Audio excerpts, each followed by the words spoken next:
Oh, oops, hold on, give me a minute. I gotta fix something real quick. I just realized that my phone isn't connected to my network. Oh.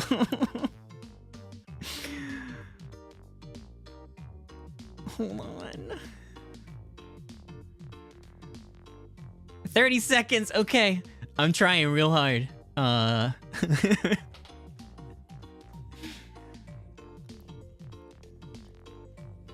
Unable to join network. That's good. That's good. What the fuck? Ah!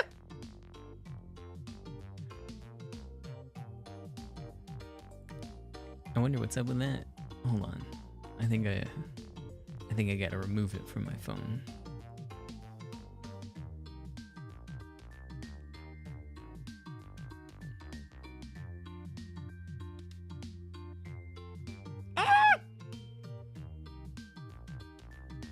What is the password? Can anyone tell me what the password is for my modem? Let me announce it while I read it. Oh, it's so long too. It's so long too. Ugh. I swear, everything has to happen on fucking Wednesday, dude.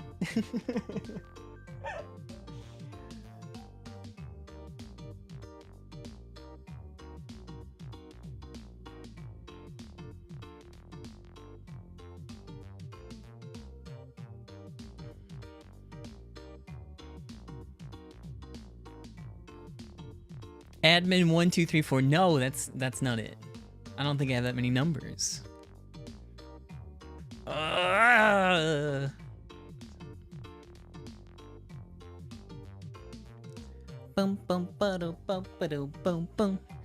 Anyways, hey, what's up, friends? Sorry, I'm experiencing some technical issues right now. Woohoo, it's Wednesday. So give me a minute. We'll just throw this to a BRB while I figure this out. But yeah, maybe sometime tonight we'll play the visual novel Chaos Head, the stream that you probably didn't want, but you're gonna get anyways. Hold on.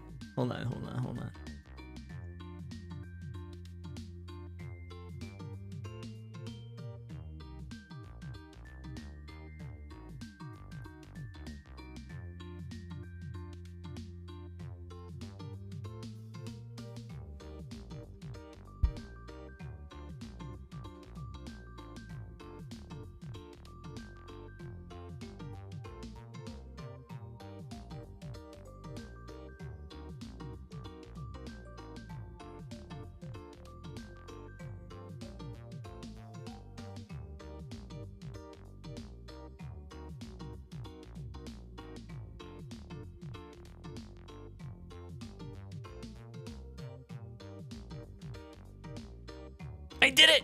Okay! Almost there. I got it to connect.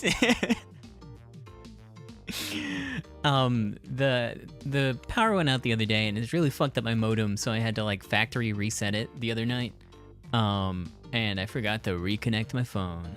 And I need that to exist. Almost there? Almost there.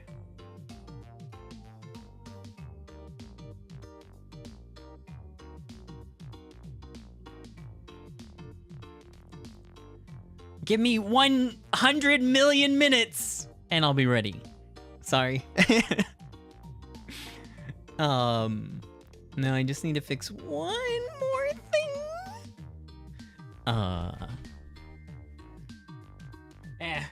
I can live without it this stream. I guess. It would have been nice to have my lights work. Don't ask why they're on Wi-Fi. Don't ask.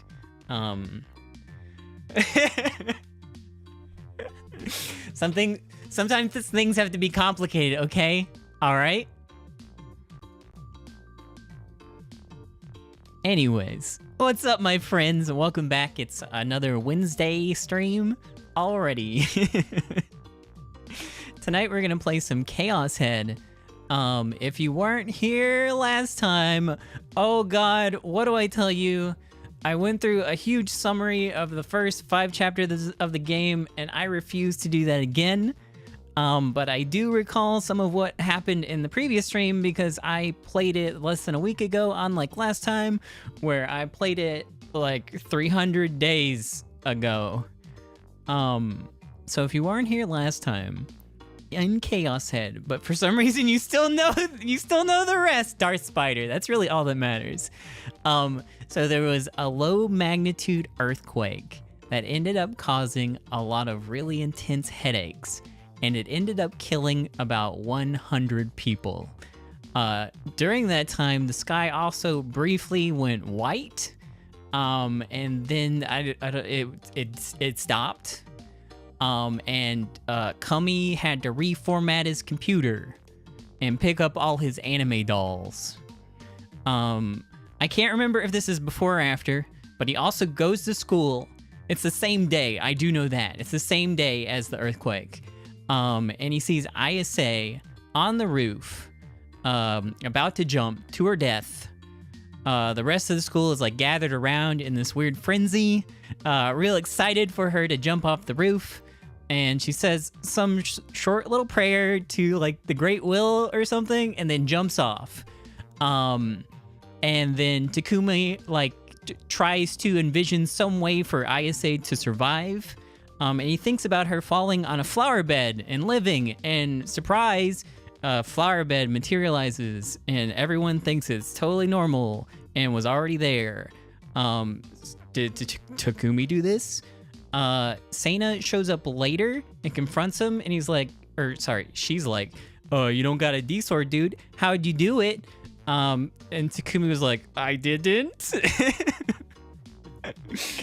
And she thinks he's super sus, and maybe she said that he might be part of like Nozomi or the church of something. I don't remember the name of the church. And then, okay, so that's pretty much like all that happened there. He goes home, he gets an email from Nanami, his sister, if you don't remember, but surprise, it's actually Shogun. And he tells Takumi that he's got Nanami, threatens to kill her, and that he sent Takumi a present. Kumi tries to call Nanami, and then he hears her phone, and it turns out the present is actually Nanami's severed hand in a box holding her phone. And then Shogun's like, "It's time to be a hero, Takumi. You need to come save Nanami." And Shogun lures him out to a building called the O Front in downtown. Takumi, being a huge fucking loser, brings Seiretan with him in his pocket. He goes up on the roof. He sees Shogun. Shogun's like, "It's time to get that D-sword, boy." And then he forces him out onto the ledge of the building where thousands of people are looking up at the spot that he's standing. And he tries to find the D-sword. It doesn't go well. He does see it. He does finally see his D-sword, just like outlined in some objects, but he's not able to materialize it because he's a little baby about it, and he takes forever. It's like an hour of him going, "Oh, I can't get it. Oh, I can't get it. Oh, I can't get it." So he eventually gives up being a loser. He gives up. He goes. He tackles Shogun, but he's not there. All that's left is his wheelchair. His wheelchair is there, and also a mask of Darth Spider, a legally distinct property that I don't think has been introduced in this game yet, up to any point. So that's pretty much everything that happened in the last 2 chapters of Chaos Head. I should probably launch the game. Fuck, I haven't even done that yet. I started ranting about the last 2 chapters of this game. Didn't even bother with the stream part yet. Hold on. You're prepared now. You know, you got time to think about it. While I finish setting up the stream.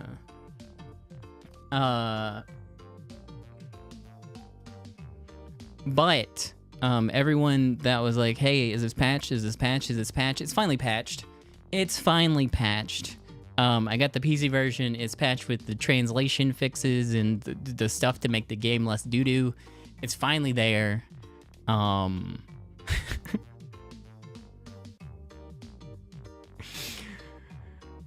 tried watching the anime for Chaos Head, just like a little bit of it, and it wasn't good. I didn't watch that much. I'm also one of the people that really didn't like the Steins Gate anime after reading the visual novel. I didn't think it was great.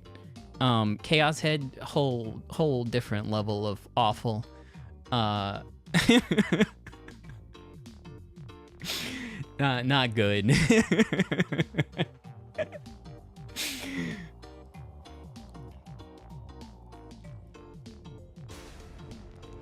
I do believe there were nips. It was a while ago that I tried watching it, but I do believe there were nips.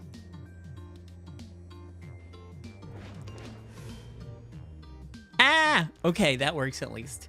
My lights don't work, so it's a little bit dark in here, in the Goblin Cave. So, sorry if the capture isn't as great today, but whatever. I don't feel like fixing it. It's time for Chaos Head Noah.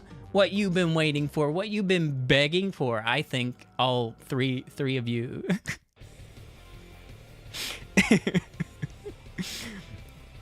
I gotta find my controller. Hold on. I keep one more thing.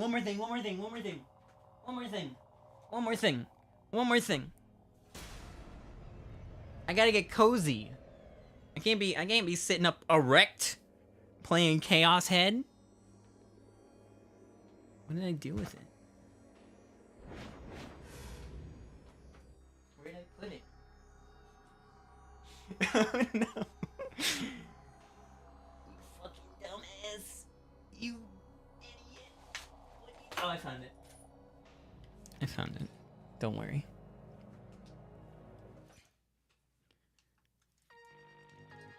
Actually my controller isn't working with it. So you know what? We don't really need it. Anyways, hi friends. How's it going?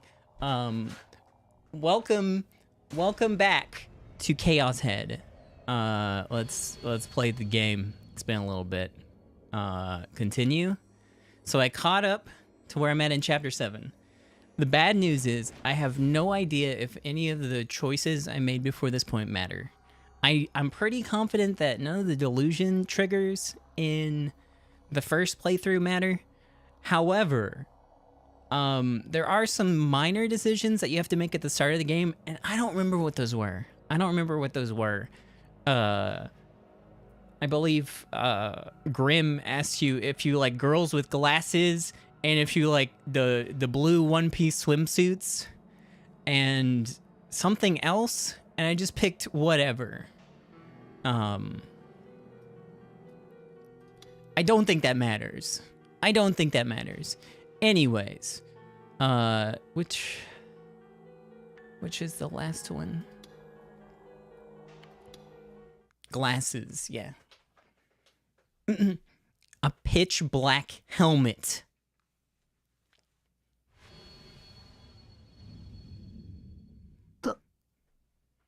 There's a spider. There was also a big quiz about your mental health at the beginning of like chapter 2 that I had to answer, and I don't remember the answers to that. Now I did answer truthfully the first time, but this time I selected everything. Anyway, there's Darth Spider. And that's how it ended. That's how the big D-Sword event happened. Nothing happened. It was nothing. Nothing occurred, and we found a mask. Despite midnight quickly approaching, the ticket gates at the subway's Hanzuman line were still filled to the brim with people.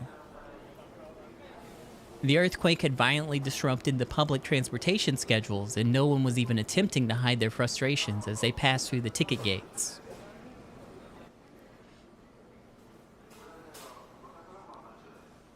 Employing a sidelong glance, Ban Yasuji... Okay, yeah. inspected the monitor resting in the station attendant booth. The station staff had received a call yesterday during their morning operations. The caller had reported that a high school girl wielding a gigantic bladed weapon was on a rampage in the area. The police had been dispatched in response to this, but upon arriving at the scene, they found no trace of the girl, nor the man who was supposedly attacked. Bond, who happened to overhear the story earlier today, was very interested in the appearance of the male victim. Whoop. Thank you. I am still blocking some of the dialogue, but we'll fix it in a minute. Thank you. Thank you, wrong guy. According to his sources, the incident had been captured in full on one of the surveillance cameras. When Bond asked the station attendant to show him the video, they willingly agreed but warned the detective that the video was a little creepy. Duly noting this, Bond elected to have them show him in the video. Now, I did notice that the text is a lot smaller now, and I apologize for that for people that have difficulties reading small text like myself. Hey, me, I'm sorry. The video was full of static. Maybe it's from the earthquake, Bond thought to himself. There had been various reports about the earthquake causing citizens to lose hard disk data, leaving Bond to wonder whether it was related.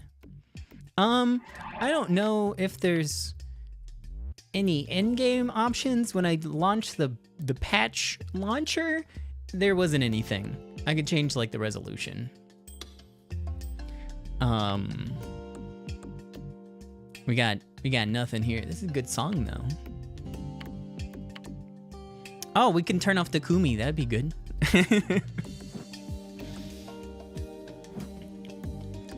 It would be difficult to identify anyone in the recording, as they were just barely visible. The recording featured a single man. He was standing by the wall in the far right corner of the screen. The wall was located slightly far from the ticket gates, meaning passengers would not travel past it very often as they were changing trains. Incidentally, a few other passengers had just crossed in front of the camera. The man's appearance was hard to make out due to the fierce static, but he was fairly short and thin and was carrying a large rucksack. What exactly was he doing, Bond could not say. After about an hour or so had passed in the video, a small change occurred. A few people commuting to work were walking in the direction of the man, and then they swiftly stopped. To Bond, it looked like they'd been drawn to the man with a rucksack. What was truly strange, however, was that they did not even speak to him. They simply stood there in a daze. The people who had stopped did not seem to be acquaintances of the man. They were of different ages, sexes, statures. There was absolutely nothing they all shared. What in the blazes is going on? Staring at the monitor, Bond tilted his head to the side, and as he did so, a lone girl entered the frame. She had long hair, and she was wearing a uniform from Suimei Academy. The girl headed straight for the man in with the rucksack in a manner that could only be described as exuding nothing but pure, unadulterated confidence. Her movements were entirely unlike those who had stopped before. Instead of halting, the girl pushed aside the people gathered there and seized the man by his collar. For a short period of time, the two of them argued about something. Rather than an argument, however, it was far closer to the girl simply screaming at the man without giving him room for error. Or at least, that's how it appeared. A few of the people who had stopped seemed to return to their senses and promptly left the scene. Eventually, the girl thrust the man away from her. The girl took a step back from the man who had fallen on his rear, then assumed a strange pose. She lowered her hips and brought both fists next to her ears. The girl looked as if she was holding something, but there was nothing in her hands. According to the report, the girl had been wielding a large blade, but where on earth had she been hiding such a thing? The answer to that soon became apparent. Suddenly, the camera shook. It was not static. The rustling hair and clothes of the passerby made it clear. The surveillance camera itself was shaking. Yeah, the sword's so cool, all of it that I can see. Bond gawked at the screen. He had no idea where she retrieved it from, but the next thing he knew, the girl was holding a gigantic sword in her hand, one that was longer than she was tall. Bond asked for the tape to be rewound just so he could confirm what he'd seen. But no matter what angle he examined it from, the sword appeared to have been conjured out of thin air. The girl had not moved a single muscle. She'd remained in her hunched position the entire time. This much was undeniable. I think this is the second time I started the game in a really long scene with Senna where nothing was said and it's just me reading for like an hour, so I'm sorry.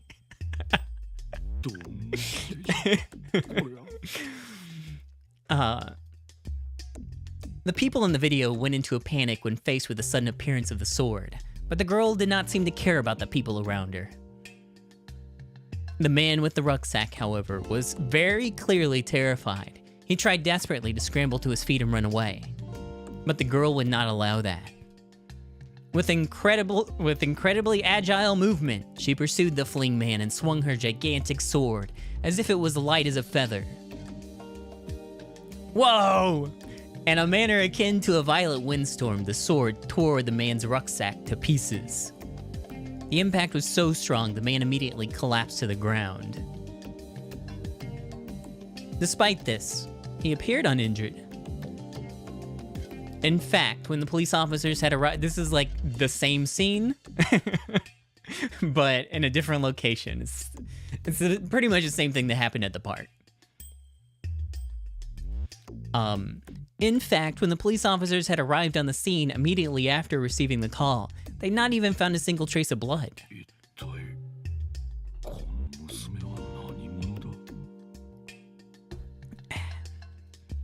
Epic animation, yeah. Whoa, the zoom! Then, as if the girl had heard Bond's murmuring, something that should have been impossible, considering it was a recording, she suddenly turned toward the camera.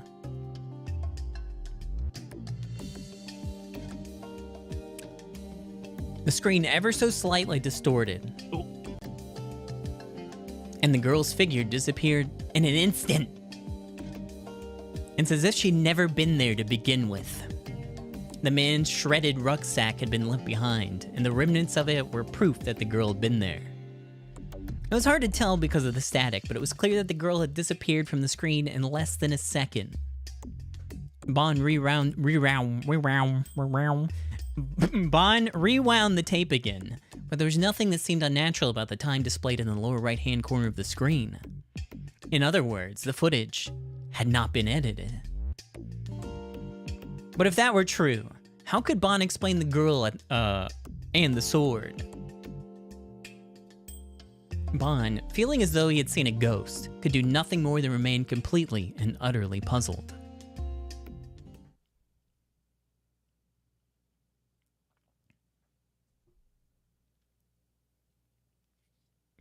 Oh, I forgot the bot. Hold on. Nobody touch any buttons. I gotta launch it real quick.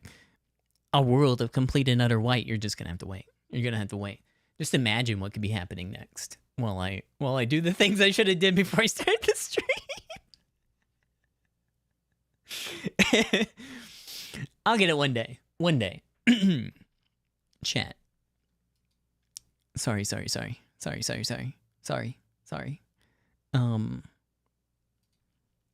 Okay, there we go. Finally got it.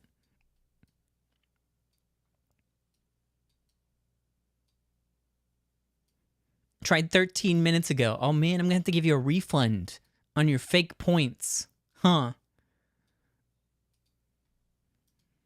A world of complete and utter white. And I was lying right in the center of it all. It felt as if I were floating, but I didn't know whether or not I actually was. I couldn't figure out what direction I was facing. Not up, not down, not left, nor right. The silence was deafening. It felt as if there were hundreds of insects buzzing around in my head at once. If someone were to tell me that this was the afterlife, I couldn't see myself contesting it. That was how monotonous, simplistic, tranquil, orderly, immaculate, empty, and and peaceful the world was.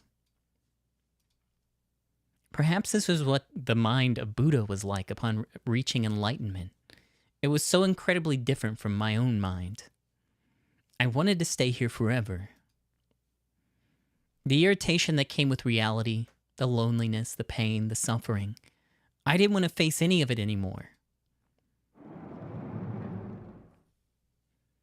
As my thoughts began to cascade, I heard a noise burst into the white world that had previously been silent. The sound of a door being opened, and the sound of someone's footsteps getting closer and closer. お兄来たあ。よ。よいしょよいし Oh no, Nanami's in ょ。 heaven! お兄今日ねナナねいいもの持ってきたんだよ。 Okay, so I am in the way now. Now that people are actually saying things. And there's not like a ton of space over here.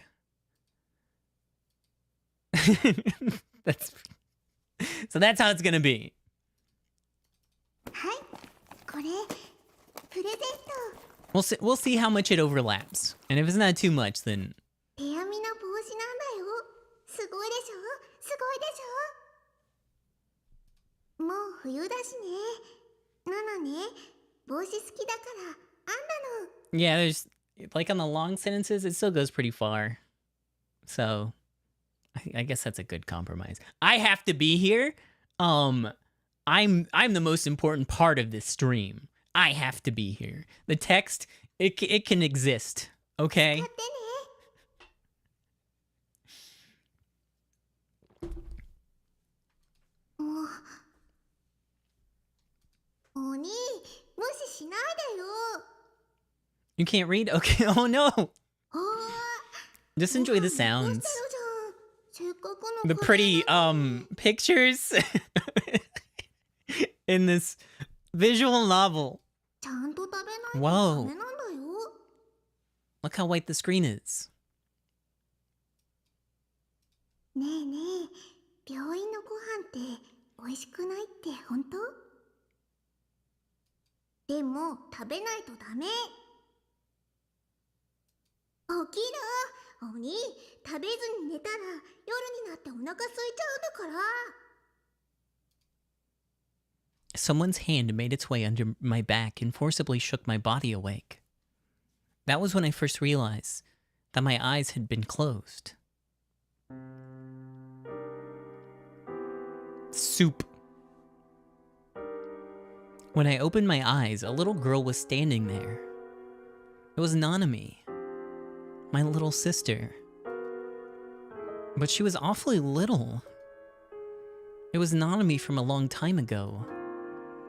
But how long ago, I wondered. She must have been at least in elementary school. はい、あーして。 The younger Nanami scooped up some curry with a plastic spoon, then offered it to me. And I slapped the hand holding the spoon. Get that out of here!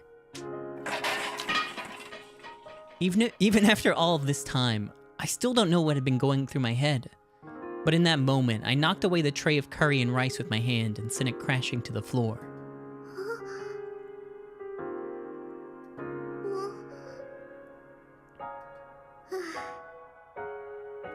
お兄、お行儀悪いんだ。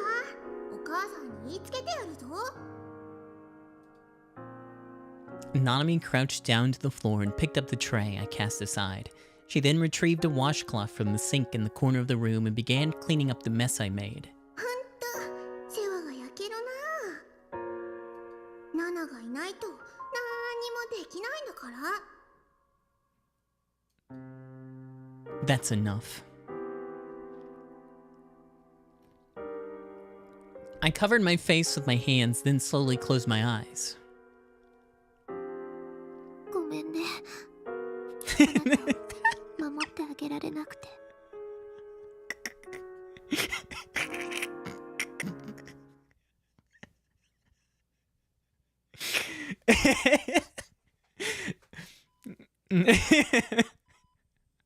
I slowly opened my eyes and saw a white ceiling. It was so bright, it nearly blinded me. I blinked my eyes a few times. I tried to move my fingertips. I raised my hand in front of my face. So, as far as I recall, nothing happened to Takumi. At least that was shown, besides finding the Darth spider mask. The palm of my hand created a shadow. At last it was free from the blinding glare. I'd been dreaming about Nanami. Ever since I could remember, she'd been an especially strong will, or had. After the bus accident back in elementary school, I stopped talking to anyone and everyone. But even so, that part of Nanami only became stronger and stronger. Unlike my parents, who were simply overprotective and nothing else, she'd taken care of me all while remaining strict and firm. But that dream. Had I ever been hospitalized before? I had gone in for checkups, sure, but, well, it was just a dream, so there was no real reason to take it, nor the contradiction, seriously. I was lying on a bed. It was a white bed with a pipe frame. The sheets were white. The pillows were white. The linoleum floor was white. The wallpaper was white. The fluorescent lights on the ceiling were white.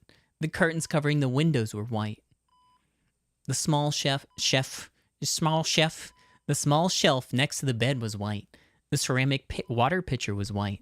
The paper cups were white. I started to get fed up with all the white. Mustering up my resolve, I attempted to sit up. For a split second, I felt a numbing pain jolt through the area around my waist, but it went away just as suddenly as it appeared. The room was fairly large, at least twice the size of my base, but what really bothered me was how incredibly dreary it was. Maybe it was a hospital room. There was a pair of green slippers lined up right beneath the bed. I was relieved to find a color other than white. My body was moving just fine, and it didn't seem like I was dead either. I was thirsty. I wanted a cola, an ice-cold carbonated cola. But there's no way I'd be able to find something like this in this pure white room. So I was forced to pour directly from the pitcher into my mouth. It was a bit lukewarm, but it was enough to satisfy my thirst. There's a cup. There's a cup, Takumi. Upon finishing the water, I took a breath. The door then opened, and a nurse wearing white scrubs came into the room. There was enough for me to confirm that it was a hospital after all.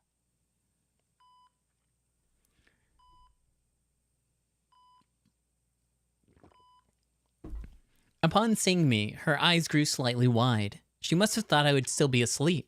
あら、西条さん、目が覚めたんですね。Yeah, this is the nurse that Seiwa met up with. And what did they talk about? Facing me, she gave me a gentle smile, the mark of a true nurse. But something told me I'd seen this person before. Oh, I remembered her now. She was the grill who'd been in the hospital when I'd gone to see Dr. Takashina a while back. She was the grill. She was the grill.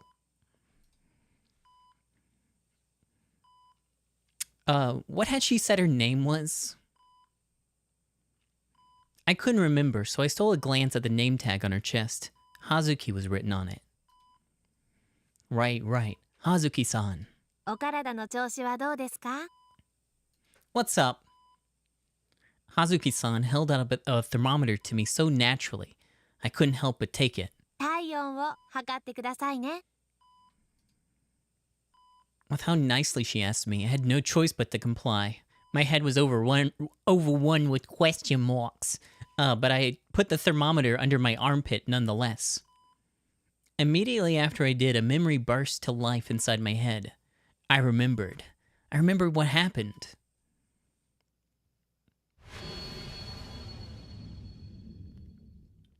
Back then, I had given up on saving Nanami. I grabbed onto Shogun's wheelchair, but there'd been no response. It collapsed in a heap, and when I looked again, all I'd been holding was Darth Spider's helmet.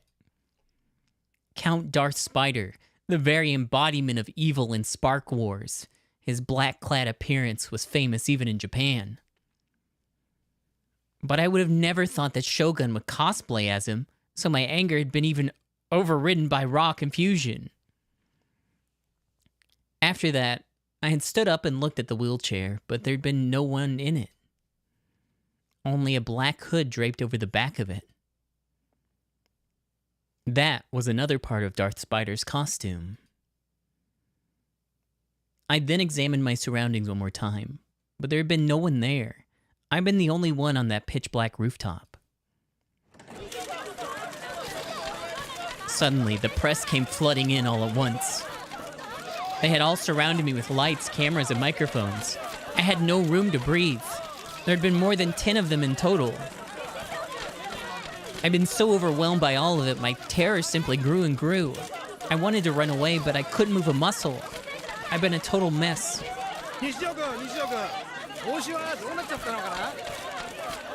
What did happen to my clairvoyance? Oh, am I supposed to know? そのダース・スパイダーのヘルメットは何かこういうのと関係あるのかな。日常さん、答えてくれませんか。これで終わりなんて言うなら電波ジャックですよ。結局何がしたかったんです？ニュージェネに便乗した売人行為ですか？不謹慎だと思わないんですか？ユーリ・ブライトマンさんとは最近話したかな。どんなこと話した？ Yuri Brightman? Oh yeah.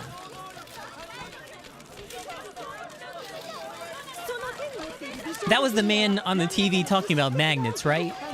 Was that him?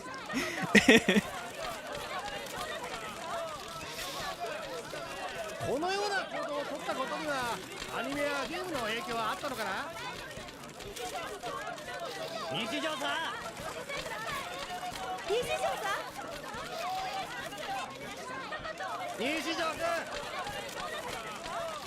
The lighting pointed at me had been incredibly hot.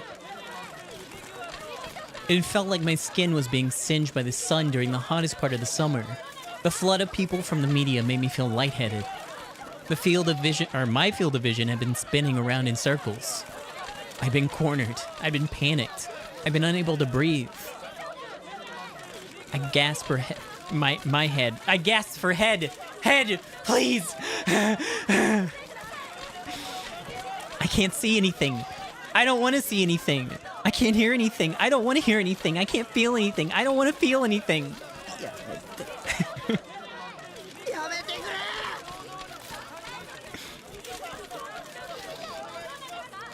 At the very same moment, I screamed, like a computer that had short-circuited. My consciousness had severed. Sorry, the dialogue's so loud. Let me turn it down just like a little bit. Okay.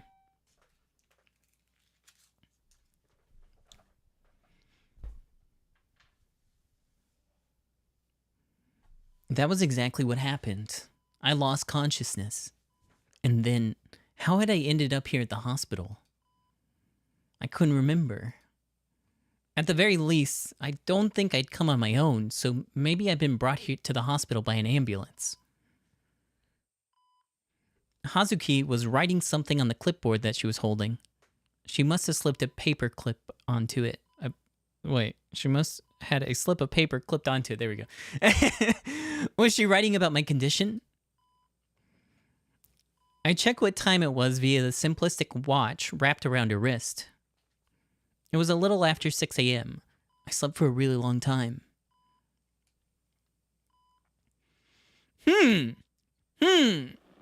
Regardless, why had I been brought here? If Hazuki-san was here, then that meant that this was my normal hospital. It wasn't like me being brought to a general hospital was particularly weird, but something still didn't feel right. Why was Hazuki-san coming to check on me? Maybe it'll be fine. Maybe it'll be normal. Maybe it'll just be good normal. Huh? Yeah? That question really bothered me. I mean, Hazuki-san was a psychiatric nurse. If Hazuki-san was coming to check on me, didn't that mean that the room I was in was also used by psychiatric patients?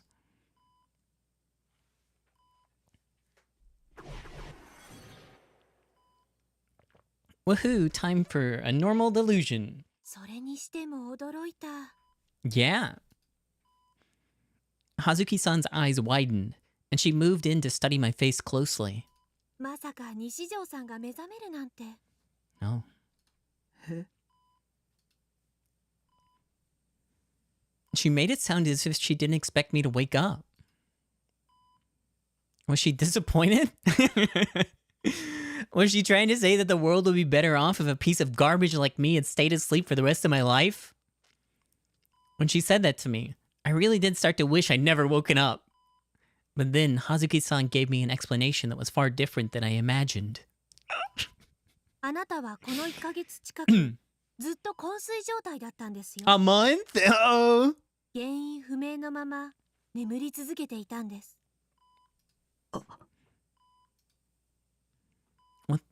What the hell? A month? When had I... 今日って。落ち着いて聞いてくださいね。今日は10月28日です。 October 28th. That checked out, at least with what I remembered. Which meant that it'd been a whole month since I witnessed the crucifixion. I was at a loss for words. あ、そうだ。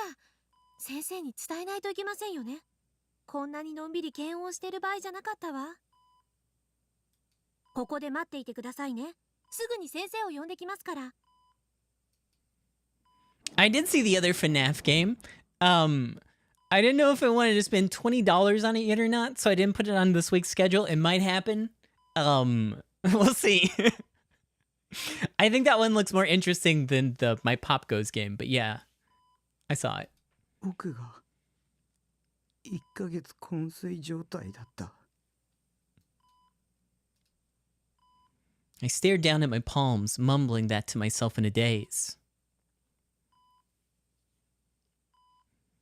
That meant that everything that happened in the past month had all been a dream. I couldn't believe I got slammed with a "it was all a dream" plot twist. But strangely enough, it didn't bother me. In fact, when she told me that it was all a dream, it made everything surprisingly easy to understand. There was no such thing as D-swords or turning delusions into reality, or whatever else. All of it fell apart the second I actually thought about it. It all been an illusion, a simple delusion that I created. I was pretty sad that meeting Rimi had been a dream too, but I wasn't being hunted by Shogun. I wasn't Japan's favorite punchline. And Nanami hadn't been kidnapped either. Oh, thank God. よかった。 My vision blurred, but when I looked upward to hold back the tears, Hazuki-san entered the room and her eyes widened upon seeing me. あら。西条さん、目が覚めたんですね。 A gentle smile accompanied her as she said that. My confusion rushing back, I froze. お体の調子はどうですか？ Hazuki-san held out a thermometer to me so naturally I couldn't help but take it. Oh no! 体温を測ってくださいね。 As I took the thermometer from her, I gulped. It's the same. The exact thing from before was repeating. It was as if Hazuki-san had just walked into the hospital room for the first time. I nervously reached for the thermometer in my underarm. I was sure I had put a thermometer in there just a minute ago, and yet there was nothing there. The thermometer had disappeared. Had it been just a delusion? When did the delusions end and reality start? Was me being hunted down by Shogun and becoming Japan's favorite punchline reality? My mood instantly took a turn for the worse. 昨日ご家族がお見えになっていたんですけど、西条さんの意識が戻らないので、日付が変わる頃にお帰りになりました。今日は診察時間が始まる頃にお母様が来るそうですよ。I nodded in response, not having the energy to say anything back. Mom, I'm sorry for being such a disgrace. I'm an embarrassment to Japan. No, the entire world! The entire thing had been televised, meaning that it had really spread to the entire country. I was sure my shameful behavior had been uploaded to MewTube as well. I had no idea why I had been made into the amazing Esper Boy. And it didn't make any sense to broadcast my every move. And on the day of the huge earthquake, no less, when I was nothing but a boring otaku freak, it wasn't normal. Because of that, I couldn't help but think that everyone from back then was being mind-controlled by Shogun. But regardless of whether or not it was true, I'd still publicly humiliated myself. It wasn't something I'd escape after enduring a quick shitstorm online that'd be forgotten about in a week. Was this for me? Would I no longer be able to live in peace? Was this it for me? Sorry, I can't read. Suddenly, Nanami's face appeared in the back of my mind. I bit down on my lip and hugged my knees. Even if that was no longer attainable, as long as I could save Nanami, none of it would matter. Even if people from all over the world snickered at me and called me pathetic loser for the rest of my life, it would make no difference to me. But I couldn't save her. I couldn't even do that much.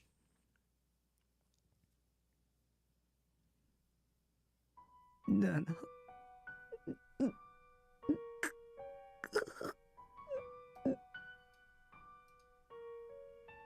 Tears began to fall from my eyes. どうしました？どこか痛みます？ Shaking my head over and over, I kept on crying. Nanami was dead. Nanami was dead and she'd never come back. It was all my fault. All my fault. All my fault. Because of how worthless I was. Because how much of a fucking loser I was. Sorry. Nanami was dead.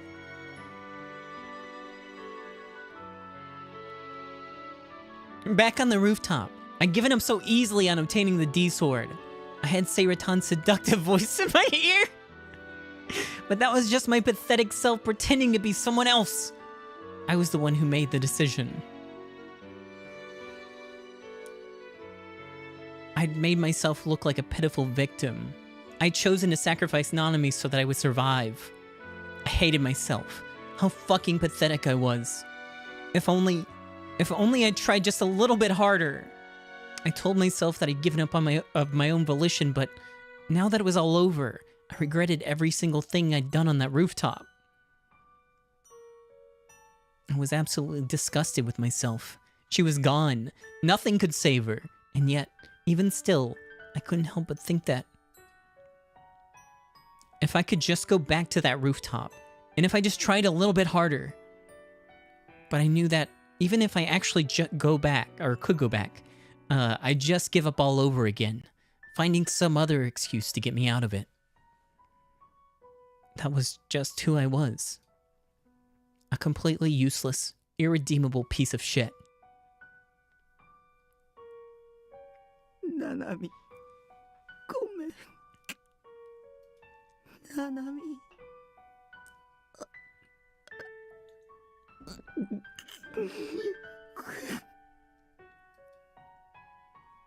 Hazuki-san rubbed my back in an attempt to comfort me. I was a useless sack of shit to the very end. I was even causing problems for nurses that had nothing to do with me. The tears refused to stop. 何か後悔していることがあるんですね。でもきっと妹さんも許してくれますよ。Huh? How did she know that Nanami was my sister? Even that aside, the formulaic consolation she was giving me was the last thing I needed right now. I'm sorry, Hazuki-san, but no one else can understand how I feel. I hated myself. I was pathetic, did nothing but take advantage of everyone else. and only ever thought about myself. The world would be better off without me. Maybe I should just end it all. 昨日もしきりに西条さんのことを心配していましたよ。とても可愛らしい妹さんですね。What was she talking about? ナナミは妹は死にました。 She'd been kidnapped by Shogun. Her hand had been cut off. She'd been imprisoned somewhere. And in the end, she died all alone and afraid. When I imagined it, I felt like my heart was being torn into dozens of tiny pieces. そうなんですか。ごめんなさい。勘違いしてしまって。All my life, I thought that Nanami was annoying. Although we had been siblings for 16 years. Even though she called me a jerk more times than I could count, she was always worried about me. The reason why she'd always nagged me so much was because she'd been trying to help me break free from my toxic lifestyle. Whenever she brought me food from our parents' house, she didn't just give it to me and leave. She always tried to share it with me. Normally, if a girl her age had an otaku freak for a brother, they'd never associate with him. And while the things she said didn't make her the easiest person to be around, she still talked to me, and she would listen too. Whenever I'd been at school, she never avoided me. No, she would actually approach me. No matter what, Nanami had always treated me a vile, otaku freak virgin. Like her brother. Like a human being. Her mere existence had helped me more than I ever knew. But realizing that did me no good now. It was too late. だとしたら、鬼ってどういう意味なのかしら。Huh? I looked up, unable to properly comprehend what I just heard, as my eyes were blurred with tears. I couldn't see Hazuki-san's face properly.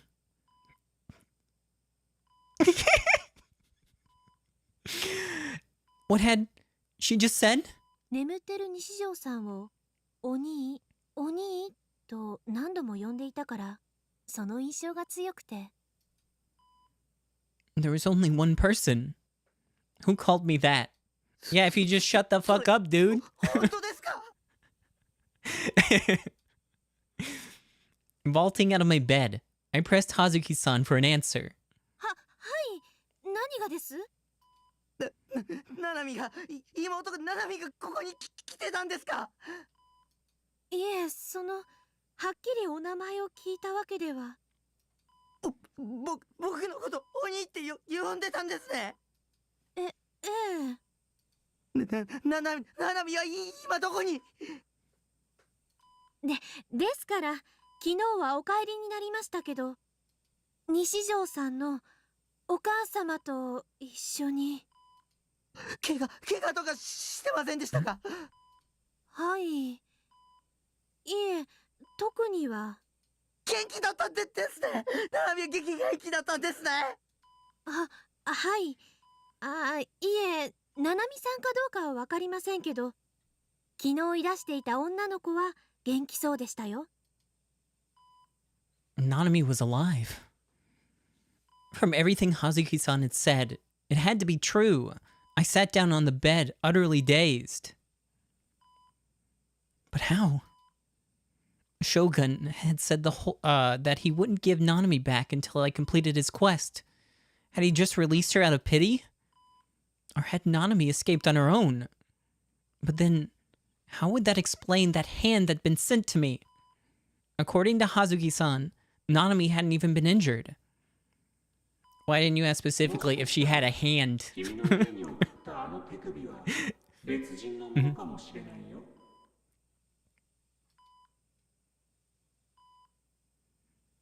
What he'd said, it hadn't been a lie. He played me. Wait, it hadn't been he played me. I've been dancing right to his tune. What he'd said, it hadn't been a lie? Okay. Yeah, that part. Never mind. Sorry, I got confused. Shogun had deceived me. No, that didn't matter right now. そっか。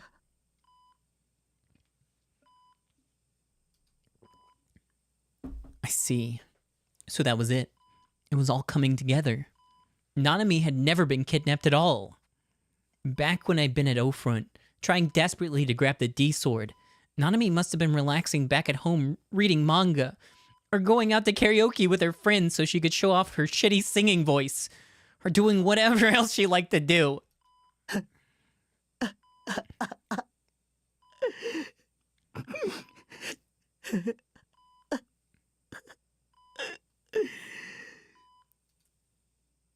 I was crying, but I couldn't help but laugh. 西条さん？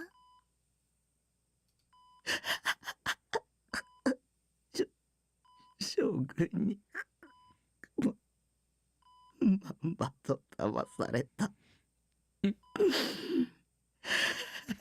That was a good prank. なんという壮大な釣りだよ。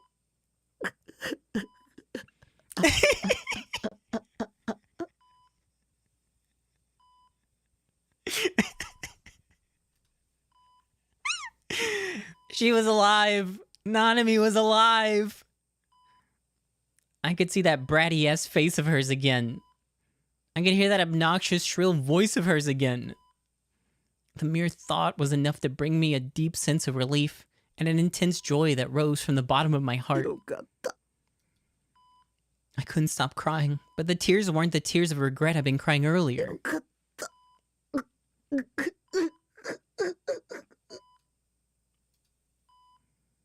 I was an utterly useless pile of shit, but I couldn't help it. The day before, I'd given up without being able to do anything. But even so, as long as Nanami was alive, I didn't wish for anything else. The whole world could mock me until the end of time for all I cared. I was overjoyed. Thank God she was safe. Hooray! The delusion in that one was kind of weird. Let me save real quick.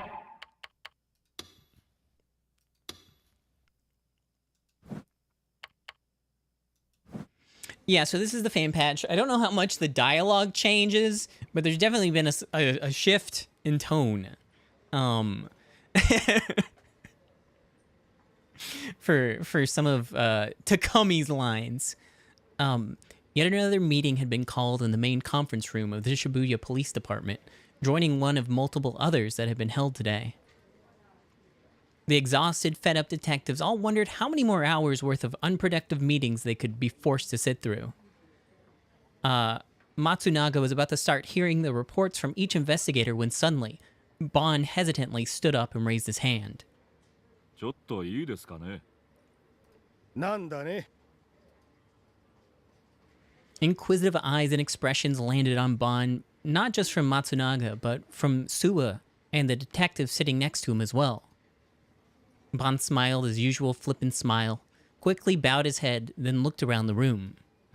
先日インターネット上に投稿されたいわゆる集団ダイブの映像についてなんですが、実はちょっとした発見をしまして。 I don't want to see Sua's face. え？ This is like, okay, this is maybe his like most asymmetrical face. He almost looks like a human.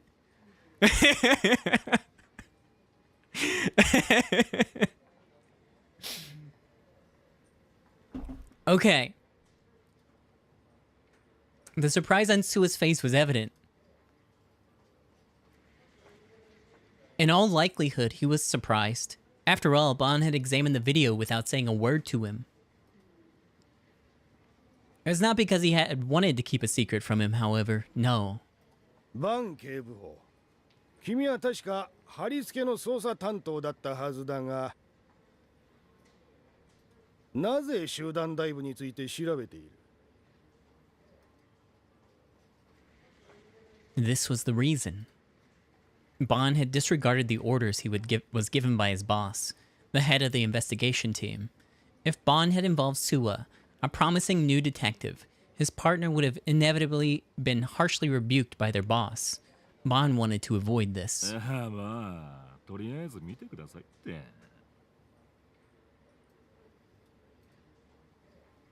With a chuckle, Bond took out 2 enlarged photos from a file he held in his hand and attached them to the blackboard with magnets. これはどっちも集団ダイブの現場となったコーネリアスタワー屋上の写真です。右の写真は例のミューツベ投稿映像から抜き出したもの。左のは昨日の夜私がタワー屋上に行って撮ってきたものになります。 It's not working out too well. Oh!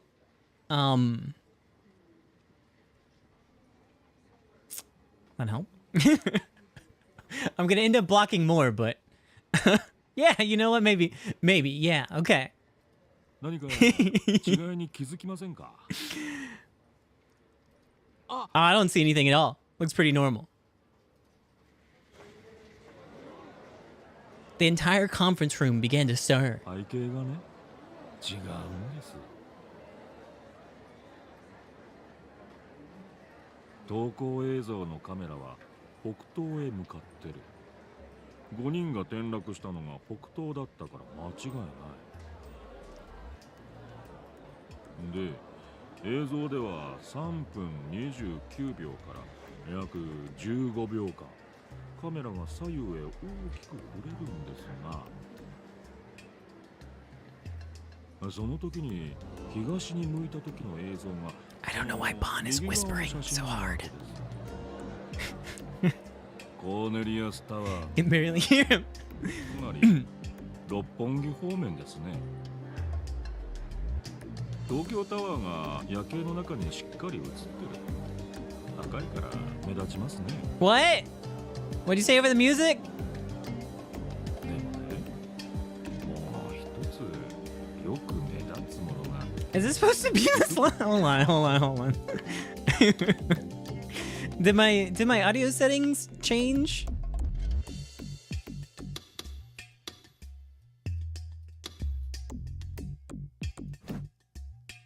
ってないんですよ。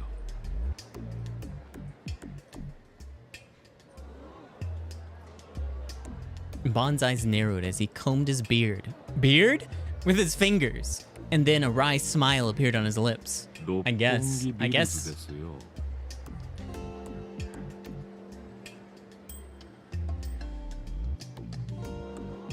It's true, the lights of Roppongi Bills could not be seen in the photo he had taken from the uploaded video.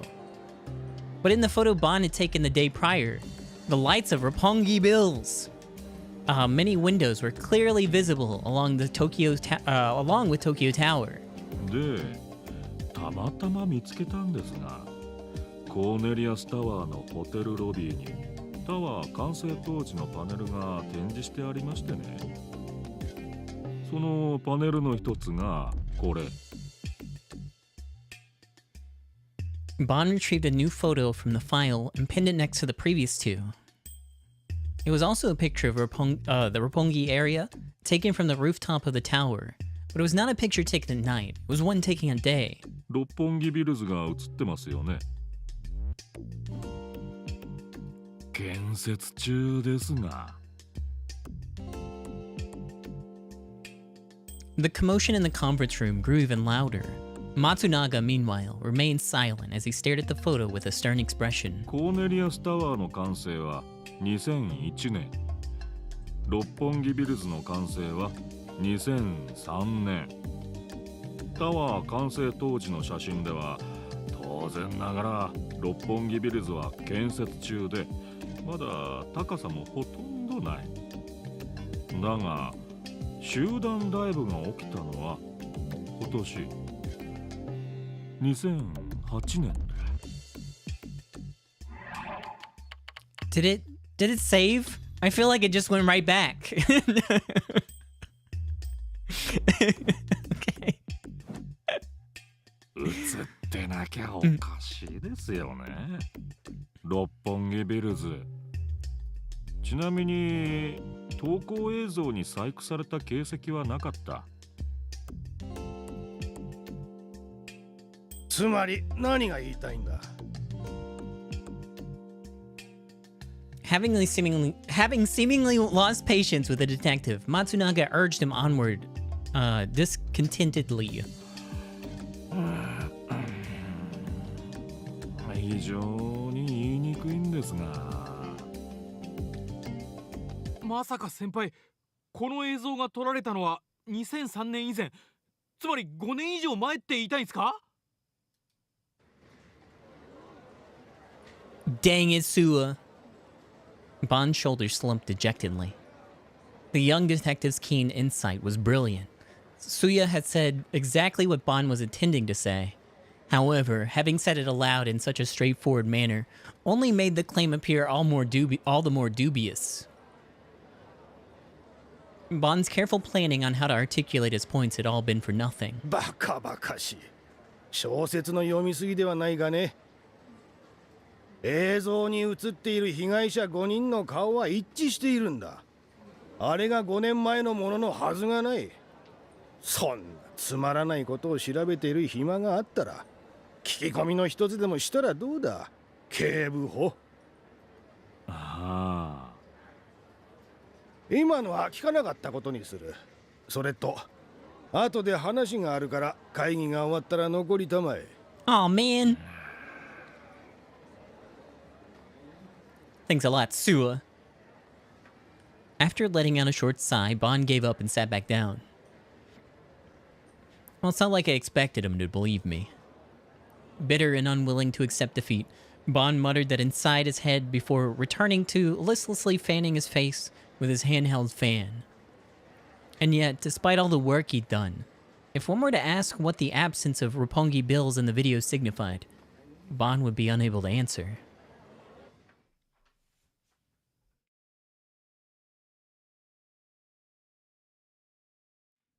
After I found out that Nanami was alive, the doctor came to me and asked me a few simple questions. They wanted to make sure whether or not I was well enough to leave. I answered the questions to the best of my ability, then opted to leave the hospital before my mom came back. After that disgraceful behavior I'd showed off in front of the entire country, how was I supposed to face my family now? And if Nanami were to come back, I knew that I'd be so happy I'd immediately burst into tears all over again. And then since she wouldn't know why I'm crying, Nanami would take it seriously and start yelling at me not to worry about her. Probably while calling me an idiot too.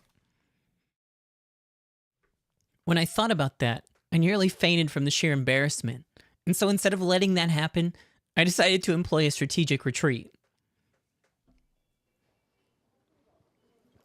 A nurse brought in the most disgusting breakfast of all time, and after chipping away at it slightly, I snuck out of the hospital room. I made my way down to the first floor and then to the lobby.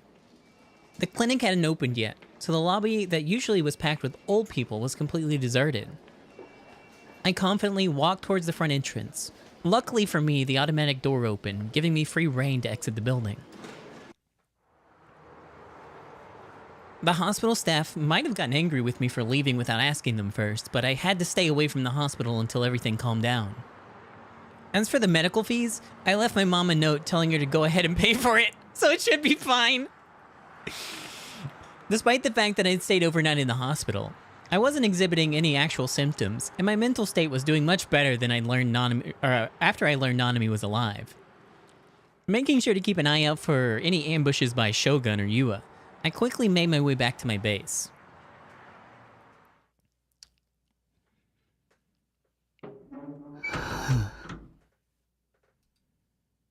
I made it back. My mental state had done a complete 180 since I'd been at my base. Of course, I was feeling a lot better now. If only I could let my past self know that. You let yourself get baited far too often, mate. I rate 8 out of 8. Lel. There's no reason for you to get so riled up, dude. Nanami's fine. Lol. Fuhihihi times 100. Or something along those lines. Thinking back on it, yesterday really had been a living hell. Everything had just gone to shit.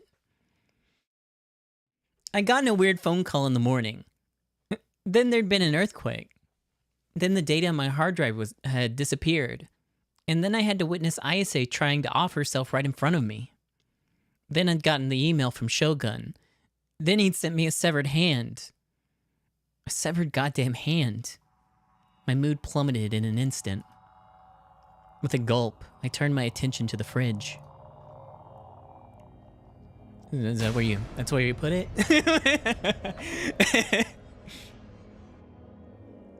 That's where the hand is. Before I'd left yesterday, I decided in my,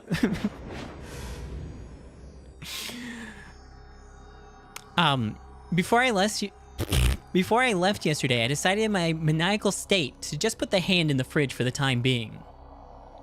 If I left it out somewhere, it could have started rotting. The smell of blood was also way too strong for me. There were all sorts of sci-fi anime and movies where, as long as they remained frozen, people could stay in a state of suspended animation for hundreds of years. So that was pretty much what I was going for. I thought that if I could keep Nanami's arm fresh, she might have been able to get her surgically reconnected once she was back home safe.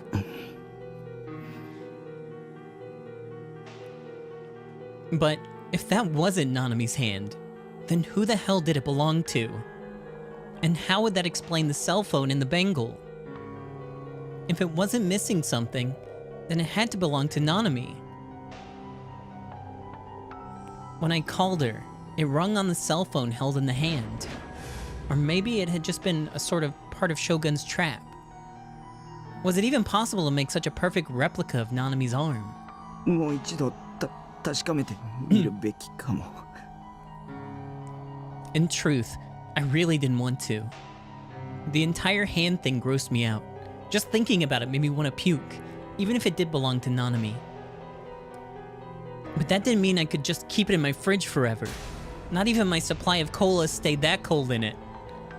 I considered asking the police to come take it, but then I realized that they just suspect me of being the Nugent culprit. Even more than they already did, that is.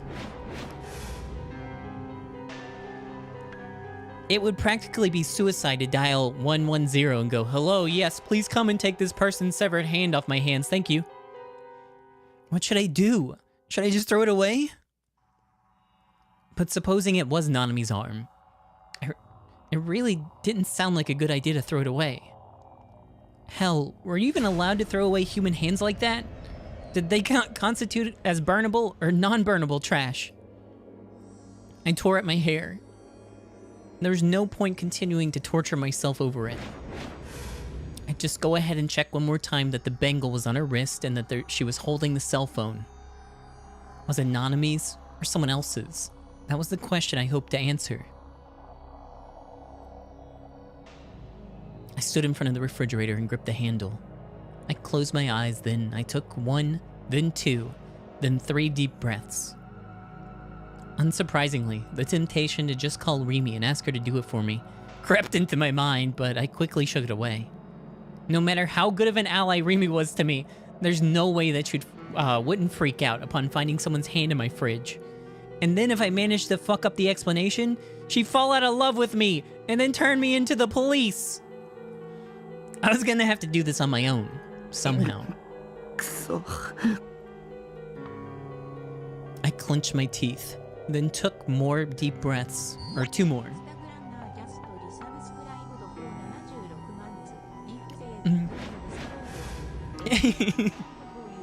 Hey, thank you. I'd say no. And then I yanked the handle with all my might. あれ Ah! It was empty. Entirely empty. I thought for sure that I put the hand in there yesterday. It'd been wrapped in aluminum foil. It should have been on the top shelf. And yet, there was no sign of it. All that was there were a few bottles of cola, a bunch of rotten clementines. Nothing else. 消えた。なんで I don't know, they still look pretty good. I'd eat them. Just like that, it was completely gone. I crouched down and looked farther in the refrigerator, but of course, it still wasn't there. There wasn't much in there to begin with, so it was already practically empty. There was no way I could have missed it. 昨日ここに入れたよな。 Or maybe I just assumed that, but in reality, I just left it somewhere. I closed the fridge door, then looked around my trash-filled room. 段ボールもない。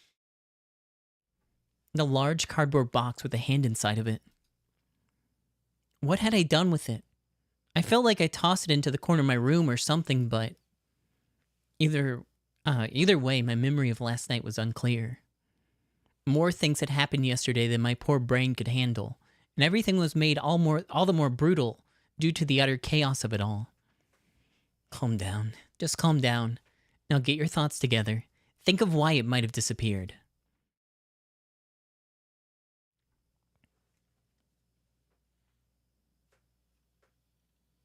I booted up the word processor on my PC and wrote down all the possibilities I could think of. 1. My mistake. I put it somewhere else in my room. 2. I myself took it outside yesterday and threw it away somewhere. 3. Shogun took it back. 4. The police searched my house and confiscated it. 5. The mass media broke in and stole it. 6. The hand never existed in the first place. My base had been unlocked ever since yesterday, so if someone really wanted to, they could have come right in and taken it without much trouble. And that would also be consistent with how Shogun had been able to put the hand in my room in the first place. Or maybe it was 2. My memory of when I left my base to go to Ofront was unclear. The feeling that I had to save Nanami, seeing the severed hand, how terrified I was of Shogun, all those emotions swirled around me, invading each and every corner of my mind. I couldn't calm down at all. Maybe I just left the base and tossed the hand in a dumpster somewhere without knowing it. Or maybe the whole thing in general had just been a delusion, and it didn't exist at all. But when I went to check my email, I found that the one I'd forgotten from Shogun yesterday did in fact exist. Not forgotten, gotten. That I gotten. I don't know, something about this new font is really hard to read. And in that email, he clearly stated that the hand was a present. Not to mention that Shogun himself had talked about it yesterday. I just couldn't believe that it had been a delusion. Okay, then what about the possibility that the police or the media took it? Those people looked at otaku freaks like we were no better than shit smeared on the bottom of their shoes, so it wouldn't surprise me. After everything that happened yesterday, I was afraid to look at the internet, and yet, in the end, I couldn't help myself. So I clicked open my browser. First, I checked the news section on Taboo, as well as the news sites I would typically go to. And sure enough, there were articles upon articles about the uproar yesterday at Scramble Crossing.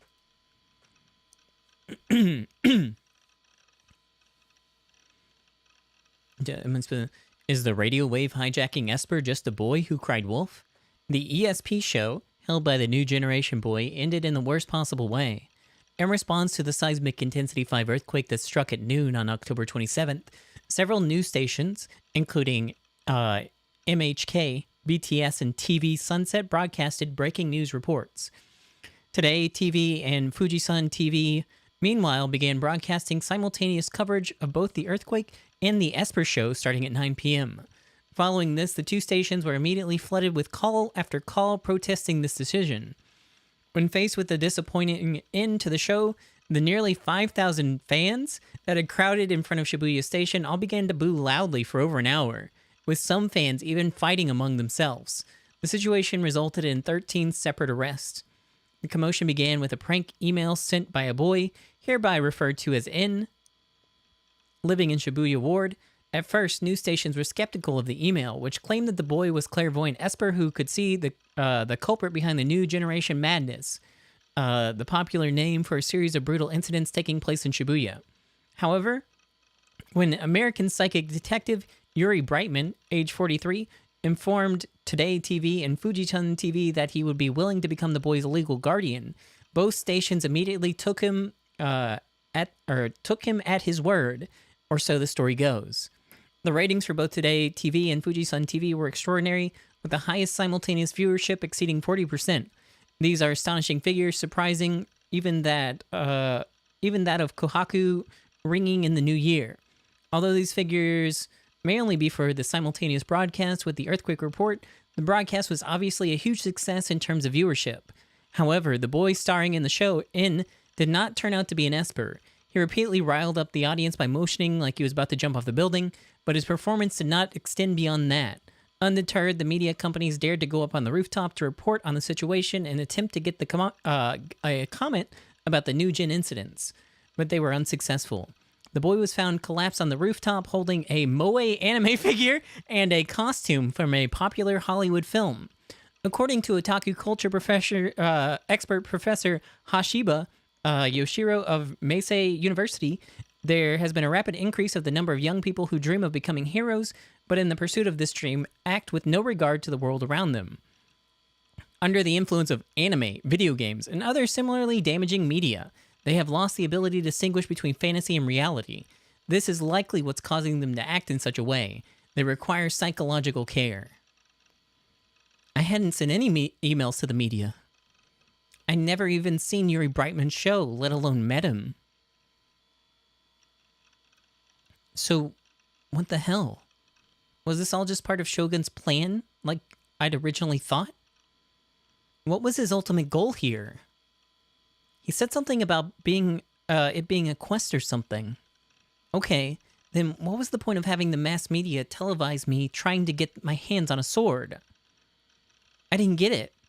What was Shogun trying to accomplish? He'd even released Nanami alive.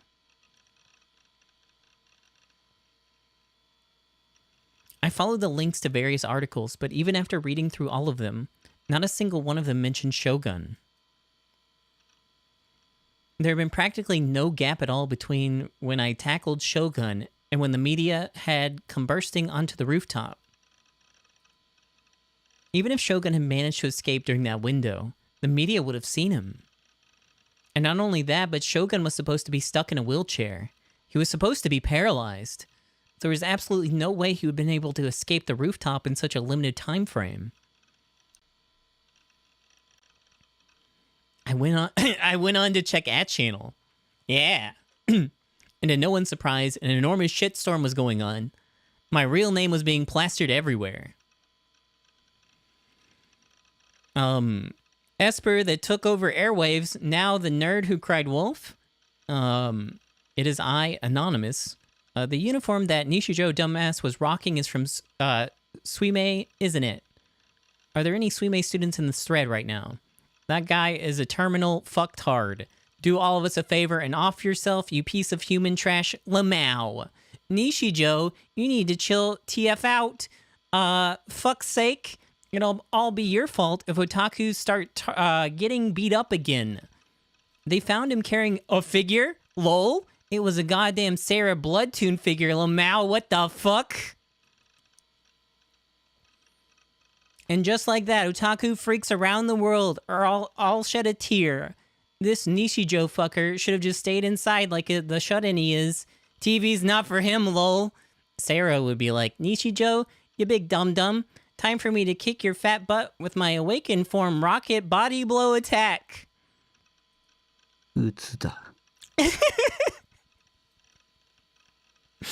Everyone was just saying whatever the hell they wanted to. They weren't even considering how I felt as they talked all this shit about me. Having @channel as your new enemy was a scary thing. And it was all Shogun's fault for that I was in this mess. I was wondering if anybody had leaked any sensitive information onto @channel, the stuff that couldn't be aired on TV, but I couldn't find anything that fit that criteria. I hadn't been alone on that rooftop. There'd been one other person, and yet not a shred of information has come out about them. It was almost like the being known as Shogun had never been there in the first place. Maybe the Shogun that appeared on the rooftop was just an illusion. Maybe even if I know for a fact that he exists, there's a possibility that the Shogun I saw at O-Front was just a delusion I created. 僕はやっぱり病気なのかも。 There were so many things happening that shouldn't be possible in real life. It was more like a video game at this point. Like there were two worlds. One where Nanami was alive and one where she was dead. And the two options were running parallel to one another. Meaning I got to choose between them. Just like a choice you'd find in an eroge.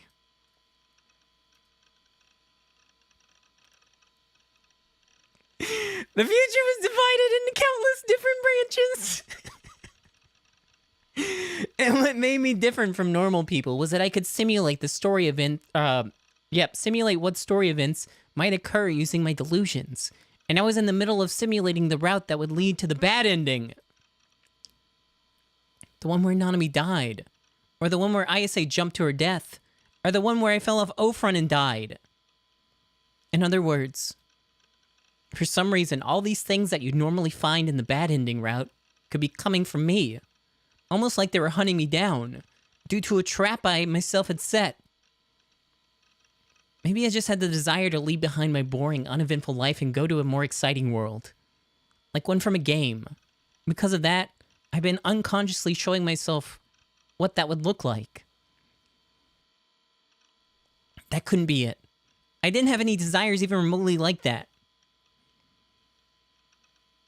Or at the very least, I would never want to make myself go through anything like that'd make me feel sad or scared. Simulation or not. Can you explain what an eroge is? There wasn't a tip for that one. Just Google it. Just Google it. っていうか、どれだけ想像力豊かなんだよ。 Sorry, just delugal it? Is it, that's what it is? Is that delude it?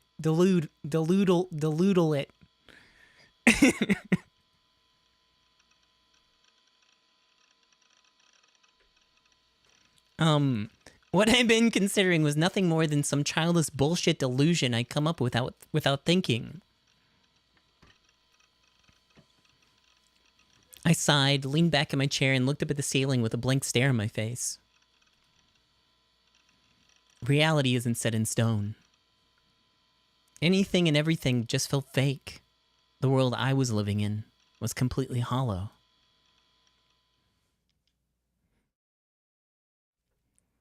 You deluded it? Oh no, I'm sorry, dude. Get baited, dumbass.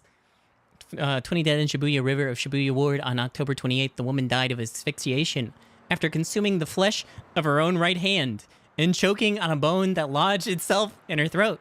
Cool. 今日午後8時ごろ、渋谷区の渋谷川で女性の変死体が発見されました。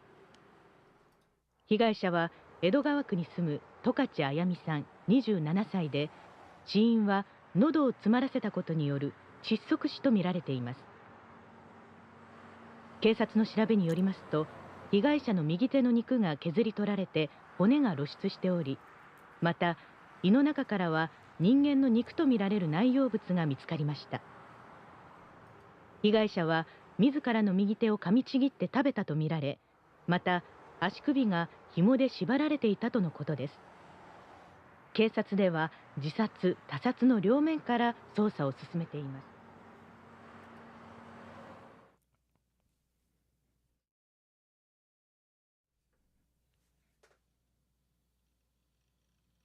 Hell yeah, we got number 6! Ever since the seismic intensity 5 earthquake, the city of Shibuya had been overwrought with an air of pure bloodlust. New Jin number 1. The sense of order in the city has been visibly deteriorating. This decrease in security was not just regarding fights among young people, but the increasing number of store windows being broken, as well as a large surge in theft. The media continued to use the term new generation in order to establish a feeling of crisis and entrapment. And in response to such fear-mongering, a handful of stores had abruptly ceased operations. In addition, a group calling themselves the Anti-New Gen had suddenly transformed into a riotous mob during one of the weekly demonstrations, charging the Shibuya police station and resulting in the arrest of over 100 people. Much like the Esper Boy riot, thousands upon thousands of curious onlookers gathered in the area in order to enjoy yet another shitstorm. There was a striking difference in excitement between those two, who were visiting the city and those who lived in it. The former expected Shibuya to be more brutally eventful than ever, while the latter condemned the lawlessness of their home and insisted on strengthening police authority. Then, as if to mock all of the uproar, the 6th New Generation incident occurred. And of course, the perpetrator had yet to be apprehended. Yo, what's up? How are you?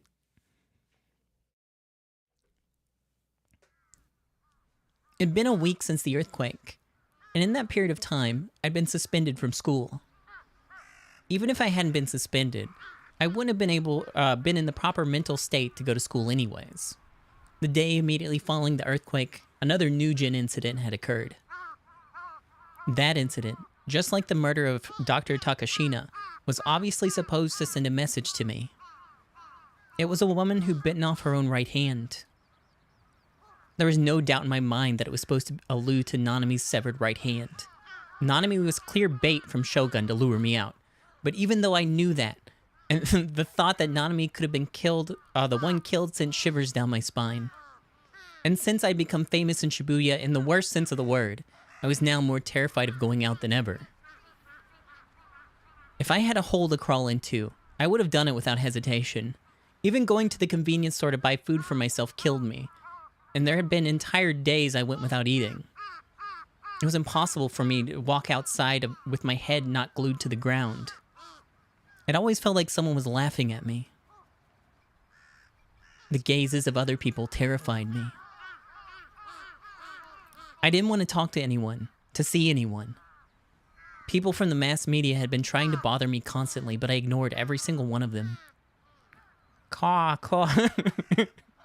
I hadn't called my parents, nor had I talked to Nanami. I hadn't been playing ESO either. If it somehow got out that I was Neidhart, I would be absolutely fucked. It had been 1 week now.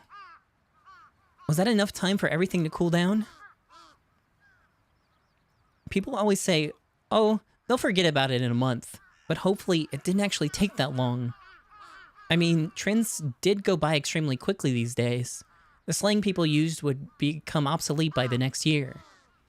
Even net slang and memes that people use online died out in just a couple months. Television sought out heroes, idols, villains, or whatever else they could excite the public with. And soon as it found them, it consumed them for all their worth and then promptly discarded them. Even the New Gen cases, which have been going on for 6 cases now, were quieting down. No one even talked about the first case on @channel anymore. Everything faded from the people's memories in the blink of an eye. Which was why I was hoping that, in the past week, everything that happened to me had already faded from the public's consciousness, just like some passing trend. Even if it was wishful thinking, I couldn't help but hope that it might be true. My head and stomach started to pang. I sat down on the usual bench and calmed myself down. Seiran would know what to say right now. そんなに苦しむぐらいならもう学校になんか行くのやめればいいっしょ Yeah, just stop going. Don't go outside anymore. I was at the point where I was starting to consider it. I mean, due to the worsening security, more and more people had been opting out of school in Shibuya Ward. So it wouldn't just be me. And I always thought that it made no difference whether or not I graduated, so much so that I'd be willing to drop out of school right now. But despite that, I still planned on to continue going, even if it meant risking running into Yua. I gulped down a cola I'd bought at a vending machine on the way back to the park, and then stood up from the bench. I should just stop kidding myself. I didn't want to go to school, but I didn't want to quit it either. Because if I quit school, I wouldn't be able to see Rimi anymore. We were classmates, so as long as I kept going to school, I'd be able to see her without going out of my way to do so. But if I lost that, I could always call her or go meet her directly, but like I said, that would mean I have to go out of my way to contact her. And I knew for a fact I couldn't do that. In fact, I already hadn't been able to bring myself to see her for a while now. 私が一緒にいてあげる Haven't seen you in a while. Yeah, she hasn't been around in a while. So you did get a scene during the earthquake where she was like on the floor having a headache. But I think the last big scene with Yua was when she confronted Takumi like the second time in chapter 4.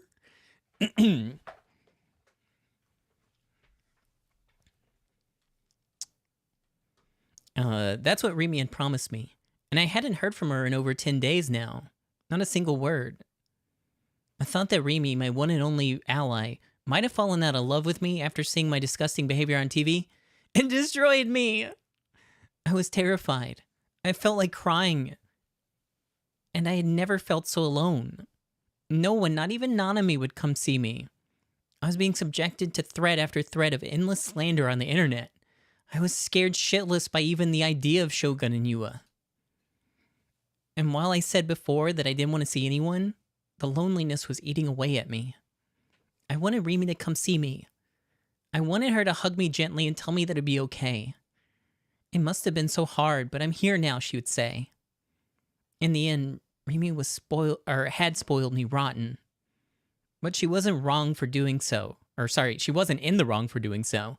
Rimi had taught me the warmth that 3D could have. And now that I knew what that warmth was like, I had never stopped wishing for it ever since. I couldn't get that kind of peace from 2D or delusions anymore. I couldn't survive on just my delusions. I wanted to see her.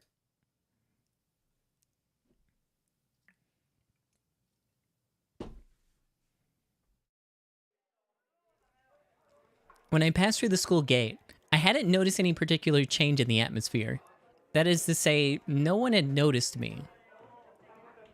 I entered the building and started up the stairs. A girl I didn't recognize went to pass me. But just before she did, she let out an audible "ah" as she looked at me with pity in her eyes. I walked into the hallway where my classroom was located. Several windows were broken, and I could feel people's gazes mercilessly burning through me as they whispered. At the moment, I was hit with a very bad feeling.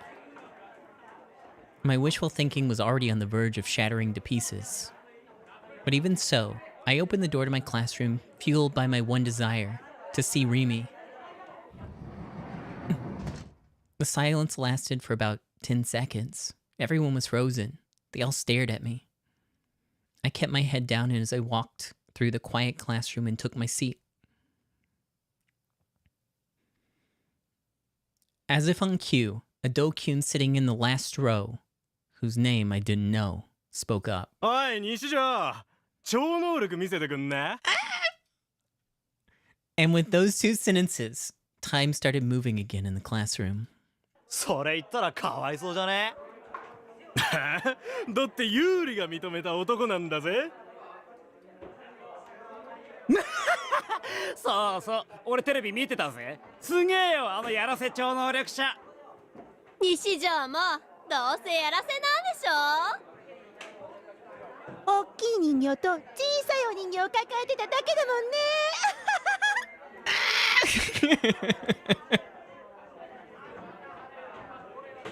やめとけって。西条は病気なだけだっつの。そっとしといてやれ。だってあいつ空飛べるらしいじゃん。あとなんだっけ、投資？私投資されたらどうしよう。服もスケスケで裸見られる。西条変態じゃん。 If only I had the horror monitor, I could! 石にされる前に目をするぜ。大丈夫。実際のところただのキモートだから。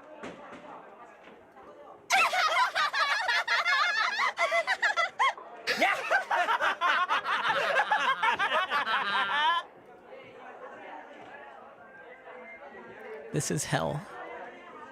This was exactly what I feared the most. The Dokyuns had their eyes on me now. It'd been a week, but no one had forgotten about the uproar I'd caused. I was now the laughingstock of Japan. The boy who, after trying to show off his special powers to the masses, went home and slept with a figure. There was no point in protesting, saying that I never called myself an Esper. The truth was meaningless now. Right now, the truth was just one story that everyone in Japan was familiar with. The story that tens of millions of people recognized to be the truth. There was no fixing that. No one could. Not me, not anyone on TV, not even Shogun.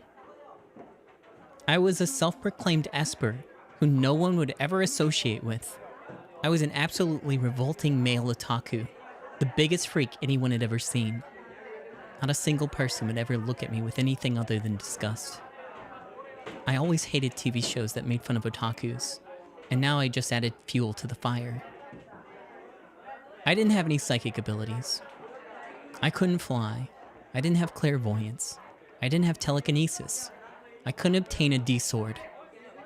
I'd even given up on trying to save my sister just so I could save myself, like the complete piece of shit I was. I was just an otaku that had nothing to show for his life other than his knowledge of anime, video games, and whatever other media. So it only made sense that I couldn't do it.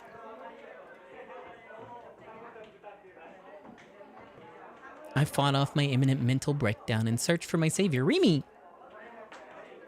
Ah, Misumi! No. And when I did, my eyes met Misumi-kun's. Only for him. Oh! To immediately look away.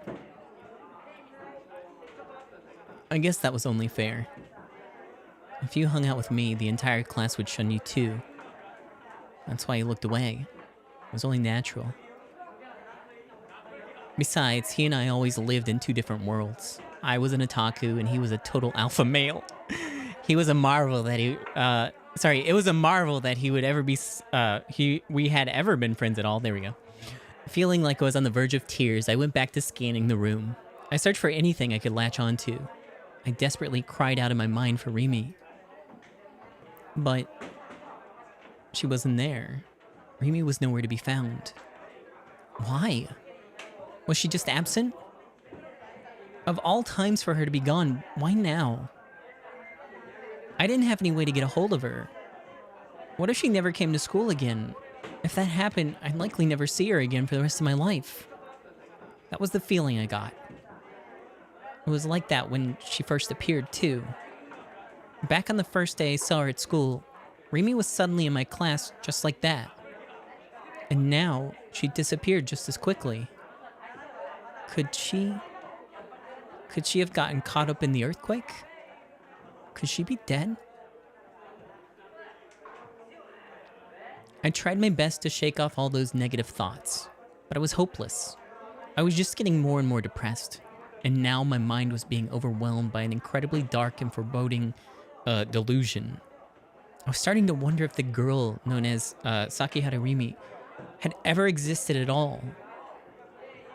Maybe she was just another personality I created inside my delusions, like Seiratan.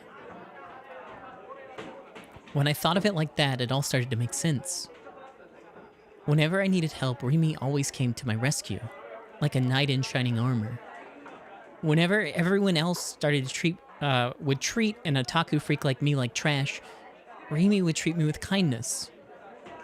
Had I seriously believed that there was a 3D girl that was just so damn perfect for me?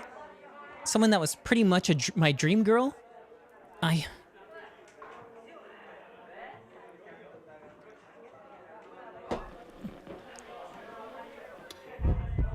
had no reason to come to school anymore. My one and only reason was gone. I really was completely alone, just like I always been. I'd always been completely and utterly alone. I started to cry inside my head. It took everything I had just to keep myself from crying in real life. That was all I could do to try and at least maintain some semblance of pride. But that was all it was, a semblance. I tried as hard as I could just to keep my head down, grit my teeth, and stay in my seat. Even though I didn't want to hear them, I could hear all of my classmates talking. I wanted to run away, but I was too afraid that would only make things worse. Every last one of you should just die. I had nothing left to lose. So why not just die doing what I love to the very end? What would that wait.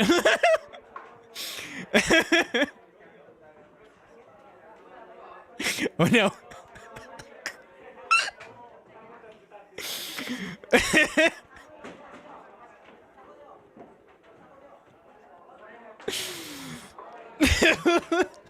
I don't want to click.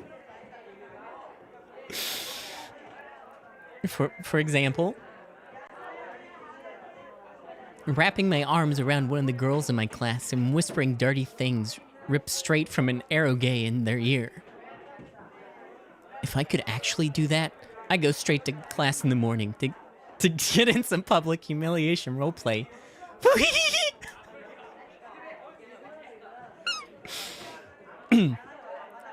While only half paying attention, I looked around the classroom. Who would be a good target? A cute girl that wouldn't put up much of a fight sounded ideal. The Dokyun bitches were already out of the question. Even though they were all mere high school students, they all wore way too much makeup, rendering them not even remotely attractive. Oh, I know. Maybe the transfer student would be a good choice. From a glance, she looked to be quite docile, and her entire body gave off an aura of a... God damn it! I can't get that through a single day! And her entire body gave off the aura of a loli, who was typically the #1 target of bullying. Additionally, she also had the clumsy girl attribute, which was super moe. Really, she was already virtually a 2D character. Pretty much. Yes, perhaps she would be a good choice. Hee. It didn't start? It didn't start yet? No, I thought that was it. I thought that was the bad part. But it gets worse.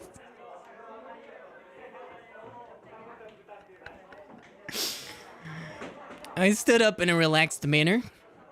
The aura surrounding me had changed. Even the people who had been ridiculing me and provoking me were startled by my sudden movement. Heh, in the end, you guys were all talk. But I'm different. I'm the type of man who acts, and now it's time to prove it to you. Without saying a single word, I made my way over to the transfer student's desk. She was sitting hunched over in her seat, face down. Noticed me approaching. She looked up at me quizzically. For some reason, she already looked like she was about to cry. I then quickly grabbed both of her slender arms. I then began to pull her toward me. She tried to resist me with her feeble strength. She alternated between looking at me and looking at her surroundings, her confusion written all over her face. It was clear that she had no idea what to do.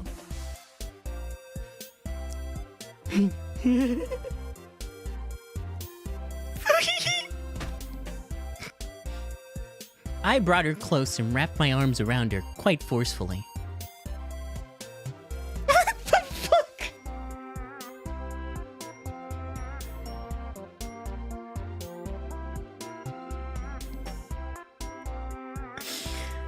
Oh my god, her body was really incredibly frail, to the point where I thought I might break her if I was too rough with her. She trembled like a chihuahua in my arms. But man, did she smell good. Yeah. I nuzzled against her head, the top of which barely reached the bottom of my chin. I buried my nose in her soft hair and sniffed it.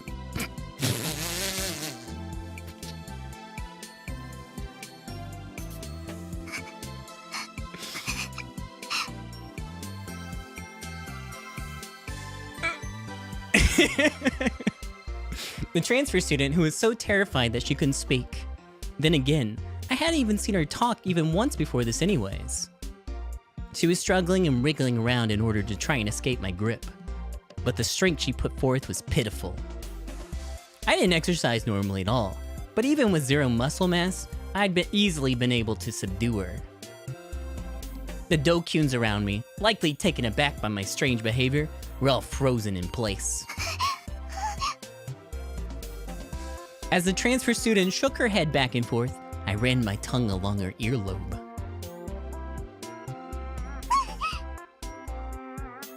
Her delicate body squirmed in my arms. Ah, what a delicious reaction. More. I couldn't get enough of it. I was getting more and more aroused. I decided to not think about the consequences. Instead, just choosing to follow through with my inner desires. First, okay, the dirty talk. I was gonna make this timid transfer student say something indecent. Foo-hee-hee. Sexual desire was something else. レマンコって言え。 Manko? Say it! The transfer student's face reddened. She shook her head even more desperately than before, tears welling up in her eyes. クリとキリギリスって言え。 Why can't he have like a consensual delusion? Why do you have to be this way?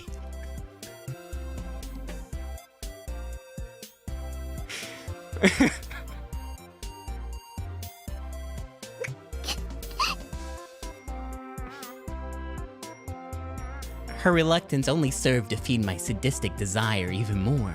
チンスコって言え。 Yeah, say cock-a-doodle-doo. Say it. Ooh, yeah, say cock-a-doodle-doo. Yeah. チンスコ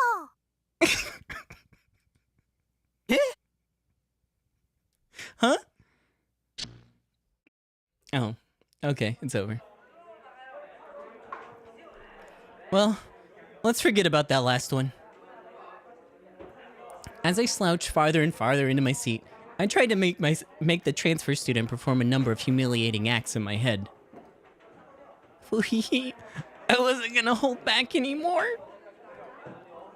If my life was gonna end anyways, I might as well have a little bit of fun before it did. The more I thought about it, the more I felt the urge to do it. Maybe the moment I did something reckless like that, the simulation of the bad end would end, and the world would then reset.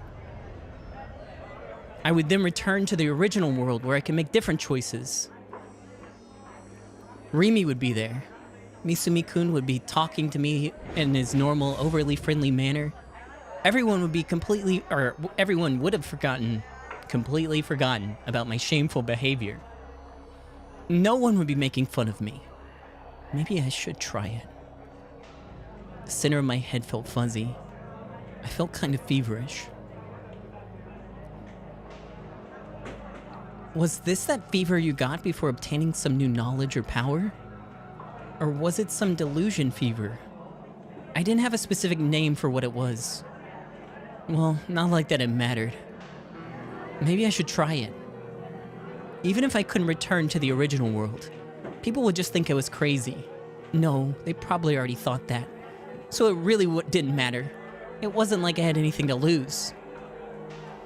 A week ago, back when the nurse had told me that Nanami was still alive, I thought that as long as Nanami was alive, nothing else mattered. Even my life didn't matter. I didn't care if I was treated like some freak and sent to the nearest hospital. It'd be nice if I ended up in the same one as Ayase. Where had Ayase been admitted to, I wondered? Was it that penitentiary-like hospital that she used to be in? Even that would be fine. Hell, that would even be slightly better than being in this school without Rimi. The urges within me bubbled like magma. I could no longer control them. I slowly stood up. Why you got a foo-hee-hee? Oh no, he's going Joker mode! No! Takumi! I couldn't help but burst out laughing. Everyone in the class stared at me, and their expressions stiffened. Don't look. There's no reason to look at a worthless piece of shit like me. 価値なら Suddenly, あるよ I heard あ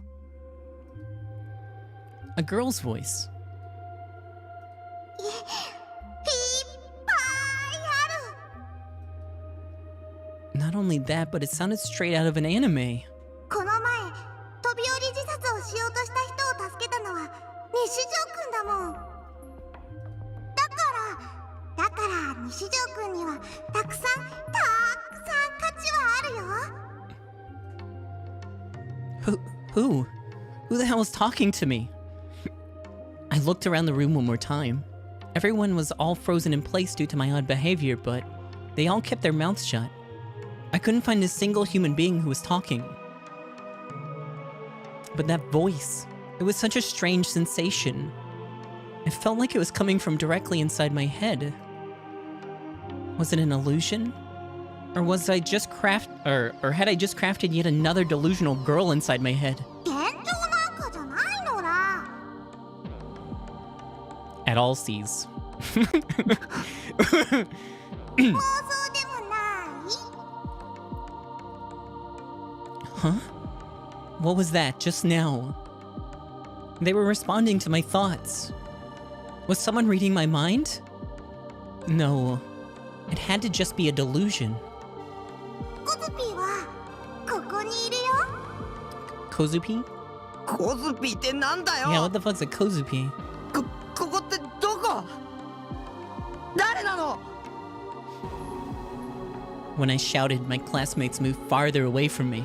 Almost like they were trying to run away in fear. I wonder why. 西条くんに価値がないなんてそんなの全然違う。 Yo, how you doing? The voice didn't answer my question. All the voice did was continue to talk to me in a really strange way. むしろ西条くんのことをひどく言うクラスのみんなの方が価値がないから。 Oh yeah! They're right. A shudder ran through me. Goosebumps sprang up on my skin. In an extremely cheerful tone, the voice then said, いいと思うなら殺しても Okay! Let's do it! I think that'd be some interesting character development. Please, no more. I cowered in my seat, cradling my head in my hands. Parallel world. The world hadn't reset. I hadn't returned to the parallel world where Rimi was. Parallel world. A different world that exists parallel to ours in another space-time. It exists in the same dimension as the world we live in, and in some cases, the locations of people and other things residing in it are completely identical. Okay. Rather, it was like I'd gone completely and utterly crazy.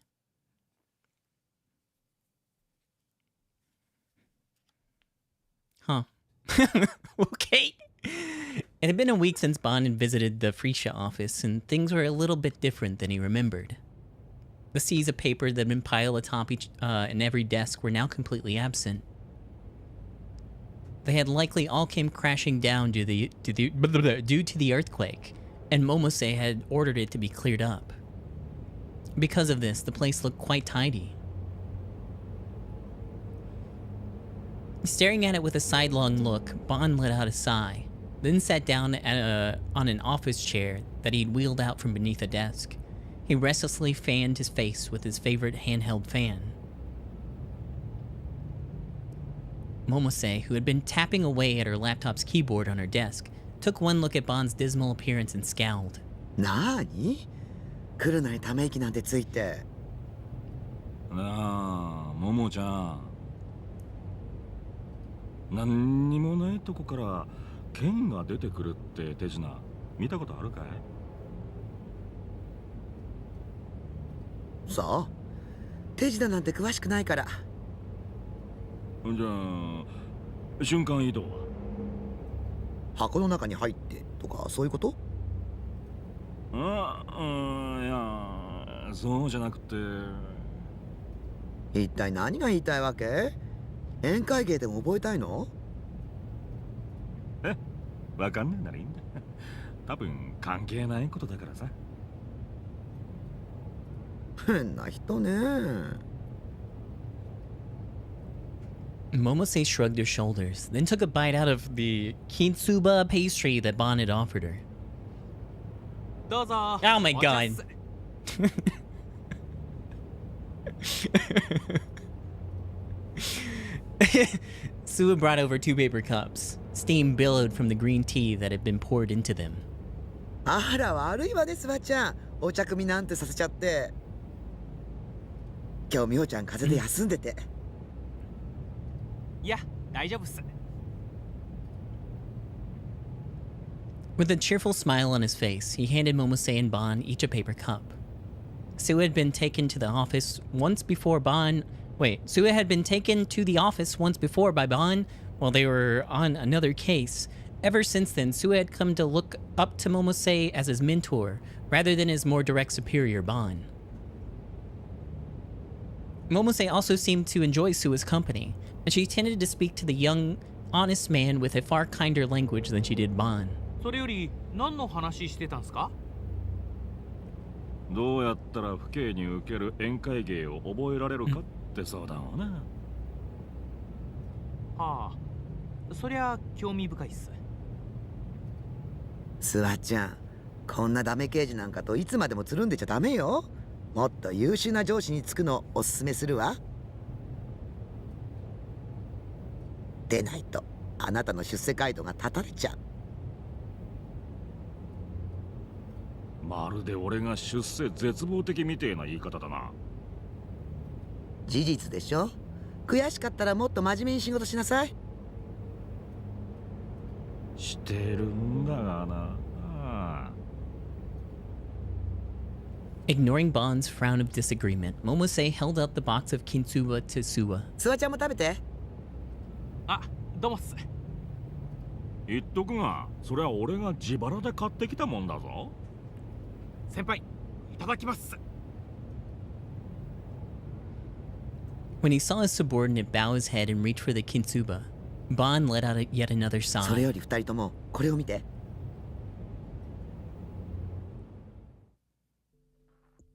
A line graph appeared on the laptop screen. It had a gently undulating curve that rose and fell like the tide. Sua, who had circled around behind Bon, peered at the graph and cocked his head. これ、何のグラフっすか？ここ1年の渋谷近辺の G レートよ。おかしいと思わない？渋谷の平均 G レートが世界的に見ても高いってのはももちゃんに教えてもらったんだぜ。そうじゃなくて、気のせいかもしれないけど G レートが何者かによって操作されてるような気がするの。そんなことできるんすか？さあ、でもグラフを見るとなんだか不自然なのよね。数値が小刻みに変動しすぎてる。10年ぐらい前まで遡って調べてみたんだけど、ここ5年ぐらいはずっとそんな調子なのよ。前に太田教授だっけか、その人が言ってた、なんだっけ、 G レートが半年前から増加してるとかなんとか、その辺と関係あるのか。太田教授の調査では G レートはそんなに細かい変動は起こさないっていうことなのよ。何らかの異常が起こってて、そこに人為的なものを感じるってことか。でも5年っすよ。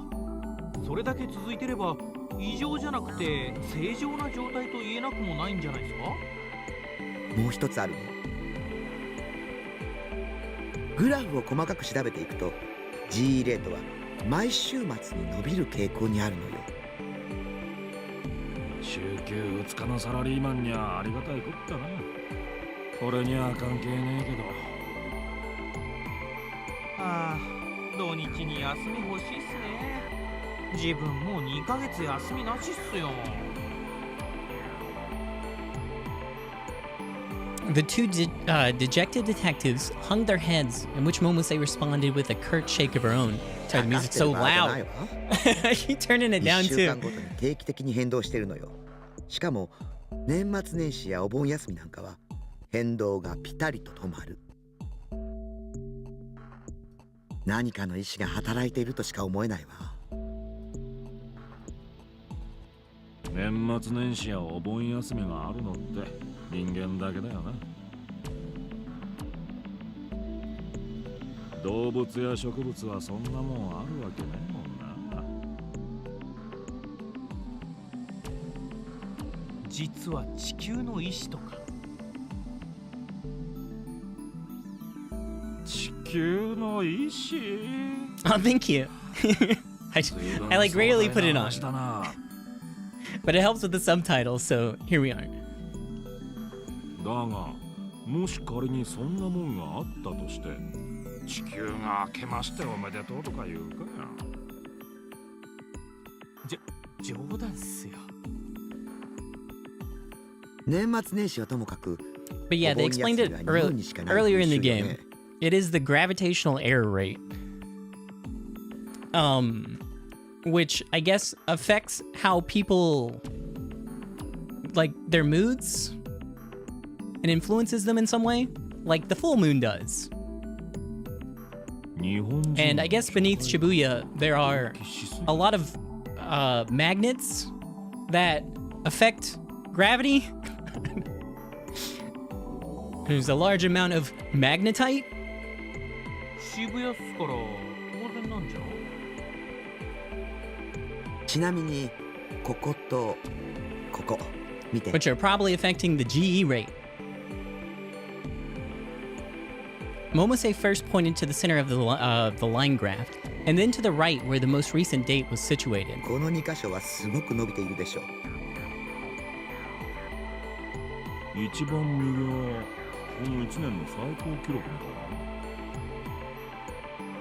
1年どころかこの10年の最高よ。日付は真ん中は3ヶ月前。覚えてる？小さな地震があったでしょ。ああ、震度3でなぜか8人も死んだ。あれか。あの犠牲者ってなんで死んだのか理由はまだ特定できてないんじゃなかったか。さあ、そうでしたっけ？ Ignoring the exchange between the two detectives, Momose continued talking. で、一番右はこの間の地震の日。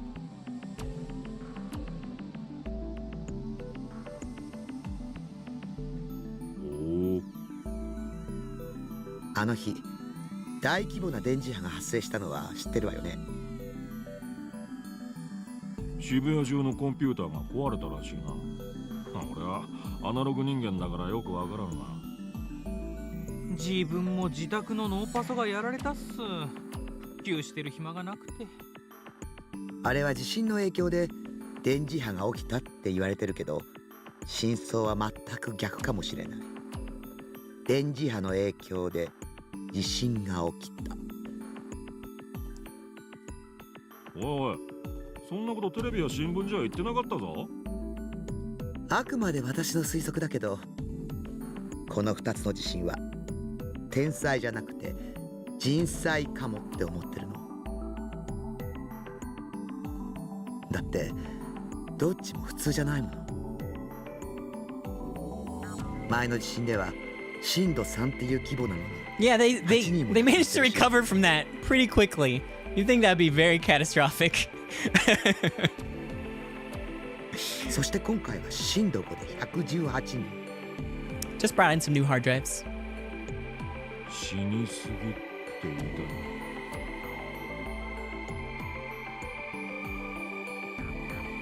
さっきバンちゃん言ったでしょ。亡くなった方の大半は死因が不明って。そんなの尋常じゃないわ。まあ、確かに。それに空が白く染まったっていう噂もある。That そう didn't い happen. えば時間が経つにつれて全く報道されなくなったな。マスコミに何らかの圧力があったのかもね。まさか。明和堂か。おそらくそうよ。マジっすか？明和堂とつながりのある企業。団体を洗うべきかもうやったわよ。さすがももちゃん、相変わらず仕事早いね。で Momose raised her hand skyward and stretched far and wide. Tilting her head slightly to the side, a satisfying pop sounded from her bones. それらしい当たりはなし。お手上げよ。お手上げってももちゃん。やっぱももちゃんさんの推測が間違いなんじゃ。そうかもしれないわね。これでも結構時間かけて調べたのよ。本業そっちのけでね。でも行き詰まっちゃったわ。よほど巧妙に隠されているか、スワちゃんの言う通り、私の推測が見当外れでしかないのか。こういう時は別の方向から攻めてみるってのがデカの鉄則だぜ。先輩、なんか心当たりあるんすか？ Bond stomped the hand that was fanning himself, then wet his lips with his tongue. 週末に G レートが上がって得するやつって誰なんだろうな。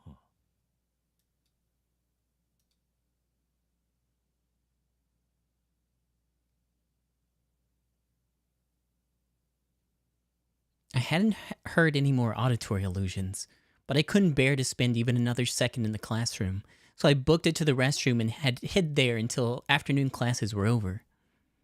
The reason I hadn't immediately headed back to my base was because, not only because of my lingering regret, but also because I still hoped that I'd get to see Rimi. So after school, once everybody left, I snuck back into the empty classroom. And there she was, all alone in the room, smiling at me as I walked in. Was Rimi. 石どこ行ってたの？待ってたんだよ。 That's me, Bishi. 一緒に帰ろっか、タク。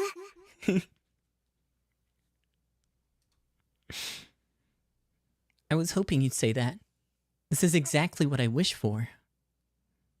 But I was the only one in the classroom. Nobody was waiting for me.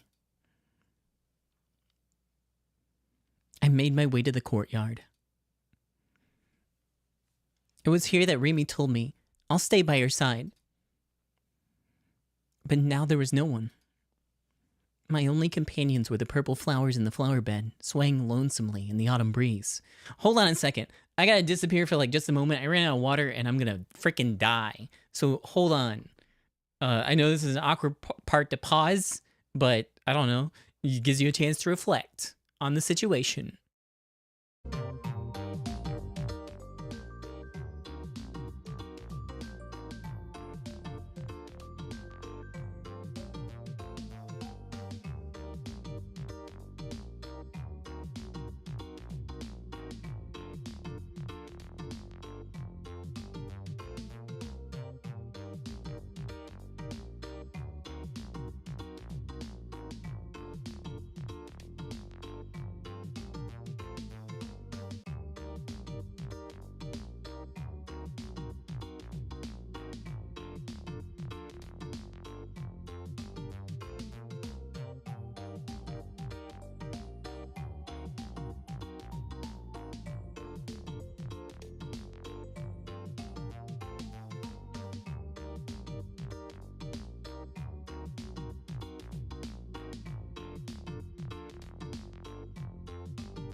Hey, what's up?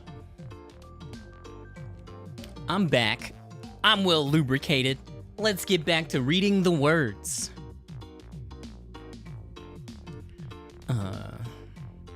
Pause. Game. Click. I grabbed the vermilion handkerchief out of my bag. The same one that Remy had given me. I sniffed it, hoping to smell her familiar floral scent. But that smell never came. I'd likely washed it once before, and in the process, erased every trace of her. It was just a regular handkerchief now. The memory lingered, but Remy did not.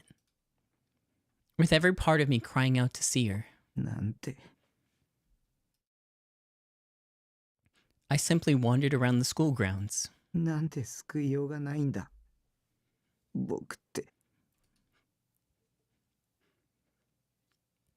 Holding her handkerchief to my mouth the entire time. Just sucking on it. I disgusted myself so much. I felt like I was gonna vomit.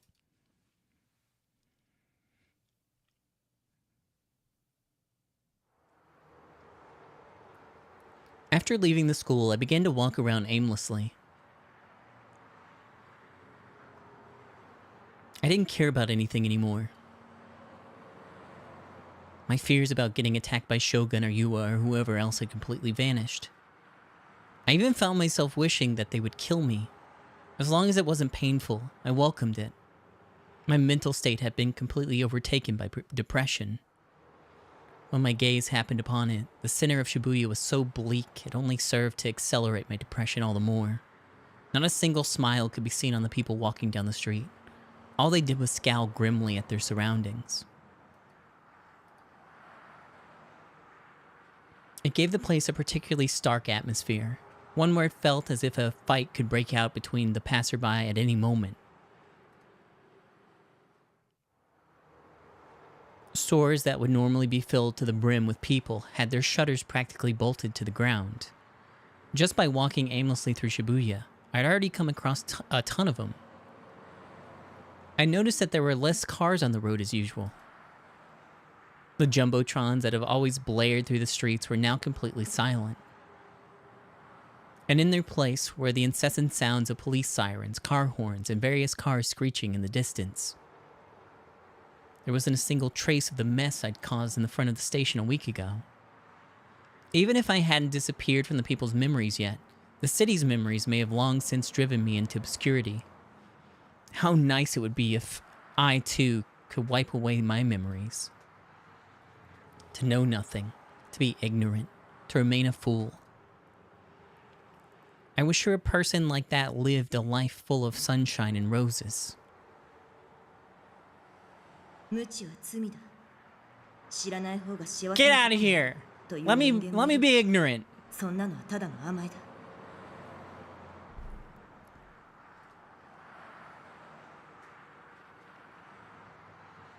I had a feeling that Senna had said that to me. But was it really so wrong? Being naive? People? Me? None of us are that strong. I was always wishing for someone to save me. I couldn't do anything on my own. I didn't want to.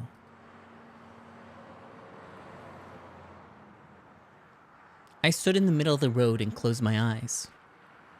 The most agonizing thing about all of this was that I barely understood what was going on. Things like Shogun and D-Swords were things that I didn't want to know, but I ended up learning about them regardless. However, if you were to ask me what they were, I wouldn't be able to answer. I didn't know the answer. Maybe I should just die. Looking to the front of the O-Front building, I thought that to myself. If I were to die, maybe my memories would reset, and I'd get to play again. Hey, person controlling me, what do you think? This current playthrough is a complete and utter failure. You made a mistake by allowing your joke of a character to grow in levels. You should have made me more like a hero. You should have made me actually cool. You should have made me more sociable, respectful to women. And you shouldn't give me a passionate, you should have given me a passionate sense of justice that would allow me to empower the weak. As I am now, I can't beat the final boss. I can't beat the game. I can't do anything. So please don't expect me to. Reset the game. Please. I'm worthless like this. Erase me.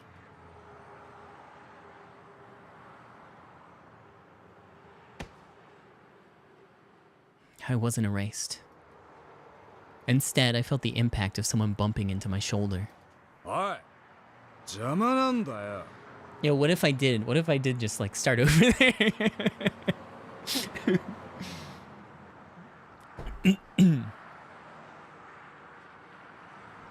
I thought it was just an auditory illusion. Earlier this morning, I heard a girl version of that line, and now it was a guy version. Who asked for that? I'd rather hear a much more moe voice. An illusion I could actually fap to later. Yeah. Oh, man. Then again, if they were to whisper something sexy in my ear, I get a boner even though I was in the middle of the city. Foo-hee-hee. 無視してんじゃねえぞなあてめえ西条だなどうなんだやらせ超能力少年この前テレビ出てたよなギャラいっぱいもらったんだろちょっと顔貸せよエスパー君 I opened my eyes. There were 3 men standing all around me. All 3 of them were wearing baggy clothing. They had gold and silver and red hair. 2 of them had their noses and ears pierced, and the remaining one just had their ears pierced. One of them was a Ganguro, which I thought had gone completely extinct before now. There's a death flag, I thought to myself. So this was the bump and confrontation kind of death flag, huh? It really was just one after another today. Whatever. I don't even care anymore. Just hurry up and kill me. Once you do, the game will reset and I'll be born anew. Do you have a knife on you? Make sure that you stab me in a way that I die instantly, alright? I was so scared my legs were shaking. I shouted that instinctively. I thought it had been close. Wait. Though it had been closer to a scream, I didn't care about how it made me look. I don't want to die, I don't want to die, I don't want to die. I was lying about not caring anymore. My situation might be hopeless, but I still don't want to die. One of the Dokuns covered my mouth. I couldn't speak anymore. They grabbed my arms from both sides. I stopped resisting. They dragged me to a deserted alleyway no one would go anywhere near, grinning the entire time. So I decided to launch a preemptive strike against the 3 men. Yeah, that you got him. I got down on my hands and knees and apologized in a shaky voice. お金なら全部渡すからそれで見逃してください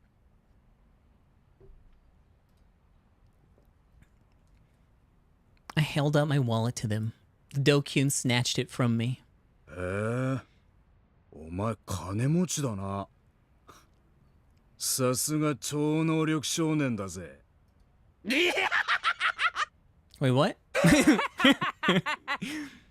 お前いいやつじゃん俺気に入っちゃったよ Still on my hands and knees, I breathed a sigh of relief when he said that.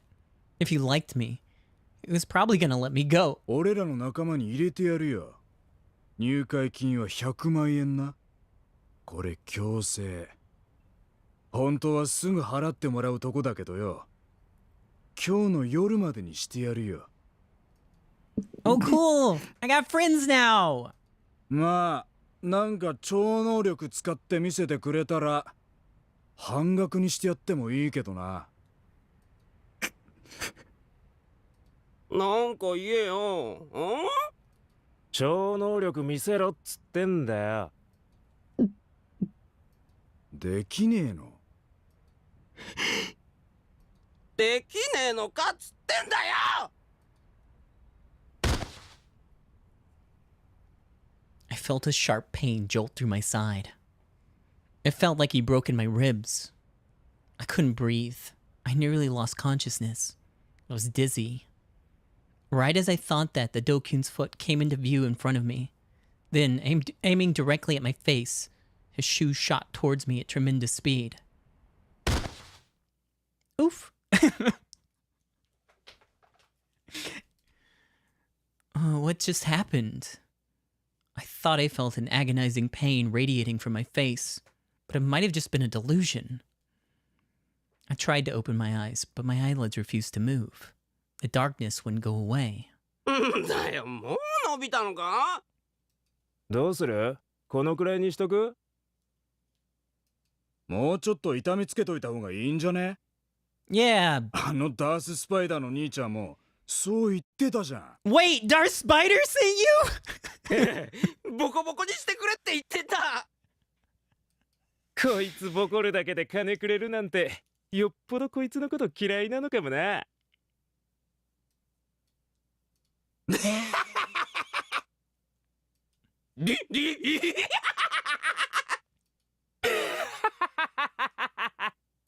というわけなんで、続きまーす。俺らのこと恨まないでね。Oof. I'm sorry. I'm sorry. I want to kill them. I'm sorry. I'm so sorry. I want to kill them.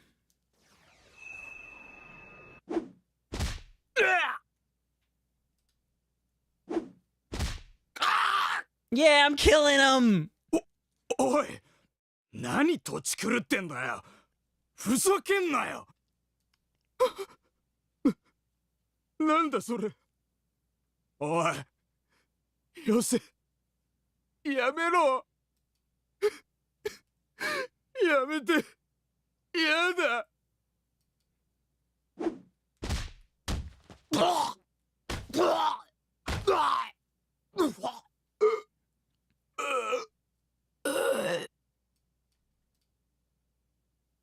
Hog.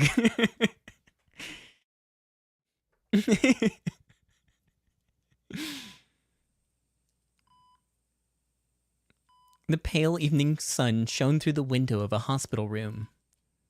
The light, singed red by the twilight, divided the room into two distinct parts, one captivated by light and one dominated by darkness. What was illuminated by that light was a bed adorned with pure white sheets. On the bedside table sat a handheld video game console. A number of academic books lined a nearby shelf, neighbored by the muted pink petals of an arrangement of cosmos flowers resting in a vase. The room was neat and tidy. Nothing moved, nothing stirred. There was a space where time seemed to have come to a stop.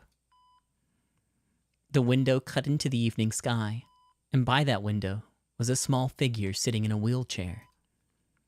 The figure's back to the window. He remained still and motionless. His breathing was so light, the intervals between each breath were so long, one might think he was already dead. His skin was covered with wrinkles. His cheeks were hollow. His eye sockets were sunken in. His scalp was barren. With these features, it was often questioned whether he should be referred to as a young boy or an old man. His shadow, which he had dubbed Shogun, extended all the way to the door of the room. The world then moved for the first time. The door slowly opened, and a figure emerged from the darkened corridor, stepping foot into the room, steeped in evening glow. Sakihara Rimi did not fully enter the hospital room, instead choosing to remain at the entrance. Her expression, illuminated by the setting sun, detailed how the girl had been deep in thought. もうやめよう。残念だけど、あの彼は、西條匠は消すべきだよ。Oh. I mean, you might be right, yeah. Shogun remained motionless in response to her words. どうして？危険だから。 Rimi's voice was laden with grief and sorrow. Her eyes appeared slightly moist. 私が消そうか。ダメだよ。Rimi was unable to confirm whether or not he was actually moving his mouth to speak. 彼にはやってもらわなくちゃいけないことがあるんだ。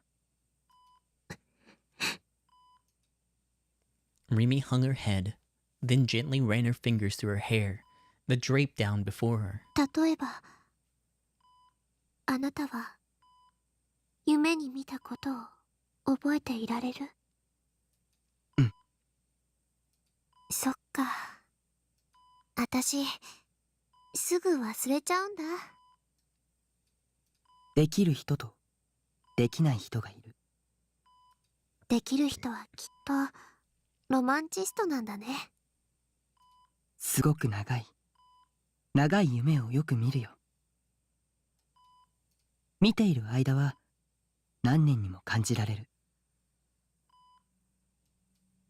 私もそうだった。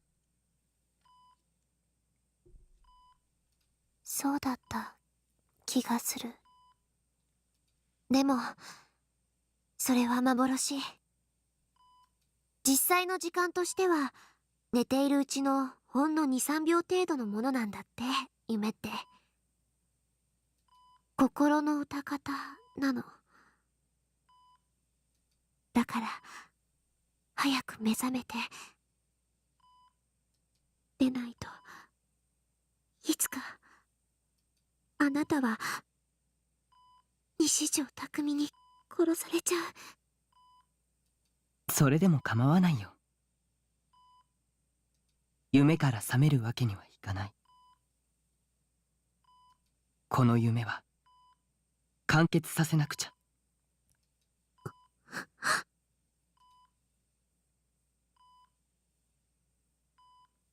完結した夢の後には何が残るの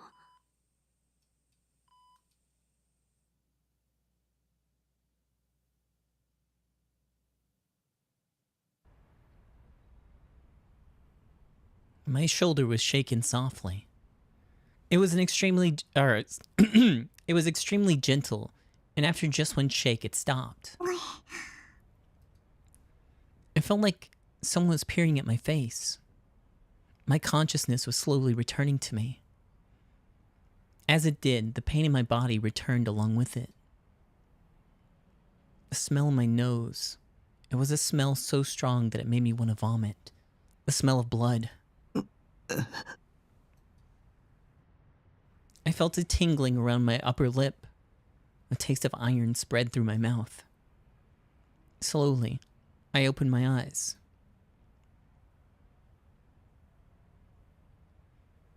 It was the same back alley as before.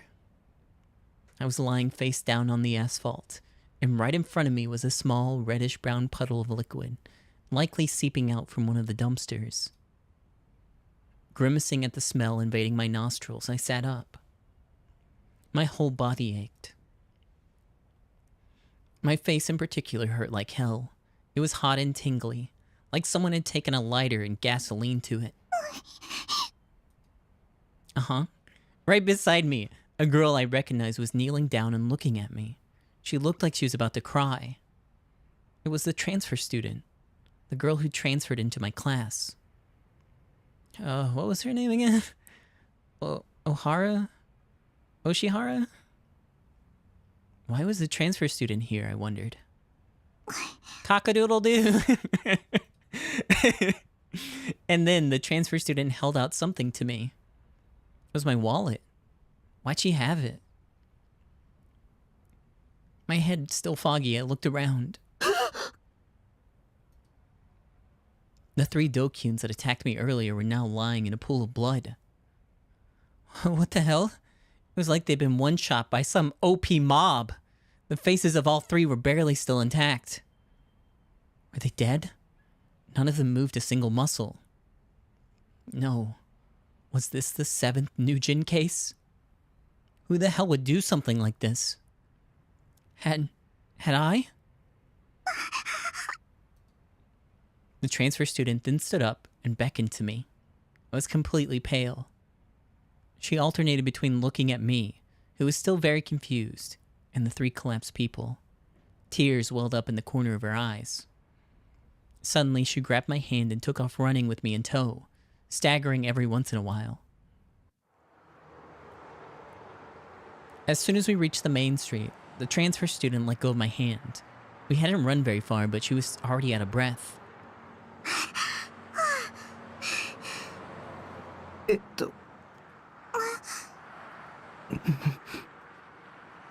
We both fell silent. Maybe the transfer student was just bad at talking as I was. No, that didn't matter right now. What I needed to do first was figure out what the hell had happened. I'd been being harassed by those Dokuns, and then they'd picked a fight with me. Then I must have passed out. But how long have I been unconscious? Oh. It's a delusion? What? Oh.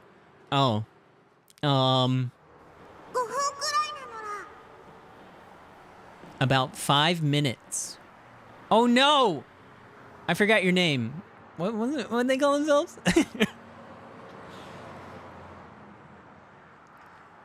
About 5 mini minutes.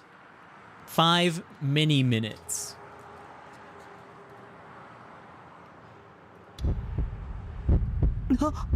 What? There it was again. I'd heard it again. Actually, hold on. Let me save.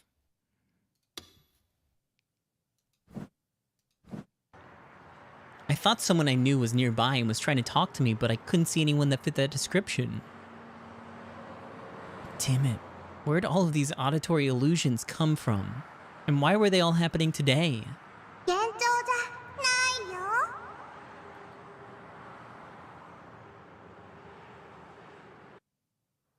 I see. It was a delusion. Of course, that includes the bloody Dokuns from earlier, too.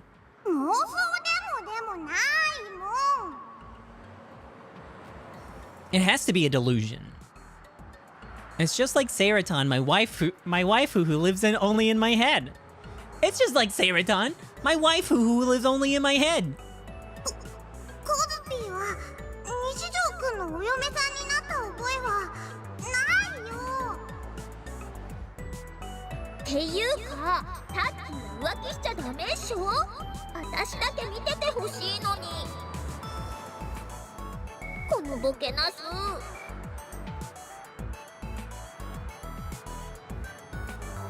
Seiretan is still my waifu. Nothing's changed on that front. Besides, I don't have any memory of some dumb blonde character named Kozupi.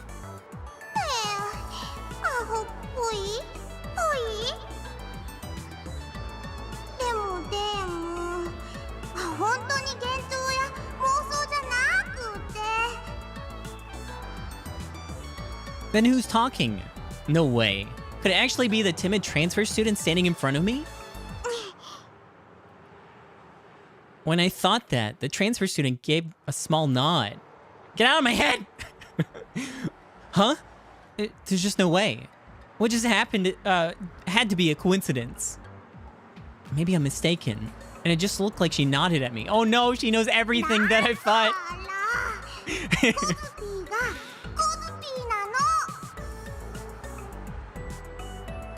There's no way any of this is true. I'm not a telepath. Not even close.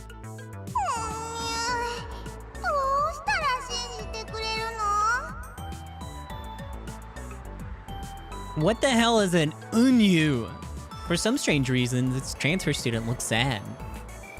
Damn it. Now I'm even getting somewhat depressed. If what you say is true, Kozupi, then prove that you're the transfer student.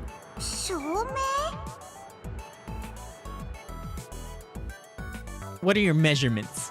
Yeah, what are your measurements, Kozupi?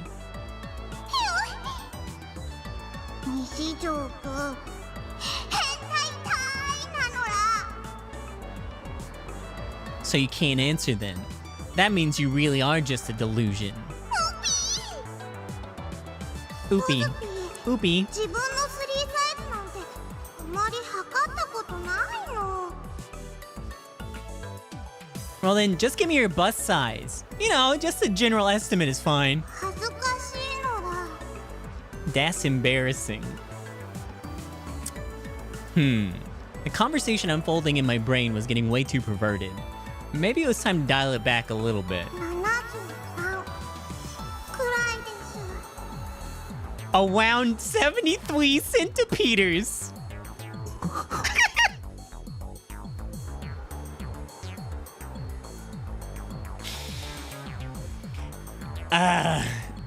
It is true that the new student's chest is flat as a board. So that part's consistent at least. Incidentally, I'm partial to tiny breasts too.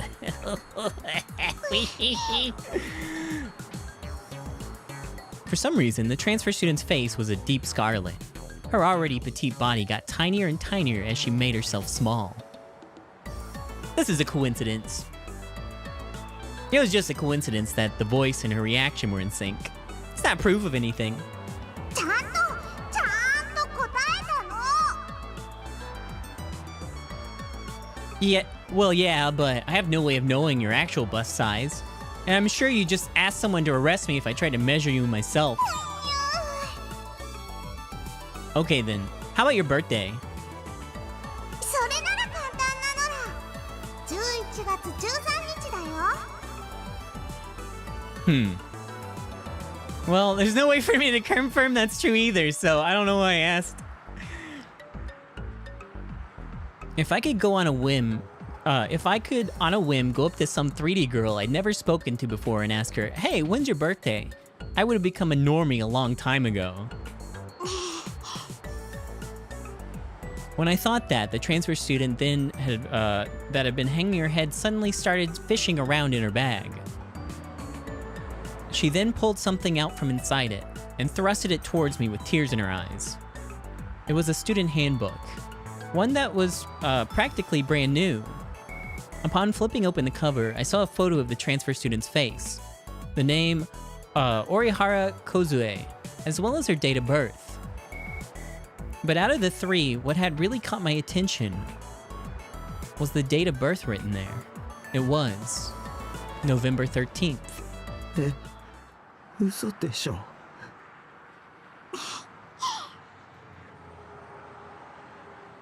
Oh, right.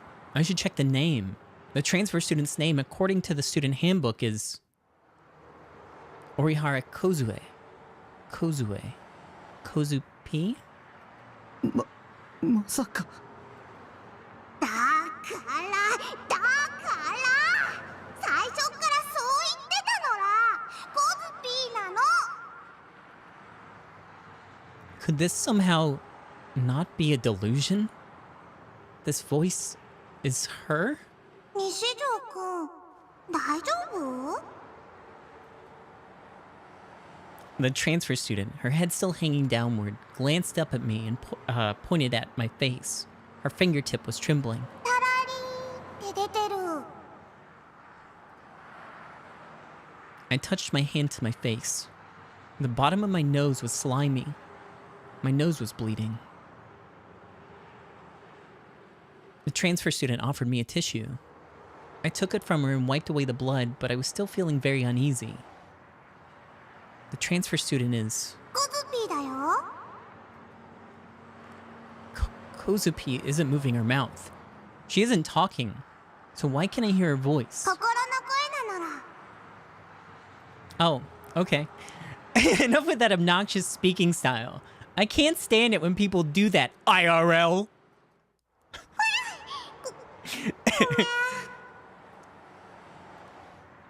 Wait, you can hear my inner voice too?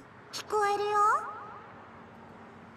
普通に話さないのはなんで？恥ずかしいし。 Oh, I know how you feel. I'm like that too. When I said that, she scurried around me like a chipmunk, glanced at me, then started walking toward the station by herself. ここ離れた方がいいと思う。 Oh, why? Confused, I followed her.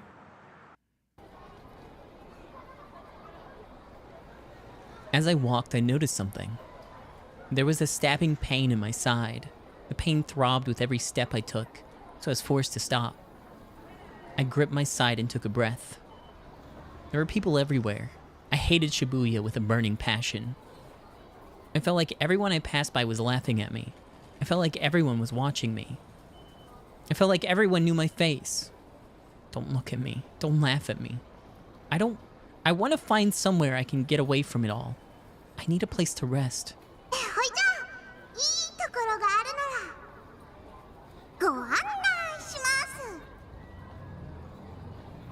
The energy in Kozupi's voice now is a stark contrast to a few times we saw each other at school before. And even though she doesn't talk IRL, her inner voice has energy to spare, to say the least. わあ、今うるさい女って考えた。うぷ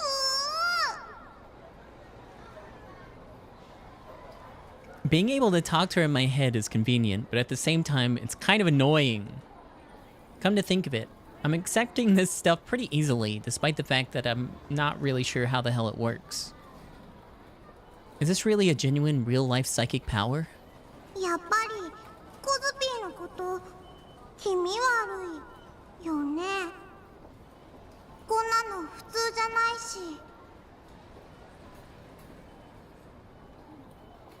I'm not bothered by the fact that you're not normal. It's just that I've met all kinds of weirdos recently. But you, Kozupi, you talk kind of funny, sure, but you're not scary. And you're not Dimpa tier. If anything, I prefer this. そう言ってもらえるとうるうるってなっちゃうのら。 As we walked, Kozupi suddenly burst into tears. Startled, I hurriedly gave her back the tissue. Yeah, I have this nasty, dirty, bloody tissue. After bowing to me way more times than she needed to, she took the tissue and wiped the tears from her eyes. Back to what I was saying earlier. It feels really weird, and also makes me feel pretty uncomfortable when people can hear everything I was thinking. That's my honest opinion about it. そうだよね。ごめんなさい。 Kozupi is Shawi. でも聞きたくなくても聞こえちゃうの。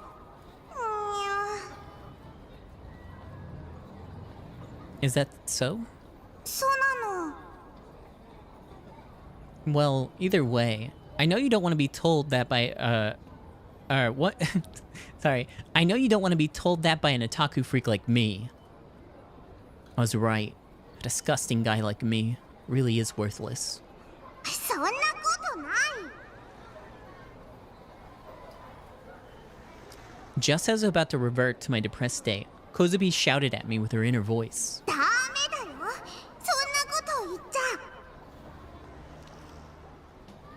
そんな悲しいこと。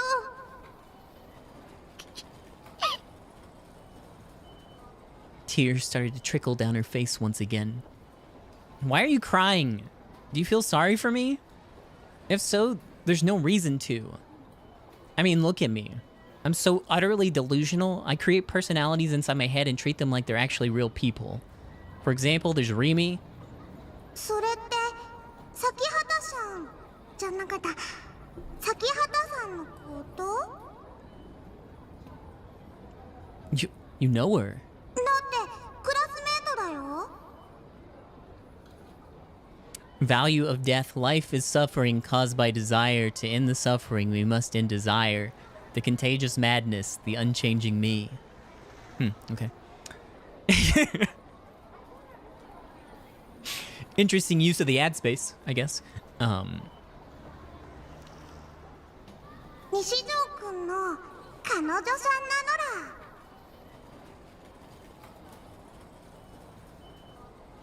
ら。 Like hell she is. あ、違うの？てっきりそうだとばっかり思ってた。 Kozupi knows who Rimi is, which means Rimi's real.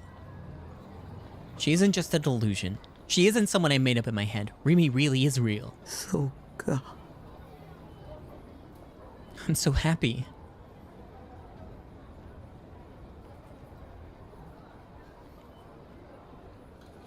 But if that's really true, then why hasn't she contacted me a single time?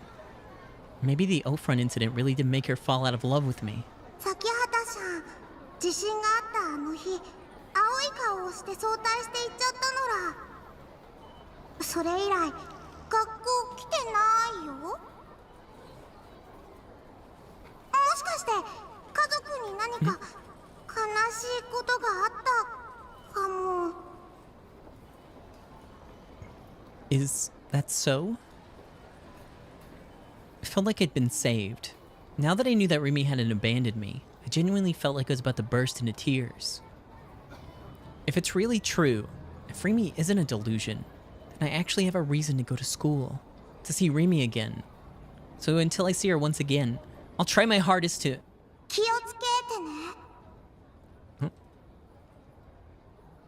Huh? 西条くんが崎畑さんと付き合ってるって思ってたから言わなかった。けど崎畑さんには気をつけて。 What do you mean? 崎畑さんはよくわかんないのら。 Again, what do you mean? What do you mean I don't really know her? What do you mean because of her crucifixion?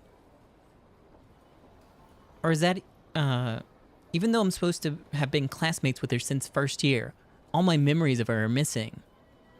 It's true that Rimi still is a bit of a mystery to me. But she saved me over and over. Whenever I'm scared, she tells me that she'll stay by my side. She's not my enemy.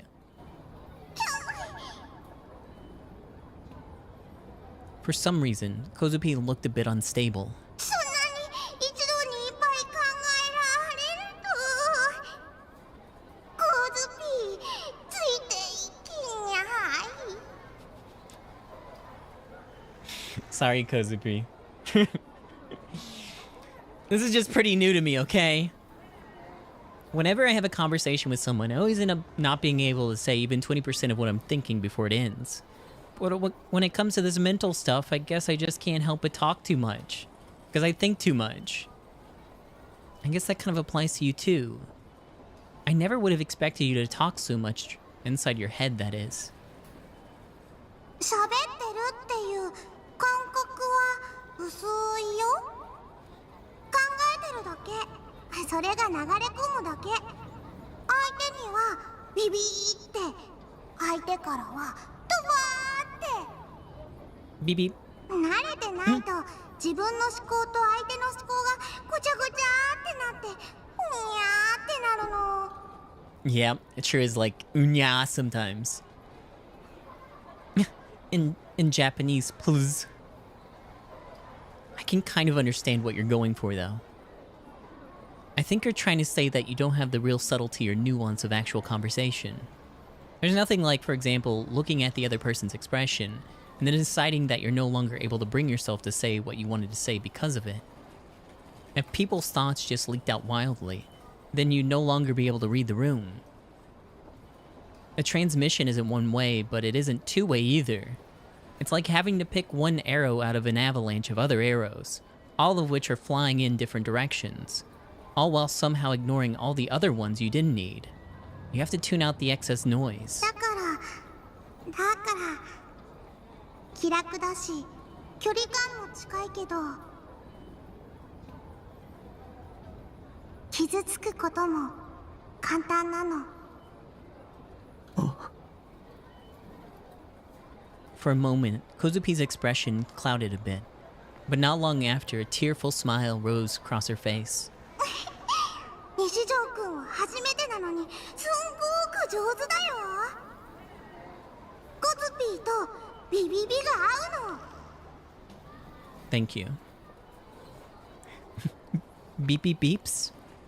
Are you trying to say we're on the same wavelength? そう波長波長。Beep beep beep. Well, I guess it's probably because I do something similar with Seraton pretty often.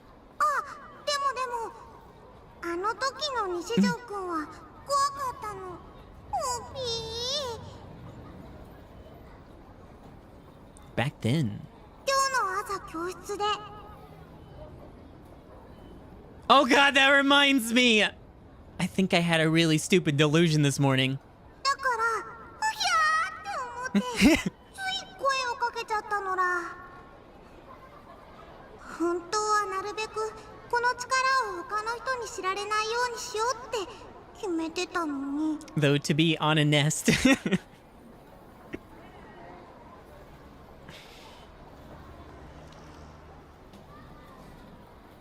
Wait, you don't understand. Back then, I was just really desperate, and at the end of the day, it was just a delusion. Huh? Who am I kidding? You probably hate me. Sigh. Slash me sighs. きっとそれを本当にやってたらコズピーは西条くんを殺してたよ。 Yeah. Huh? She said such a disturbing thing so innocently. The contrast between the two extremes sent a chill down my spine.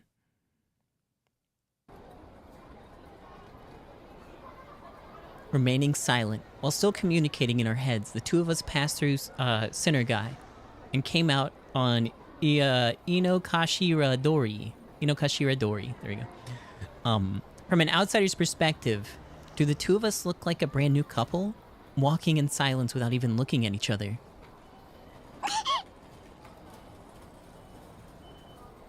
Kozupi let out a crazy loud gasp next to me. Her eyes went wide and she looked up at me.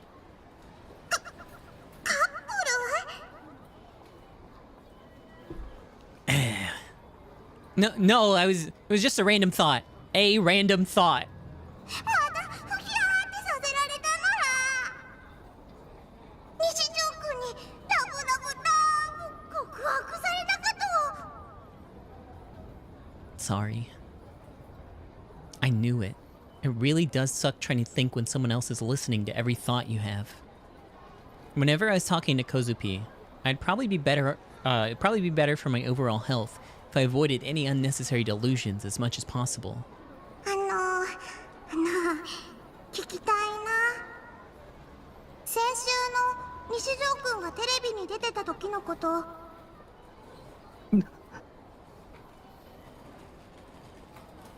Even if I told you, you wouldn't believe me. それ決めつけ。うぷ。 Upu. コズピーはあの時下にいたんだよ。 Down below. スクランブル交差点、ハチ公口の改札前、ちょうど通りかかって。あの時ずっと声聞こえてたよ。西条くんの声。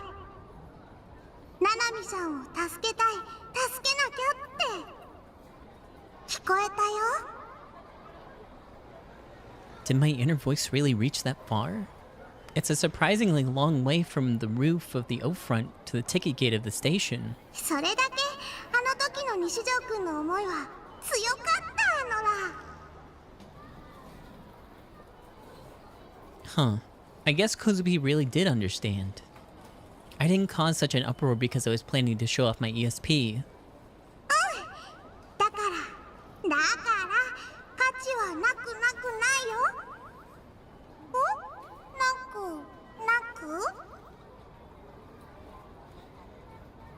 But in the end, it was all pointless. I put my own life before Nanami's. And at the very last second, I escaped. Kozupi stopped before the entrance of to Roft, and then, while pointing at the entrance, she looked at me.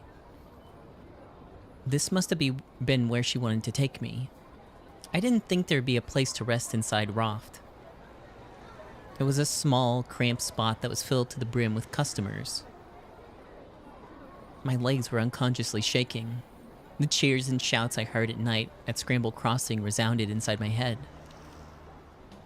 I didn't want to go to places with lots of people. Once I go inside there, there'll be nowhere to run. 大丈夫だよ。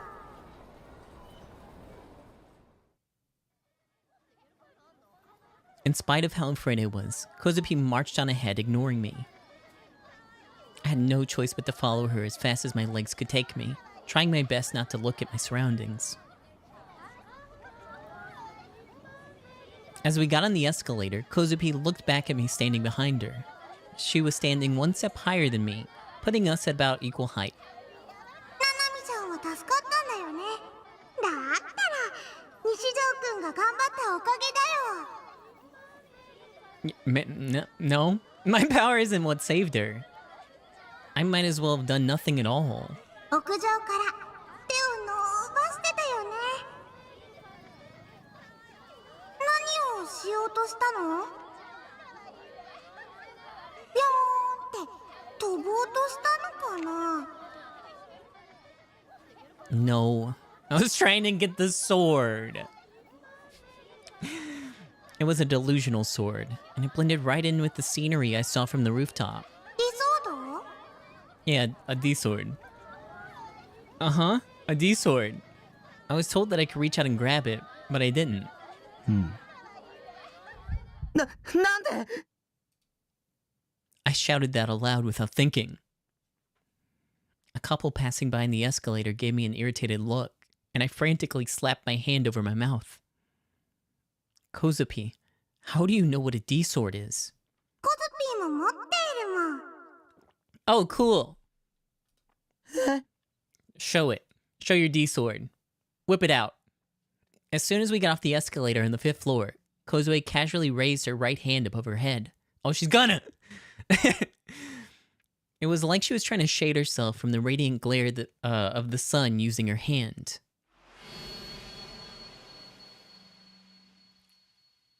As if it were running along her hand, light suddenly appeared in the air. No, it wasn't light. It was closer to lines. If I were to describe it, it'd be similar to wireframe. Countless rays of light intersected in a seemingly empty space before eventually forming a shape akin to that of a snowboard. And then, several streaks of blue light, more fiercely brilliant than any of the wireframe lines, ran across the entirety of it. Kozupi then clasped her open hand. Oh, it's thick? Damn. It's like a razor blade. Cool.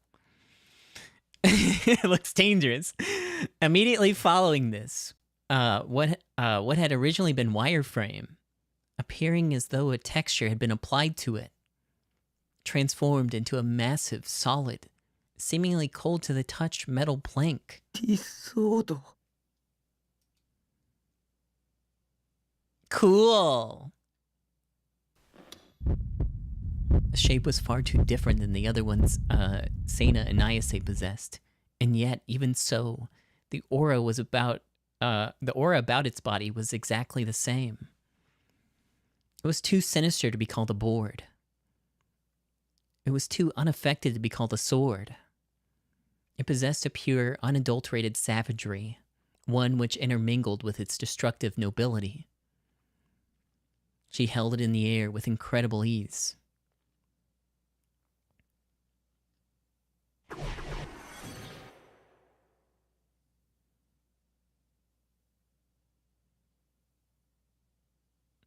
Where in that tiny body was she hiding that kind of strength? From the looks of it, that thing has to weigh at least 5 kilograms. Kozupi, having literally read the question in my head, turned to me and smiled bashfully. コズピーはタクミちゃんを守るためだけに作られたアンドロイドなのら。はい Huh? Had she just said android? What kind of anime plotline was that? Ignoring my disbelief, Kozupi clenched her hand in an adorable fist. タクミちゃん、もう安心なの。タクミちゃんを狙う悪いやつはコズピーがドッカーンってするのら。 Okay, thank you. ちなみにコズピーはメイド機能もあるの。だからこれからタクミちゃんと一緒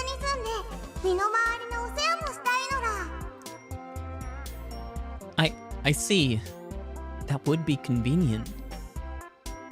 I was willing to accept that Kozupi was an android on top of everything else. That is, if she fulfilled one non-negotiable condition.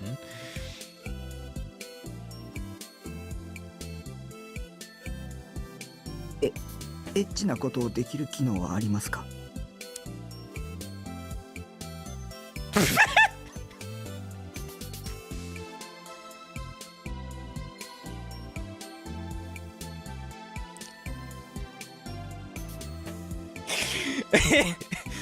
For whatever reason, I said all of that very formally. Also, Jesus Christ, what did I just ask her? While I waffled on whether or not to apologize to her, Kozupi's cheeks turned bright red, and her eyes shot downward. エッチなこともできるの。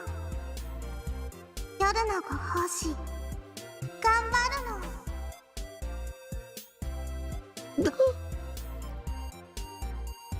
Holy fuck! Exclamation mark, exclamation mark, exclamation mark, 1, exclamation mark, exclamation mark, exclamation mark, 1, exclamation mark. A maid with combat abilities and the ability to perform nightly services.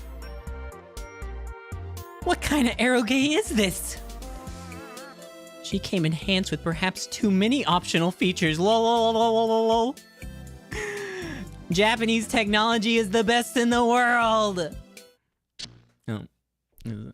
Maybe we should... I don't know, I get too scared to pick the red ones.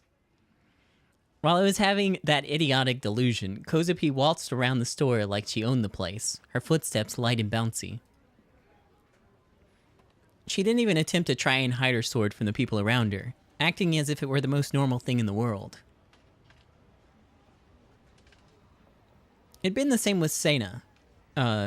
She'd also been lugging around a gigantic sword in the middle of Shibuya with no regard for the people around her.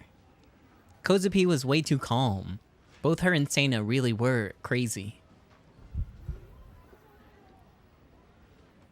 And what I remembered was the smell. The smell of blood. Neutral. You know what? That is an option. That is an option. I keep forgetting that you don't have to select either of them. I did that for so long. Like the first 2 chapters, I didn't know to do anything. I remember the scene of the Dokuns lying down in a pool of blood. あんなひどいことする人たちは死んで当然だよ。プンプン。Yeah, kill him. So they really were dead? No? Okay. 生きてる価値もないけど、あんなゴキゴキな人たちは。Kakirochis. Kakirochis. Say cockadoodle do. ゴキブリ？はあ、殺したかったな。Yeah. I could feel I could feel pretty clearly where Kozupi's mind was when she said that. There was not a trace of malice within her. She just wanted to take revenge on the bad people who had wronged her. And I don't think there was anything inherently wrong with that. 最近渋谷はますます物騒だよ。 Yeah, just let her murder 怖 her. そうなゴキゴキ男たちに拉致されそうになっちゃったからドカドカドカーンってしてやったなら。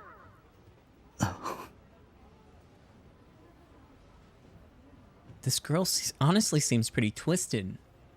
Albeit in a different way than me. 西条くん、こっちです。 Kozubi began to walk, her gigantic D-sword still in hand. She was pretty short, and her arms were really thin. She didn't look like she could even lift a feather. And yet, despite all these things, she didn't show any signs of her sword weighing her down. In fact, her steps were light and springy. I covered my eyes again and again each time the tip of the sword nearly collided with passing customers or products on display. Miraculously, though, it didn't end up hitting anything. We then arrived at the staircase. It was dimly lit, and unlike the rest of the floor, there was no sign of anyone around. Not even approaching, no one even approached the area. I didn't expect to find such a desolate spot inside Roft, a ridiculously popular store, especially since it was only a 5-minute walk from Shibuya Station. ロフトだけじゃないのだ。デパートの階段って全然人がいないの。You only moved here a few weeks ago, and I've been living here almost 2 years. How exactly did you know about this, but I didn't? コズピーは東京に来てから毎日渋谷を歩き回ってたのら。Yeah, she goes outside. それで見つけたの。憩いの場所だよ。Kozupi, seemingly in a good mood, sat down on the steps. She then casually laid her D-sword down on the floor. I had a pain in my side that was becoming unbearable, so I decided to take a break as well for the time being. それで景色とか模様とか見ると別のものが見えたりしないかな。ゾウさんとかウサギさんとかライオンさんとか。一番おーって思ったのはオオサンシャオさんに見えてた時。 What in the world are you talking about? 理想度の話ですよ。うっぶー。何かの模様とか景色とか見ると動物さんとかいろんな形に見えることがあって。 Oh, you mean that? Yeah, I've experienced that before. When I was looking for the from the perspective of the O-front rooftop, I saw something. I saw a D-sword blending in the scenery. はい、ピンポンです。コズピーが最初に見えた時はハムポンポンが死んじゃった時。 Ham Pom Pom, no! Ham Pom Pom. 小学生の時飼ってたハムスター。ほいでハムポンポンのお墓を作ってあげようって土手に行ったのら。でもスコップ忘れてお墓作れなくてふみゃーって泣いていたらお空にこの剣の形が見えた。それからはいろんなところでよく見るようになったのら。 How did you actually get your hands on it? In the end, I found my sword, but I couldn't take it. No matter how hard I tried to reach for it, I couldn't grab hold of it. ただ願ったんだよ。 You wish for it? Like what? That you could have it? But if that's what you did, then I did the same thing. Stopping my thoughts in its tracks, Kozupi looked up at me and shook her head faintly. 違うのら。 Nope. Oh. 願ったのはね。 Nope. 殺してやりたいっていうこと。 Oh, hey, I wanted that too. For like a moment. It was just like a moment. Just like one moment, though. Her inner voice echoed clearly in my head. I hadn't misheard her. She said it very clearly. Kozupi wished to kill, and she'd been beaming as she said it. The stairs leading up from the 5th floor to the 6th were very quiet, only with the faintest background music leaking from the restaurant. Neither one of us said a word. The sound of someone's breathing entered my ears. Was it hers? No, it was my own. A staircase where no one would ever approach. A blind spot in the heart of Shibuya. A pocket of air. I swallowed back my saliva in an attempt to wet my increasingly dry throat. そう願いながらミューって空見たらまた剣が見えて。 I want to でも kill! その時まで剣とは思ってなかったよ。なんだかガキーンってしたものって思ってた。あれでブーンってやったら殺せるかなって無意識に手を伸ばしたら本当につかめたのら。 And then what happened? What did you do after that? 殺そうとしたけどできなかった。コズピーの力じゃ半殺しにするのが精一杯だったのです。This girl, it's like she's broken. 壊れてないよ。プンプン。ここに剣あるもん。The way she gazed lovingly at the sword resting beside her, I could tell that she had absolute faith in it. Something her heart told me as well. Would I have to become this broken in order to get my hands on a D-sword? Was I still not broken to begin with?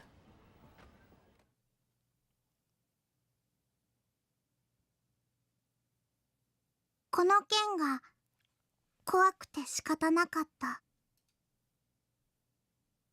That's what Orihara Kozue had thought before she came to Tokyo.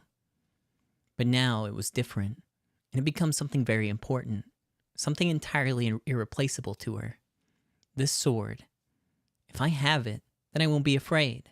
This sword will protect me. This sword is my heart, another me. It had been about 3 weeks ago that she had first begun to think so. Ever since she was a child, Kozue had the ability to hear the inner voices present in other people's heads. As to when she had first become aware of it, she could no longer remember. I must be crazy. I must be really sick. These thoughts pervaded her mind as she sought to understand. Even though she was very young at the time, Kozue knew that her power was something no one could know about. Thus, she concealed it from her parents. Her powers rendered her unable to make friends, forged a rift between her and her family, made the people around her think that she was merely a girl with ridiculous intuition, one that gave them the creeps. Even when she came to Shibuya, she still had been afraid to go to school. She did not want to meet anyone new, nor talk to anyone. She thought that they would just be creeped out by her no matter what she did. She did not go to school on the day she was first supposed to, nor the next day, or even the day after, instead choosing to wander about Shibuya during the morning. There was no doubt that Kozue's parents had been notified by the school, as the staff must have noticed that Kozue had been absent without prior notice, and yet her parents had said nothing to her. It would have been understandable for people to mistake her for a middle school student, but unlike the countryside where she used to reside, there was no one around to rebuke her as such when she walked the streets on weekday mornings. It had been several days since she had first begun wandering around Shibuya. In that time, she found a place to relax, the stairs within the local loft. It had become routine for her to sit there and stare off into space. This routine remained true on that day as well, and after spending nearly 4 hours there, evening broke, and she left Roth to return home. Raindrops fell from the dark gray sky. Kozue did not have an umbrella, and yet, without looking up at the sky, nor once fretting about getting wet, she timidly stepped out into the rain. At that very moment, something entered her field of view. The world is ending. A sign with the message written on it. Sodden by the rain, the handwriting had blurred. The person holding the sign was a lone, lifeless, homeless man, sitting on the side of the road under the pouring rain. His head hung downward so that no one could see his face. Perhaps he was dead. That person. Seeing him as though he were a mirror image of herself sitting on the stairs, Kozue ceased her stride.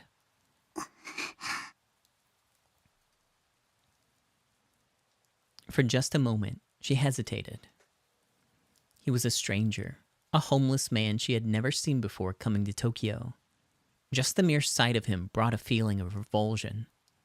If I talk to him, what if something terrible happens to me? Such anxieties pervaded Kozue's mind.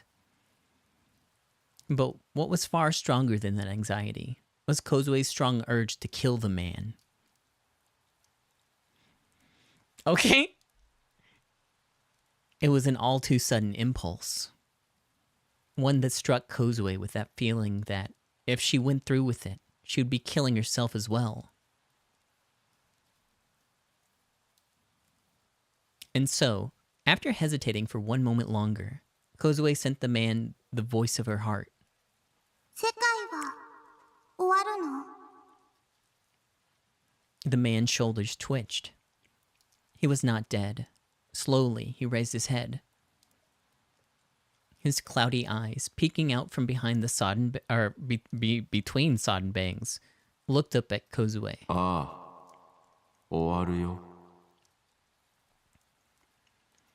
Kozue's eyes widened slightly in surprise. Not at the fact that he had just confirmed the world was ending, but that the man had replied at all. She had not been expecting a reply. The person to whom she would send her inner voice to would rarely respond well. Instead, they would face immense confusion, write it off as an auditory illusion, or shudder in terror before walking away with a hurried pace. Even if she did succeed in communicating with them, it was difficult for the other party to send back a reply in an orderly manner. People's thoughts were far too chaotic and disorderly. And yet the man's expression did not change. He had simply answered Kozue's question with an incredibly short response. The heart Kozue felt through the man's voice was laden with a deep sadness. 君は剣を持っているね。どうしてわかるの？君のような子を他にも知っているから。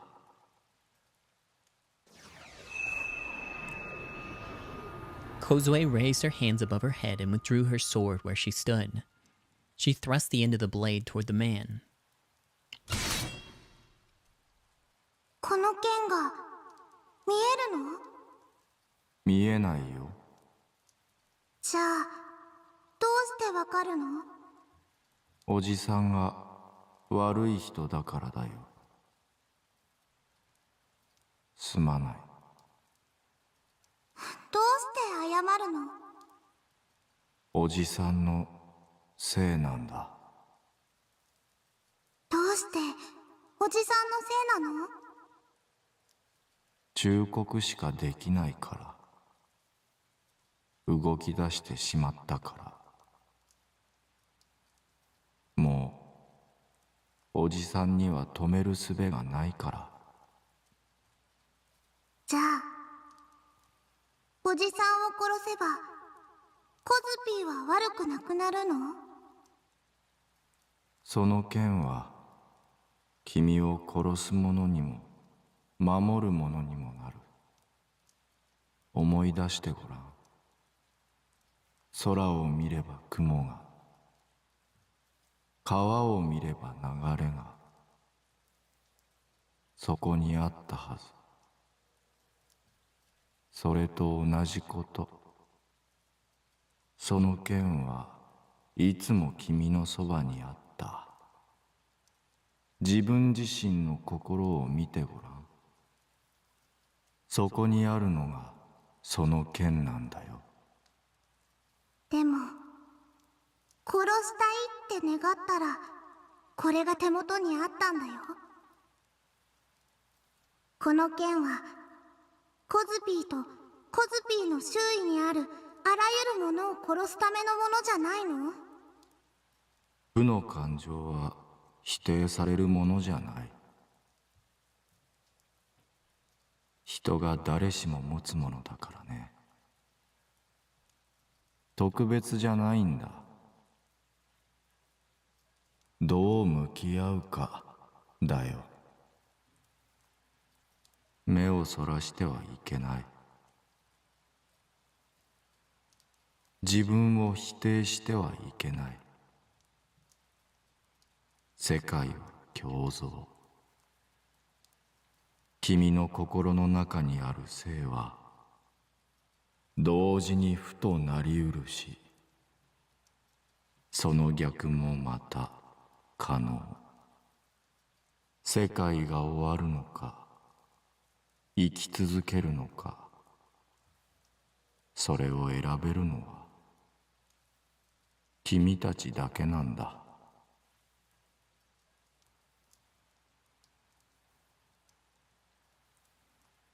In the end, Kozue had not killed the man.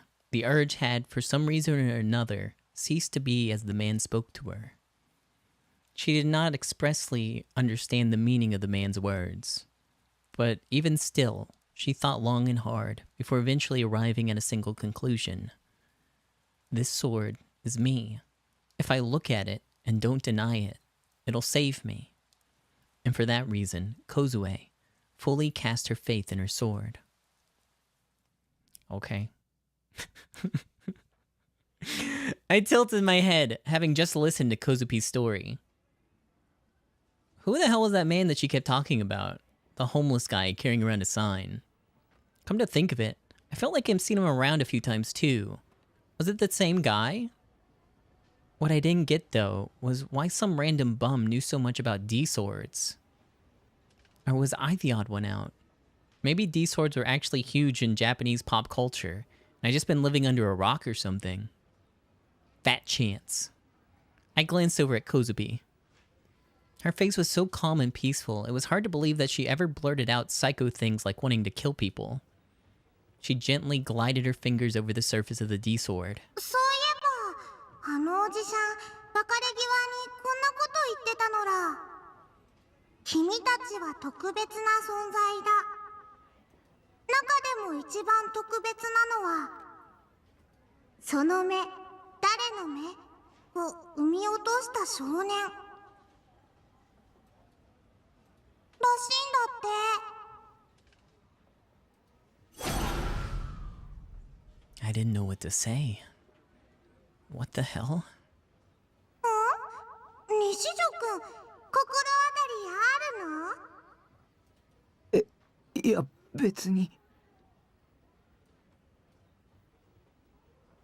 嘘ら、心は正直なんだよ。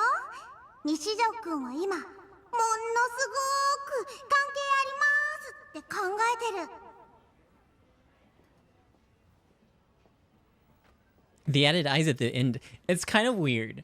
I think it sounds worse. I think it's more literal than the localized version. I don't know.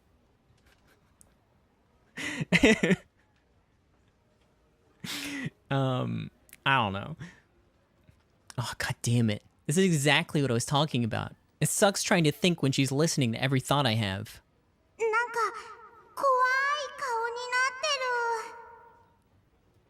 その目、誰の目って西条くんが最初に考えたの？ I bit my lip and stood up. My nosebleed had stopped, so I pulled the tissue crammed into my nose, or pulled out the tissue. Kozupi tilted her head and she looked up at me. どこへ？ I'm going home.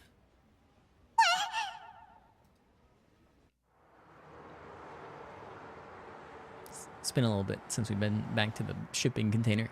Even though my sides were still killing me, I ignored the escalators and elevators and took the stairs down to the first floor instead. It was much easier to dodge the crowds and make my way outside that way.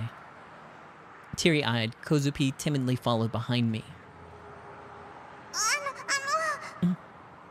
コズピー、何か怒らせるようなこと言ったかな？ I disregarded Kozupi's question. I was too focused on trying to sort out the thoughts in my head. That homeless guy she met. Could he have been one of Shogun's comrades? And what the hell was up with him mentioning whose eyes are those eyes? Who had he been talking about when he said, the boy who birthed whose eyes are those eyes? Me? That couldn't be right. I wasn't even close to special. Being a hero just wasn't in my blood. I mean, I couldn't even get my hands on a damn D-sword. I was just an average Joe, Villager A, and I wouldn't have it any other way. Being special? No thanks, man. I'd rather not have another O-front breakdown in my lifetime. So that begged the question, who was that boy? I considered the real culprit behind the Nujin cases Shogun. No way Shogun was anything other than an old man, but his voice and body made him seem like a kid more than anything. Pretty much everything about him screamed how abnormal he was, how he was someone special. 2 of the 6 current Nujin cases had whose eyes are those eyes appear at the scene of the crime in some capacity. I use that phrase quite a bit, but only ever in my own head. They barely even meant anything. So why the hell were they doing, what the hell were they doing in all those places? Was there an actual reason hidden there somewhere? One that would reveal why Shogun was so persistent in coming after me. Maybe the homeless guy had some clues I could work with. I imagine he was still somewhere in the city, carrying around his cryptic sign. I should look for him.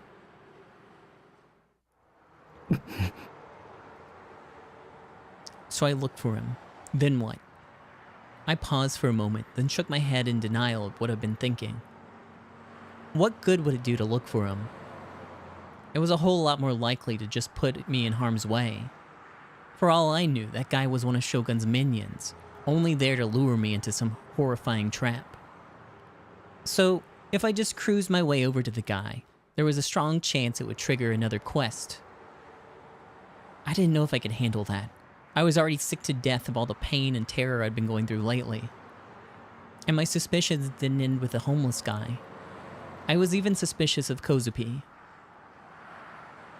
She didn't really have any reason to, and yet she was speaking to me with her inner voice. Why was that?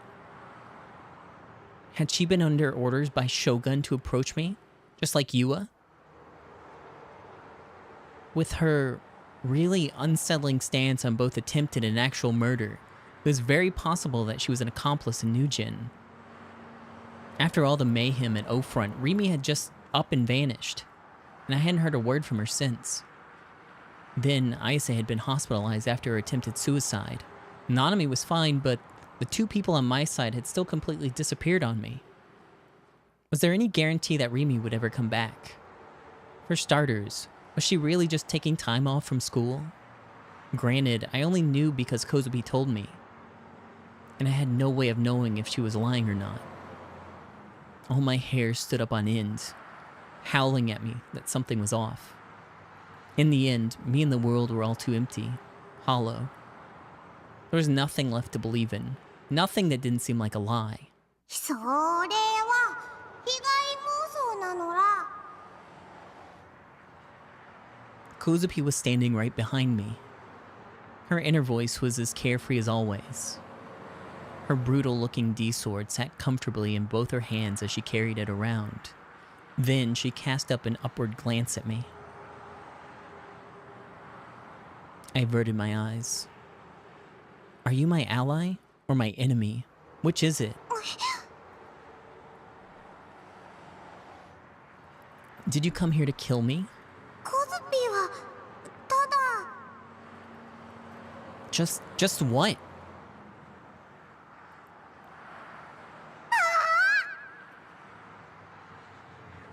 Kozupi suddenly yelped in excitement. Startled, my head jolted upward, only to realize it wasn't me she was looking at, nor the person she was waving to.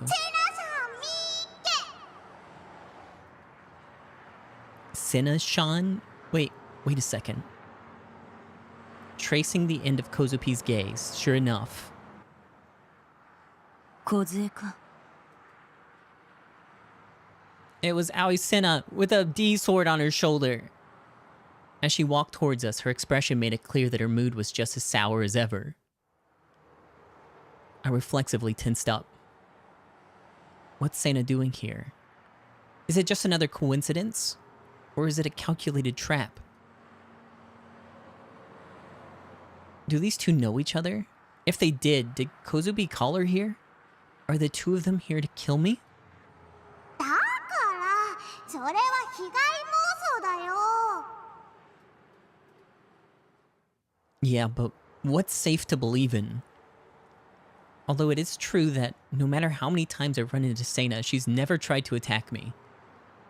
But that doesn't mean that she's my ally.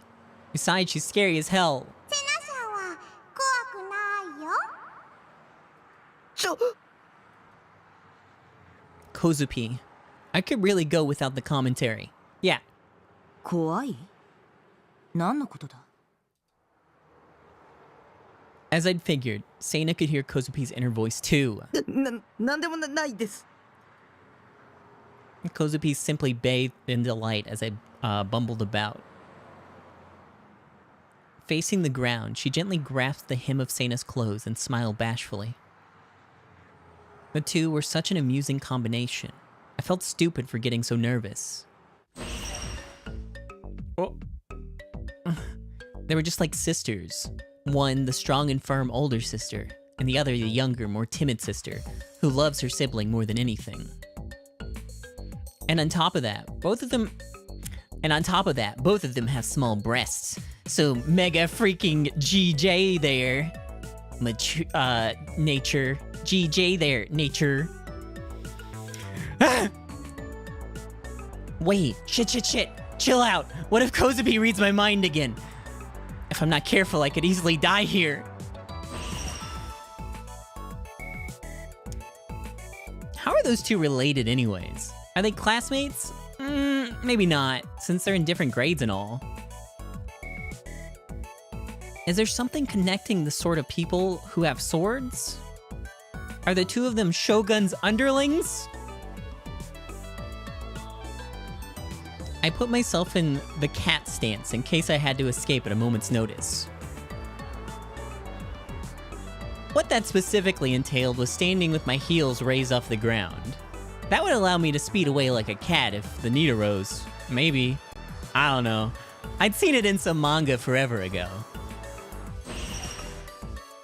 セナさんはね、コズピーが東京に来てから最初のお友達なのら。ね。 Yeah, rightsies.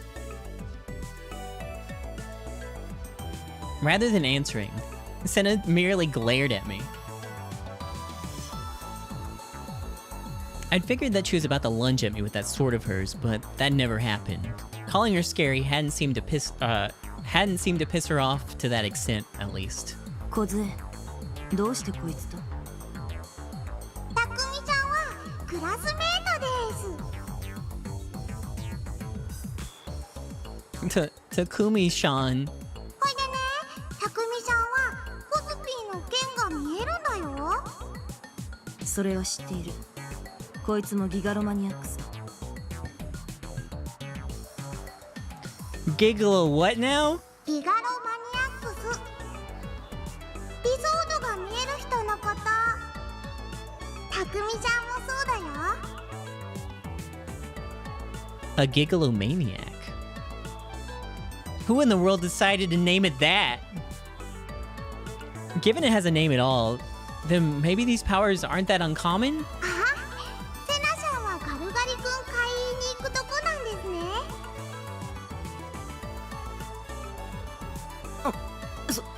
それは。 From the sound of it, Kozubi had read Sena's mind. Speaking of, I'd seen Sena eating Crunchy-kuns in the past. With winter right around the corner, I wasn't sure why she'd be eating popsicles of all things. I guess she really liked them. ほいじゃあ、みんなで一緒に行きましょう。 Let's go. Announcing that within her inner voice, Kozubi clung to Sena and pulled her along. たくみちゃんも早く。いや、僕は。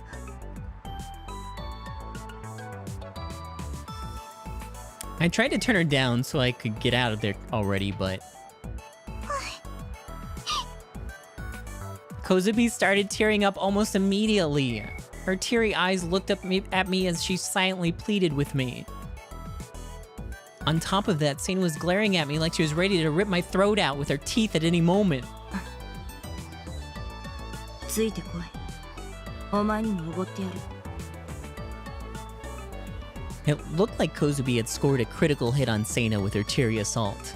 Urging me to follow, I reluctantly trailed behind her, heading toward the convenience store right behind the police station.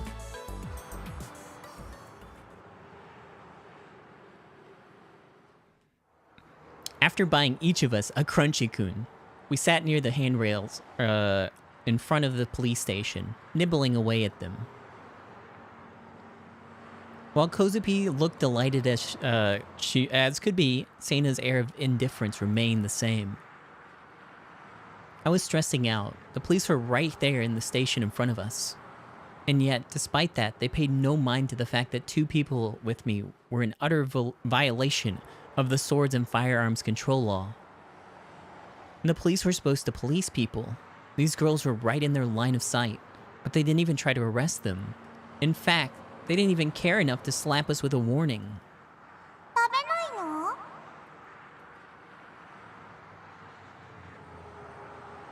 の？ Now that Kozupede pointed it out, I just went screw it and started to eat my Crunchy-kun. Though it was bothering me how people were staring. Though I suppose it was only fair.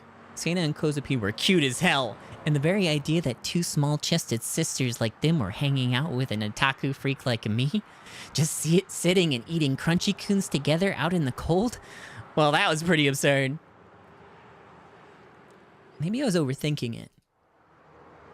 I couldn't block out all the snickering in my ears. Was I just hearing things? Was it another auditory illusion?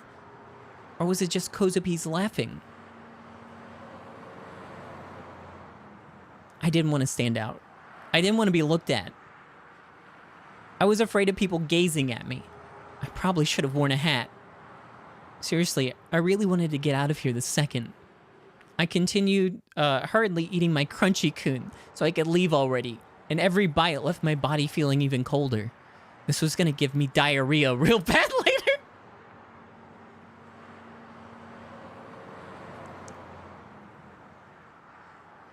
Why?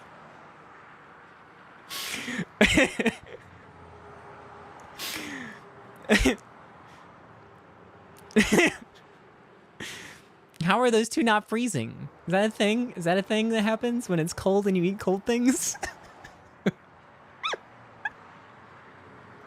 で、小泉、なぜこいつと一緒なんだ？こいつじゃなくて、たくみさんですよ。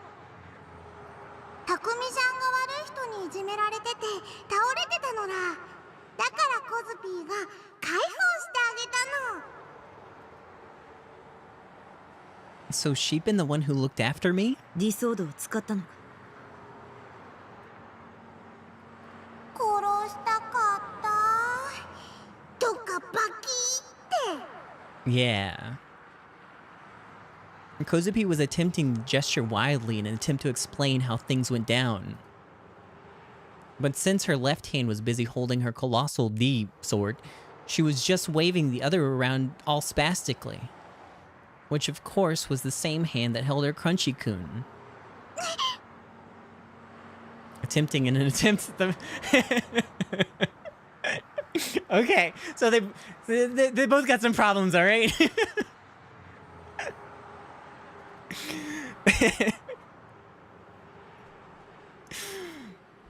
She'd only taken a single bite out of her Crunchy-kun before launching it into the air with a perfect arc. The popsicle soared through the sky before eventually landing smack dab in the middle of the road where it splattered to pieces.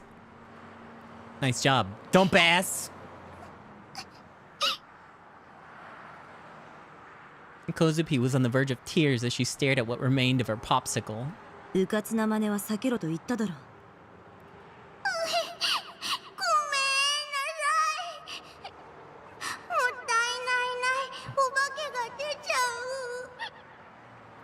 アイスのことじゃない。ディソードのことだ。Sana held out her half-eaten Crunchy-kun to Kozupi, seemingly giving up what she had left. Still a bit teary-eyed, Kozupi smiled as she accepted the popsicle with a bow of her head. Color me surprised. I guess even Sana had her moments. でも悪い人には罰ゲームをするのが当たり前だよ。Speaking of those assholes, who exactly had turned them to mincemeat? Kozupi? Or me? たくみちゃん、たくみさん。セナさんはね、すごーく何でも知ってるんだよ。リソードっていう名前もセナさんに教えてもらったのら。あと、リアルブータ。あれれ、ブッダ、ブッダ？リアルブート。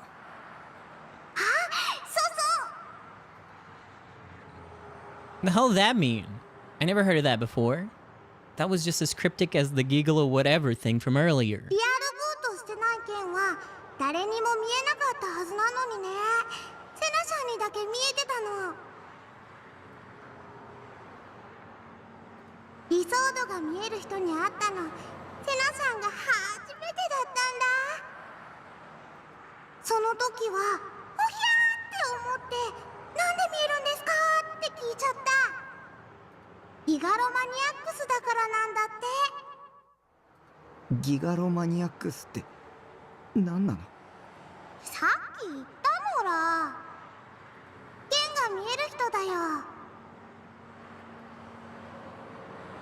A bit more detail here. Like, how does that work? ディラックの海に干渉できる力を持つもの。The Dirac Sea. Huh? A concept in quantum mechanics defined by Paul Dirac. An unobservable primordial soup of all elementary particles that is said to be uniformly distributed throughout the world. Appears in the wave equation, Dirac equation, of the whole theory, which ties together both quantum theory and the theory of relativity. Dirac defines the vacuum as a state in which the negatively charged elementary particles are so tightly packed together, no more can be created. This is the Dirac Sea. それがギガロマニアックスだ。Rather than Kazupi. Kazupi. Kazupi. Kazupi.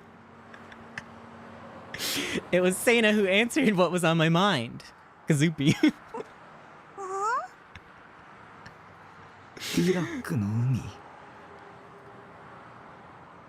Sena shot me a scornful glance as I tilted my head in puzzlement. The hell was that look for? Sure, I may look like an idiot, but I'm pretty damn smart when it comes down to it, you know. I was pretty sure the Dirac Sea was a concept relating to quantum mechanics. 負のエネルギーでいっぱいに満たされた観測不能の境界面とかだっけ？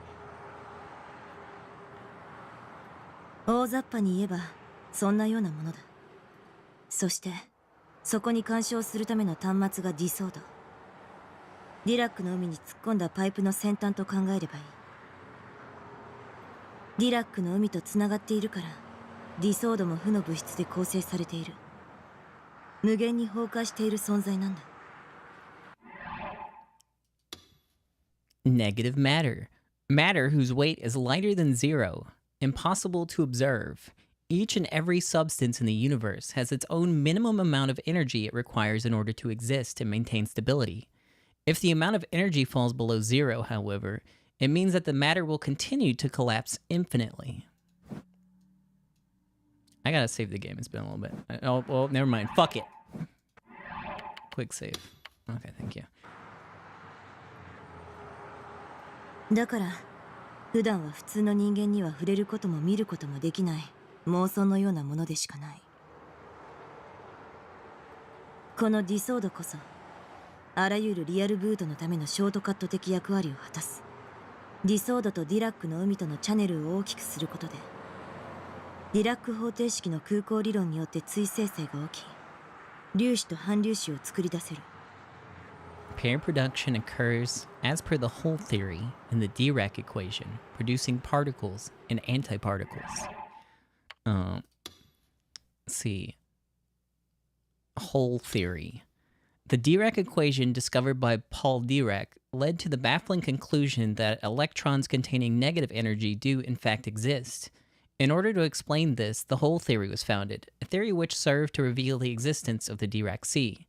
The Dirac Sea is impossible to observe, as a space consisting of matter infinitely collapsing into itself is not visible to the human eye.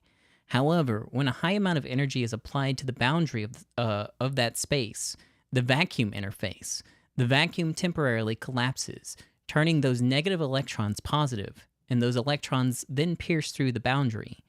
By observing the positive energy, one can prove the existence of the Dirac Sea. Pair production. a phenomenon where both particles and antiparticles are generated upon the collision of a large amount of energy with a nucleus or something similar. In Dirac's hole theory, this is when the vacuum collapses. Conversely, the collision of a particle and an antiparticle result in the annihilation of both particles. Did this one also just show up? Elementary particle, the smallest unit of matter, but the definition of what constitutes as an elementary particle is unclear. Certain elementary particles have a corresponding antiparticle with an opposite charge. In the hole theory presented by Paul Dirac, Dirac predicted that the antiparticles, positrons, would be generated via pair production in the hole created at the vacuum interface. この粒子がギガロマニアックスが生み出す妄想、世界にとってのエラー。そのエラーを現実とするには、作り出した粒子を他人のデッドスポットに送り込めばいい。粒子は即座に電気信号に変換され、周囲の人間に共通の認識、現実として成立する。逆に消したいときは、粒子を送り込んだデッドスポットに今度は反粒子を送り込み追消滅してやればいい。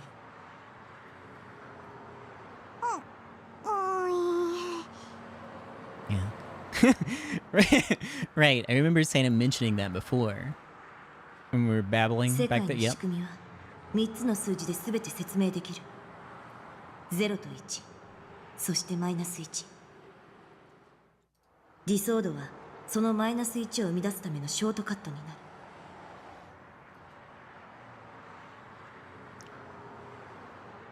This was all giving me a headache.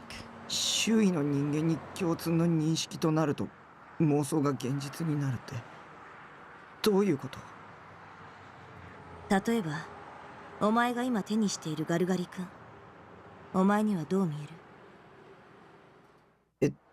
どうって水色をしたアイス。その水色のアイスは本当に現実だと証明できるか？ I mean, what else would it be? It was a Crunchy-kun. Anyone with eyes could see that, and anyone with a mouth could feel how cold it is with every bite. I would think that'd be pretty obvious to answer. 人は目で見たものを脳が認識して初めてそれが水色のアイスと理解できる。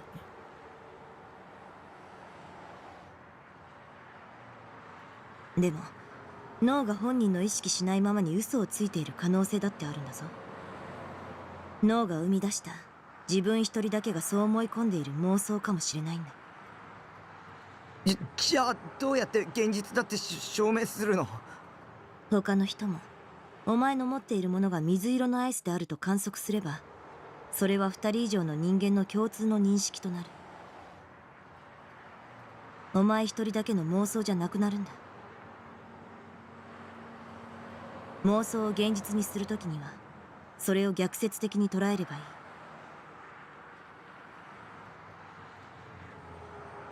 To break it down then, a person's solitary delusion can become part of reality by forcibly showing it to someone.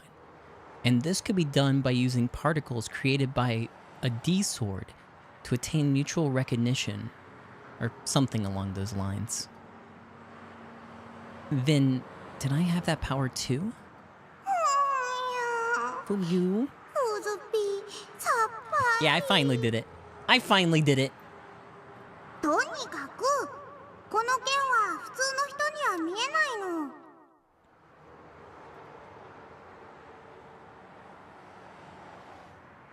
Kozubi returned Seina's Crunchy-kun, then trotted back towards the road. Then, in front of all the people walking along the road, for some inexplicable reason, she suddenly began whirling around her D-sword wildly. I shielded my eyes. So those were her true colors. In the end, she was nothing more than a homicidal maniac. Any second now, the road would become a sea of blood. Anyone crossing past with that colossal blade would have their body torn to pieces.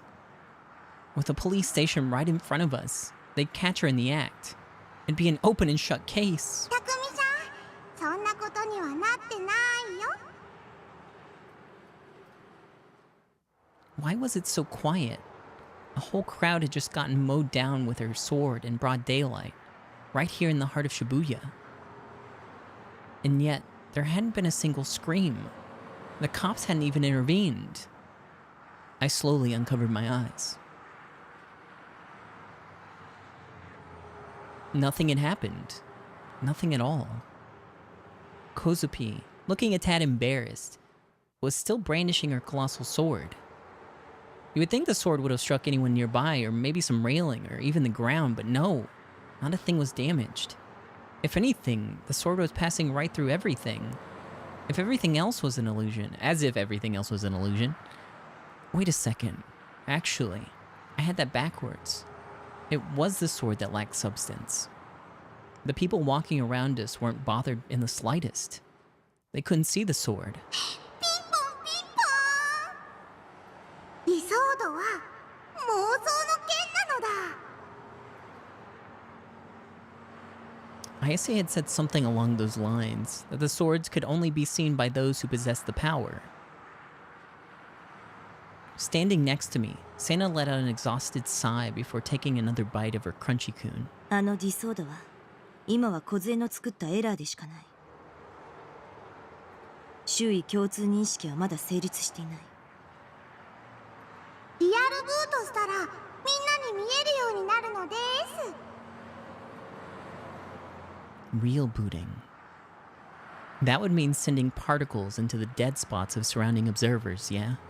Not that I knew what the hell a dead spot even was. ズシャーってしたり、ドガーってできるようにもなるよ。 Can you please explain with anything other than sound effects? Still, I think I got the picture. Slishy slash was probably for cutting, and smashy crash was for hitting. What was this girl going around cutting and hitting? Did Kozupi seriously do such horrifying stuff like that? And what about me? Did I have the power to do that too? No, I wasn't special. I wasn't a giglomaniac. And in the end, I hadn't even been able to obtain a D sword. 剣は見えたよね。だからそのうち匠さんも持てるの。 I'm telling you, it's no good. Even back at O-Front, it just didn't work. Sure, I did see a sword there, but I had zero clue how to actually grab it. どうやって手に入れるかっていうと。 Kozubi peered at Sena to urge her to do something. Sena let out another sigh.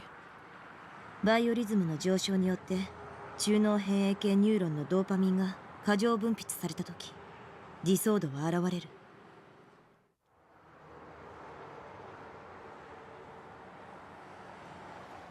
Oh, okay. Hey, let's... Also known as nerve cells, a type of cell specialized for information processing. Nerve impulses travel through these cells in order to transmit various types of information, making neurons quite similar to mechanical transmitters. それは危機的な状況や興奮、悲しみ、憎しみ、笑いなど人それぞれだ。ドーパミン分泌量が多ければそれだけ観測しやすくなる。匠さん、そういうことなのら。 It was just absurd how wide Sena's knowledge was. She might very well be an outright genius. I mean, with explanations this detailed, you think that she majored in gigalomaniacology, if that was even a thing. For starters, I couldn't imagine there being any other girl in all of Japan who could spout theories and jargon off the top of her head to this degree. Where on God's green earth did she had she studied literally any of that? What was with all the mysterious characters accumulating around me? I was dying for an answer. Thinking about it all just wore me out. It sucked ass only half understanding what was going on. But I didn't have the strength to look into it myself, because none of these people were normal in the slightest. Grappling with those feelings of bitterness, I took one last bite of my thawing Crunchy-kun. 当たりだ。 Yo! It said win on what was visible of the stick. Kozupi had came back and peered into my hand. たくみちゃん、すっごいね。大した運だな。セナさん、自分も当たりが出てほしかったって羨ましがってるのら。そんなことは思っていない。I doubted Kozupi could be so easily fooled here, given her ability to read everything on someone's mind. セナさんはいつも当たりが出ないかなとワクワクしながらガルガリ君を食べてるのら。当たりを引いたのはどれくらい1割3分7厘。She really had this stuff down to a science. Did she calculate all that every time she ate one? Finishing our Crunchy-kun as well, she gave the leftover stick a quick glare, only to let out a quiet snort. She must have lost, or at least her face made it look that way.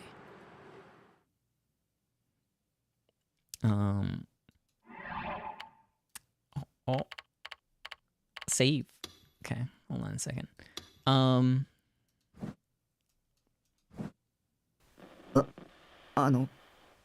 よかったらどうぞ。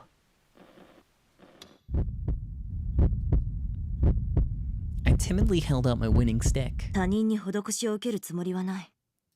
私は自分の可能性を試しているだけだ。でも本心では欲しいって言ってるね。あげますよ。僕アイスはあんまり食べないし。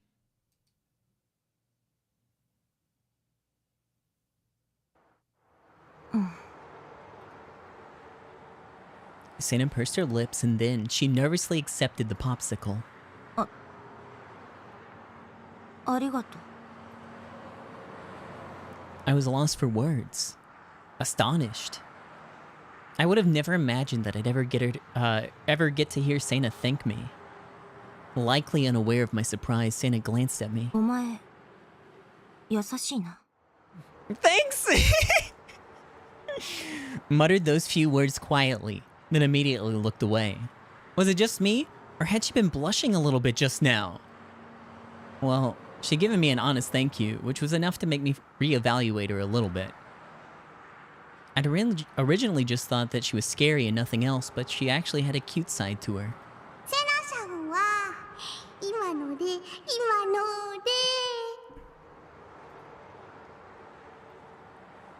Kazupi spun around in place, peered happily at Sana's face, and then at mine. たくみさんのこと好きになっちゃったのら。小杖、何をバカな。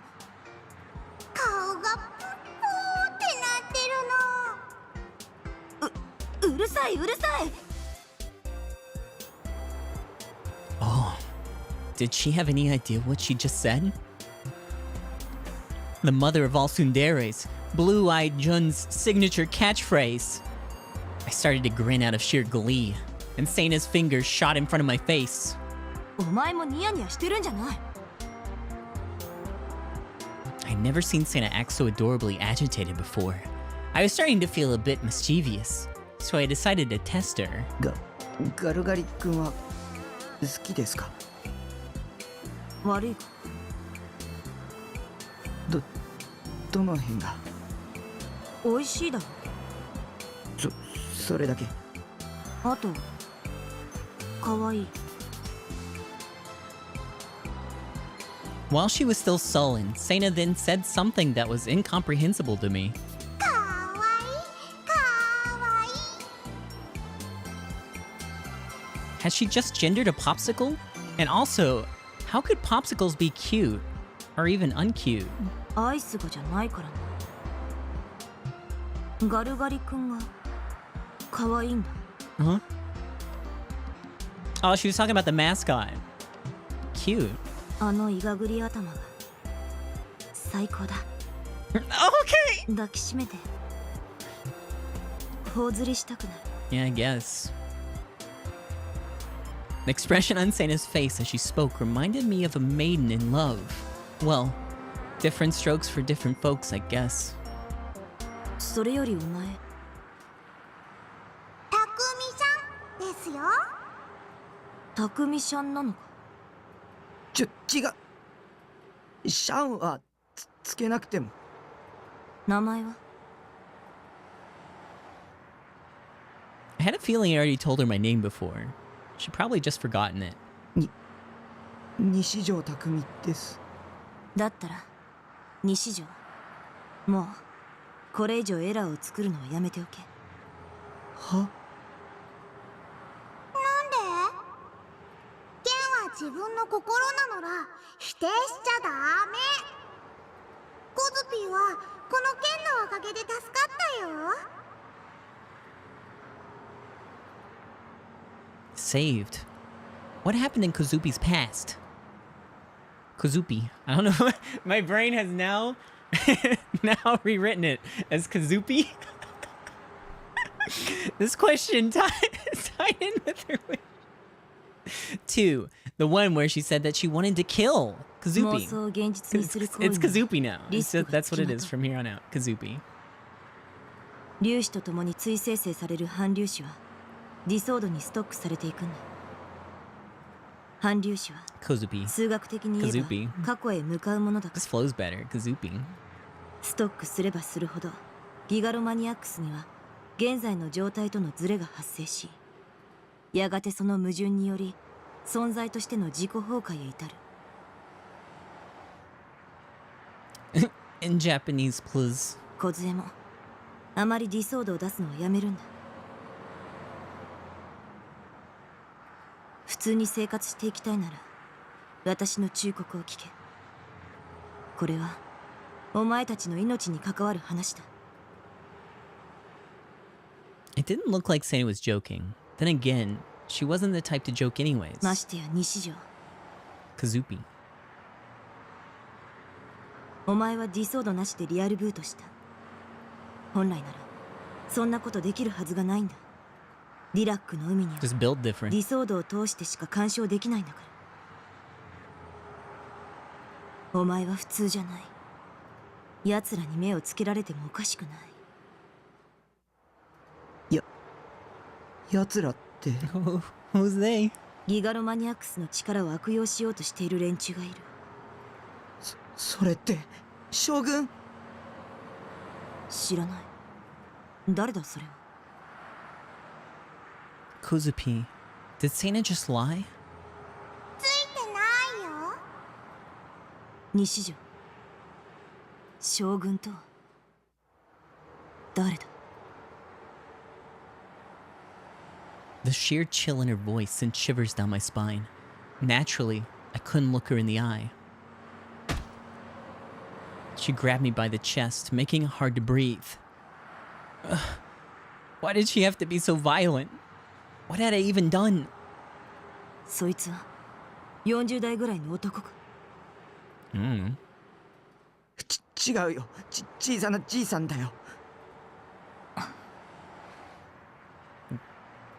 Just a weird old baby man. Do you know any weird old baby men? Seina immediately let go of me. そいつもギガロマニアックスなのか。わからない。でもニュージェネの真犯人だよ。真犯人だと。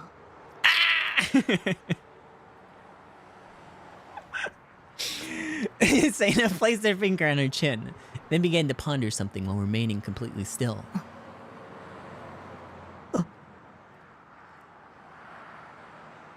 The air felt volatile. I was hit with a strange feeling of anxiety. Seina knew something. But what the hell did she know? Who were these people that were trying to abuse the power of gigalomaniacs? あ、そうだそうだ。3人で記念撮影しましょう。ほら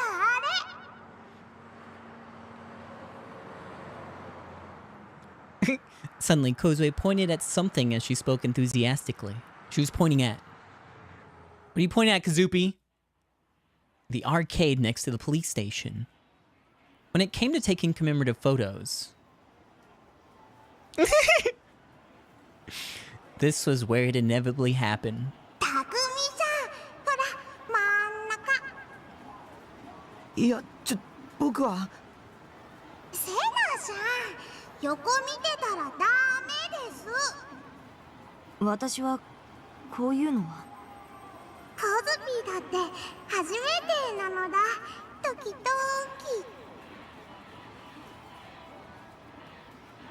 Without once consulting us, Kozupi followed the instructions on the screen and pushed the button after button. And before Sena and I could get ready, mentally and physically, a voice came from the screen. はい、ポーズ。パサッ。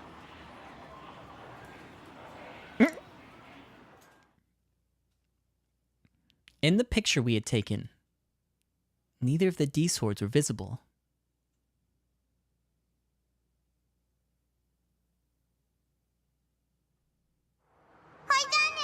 This has been the longest chapter. It's still going. It's been one for 4.5 hours.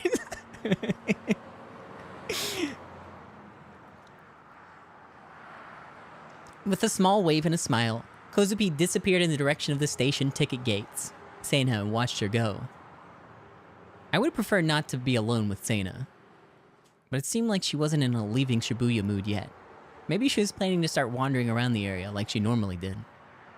I wanted to head back home as soon as possible, but there was one thing I had to ask the resident Gigolomaniac. I almost want to say Gigolomaniac. Brainiac before I did. I had to stop myself.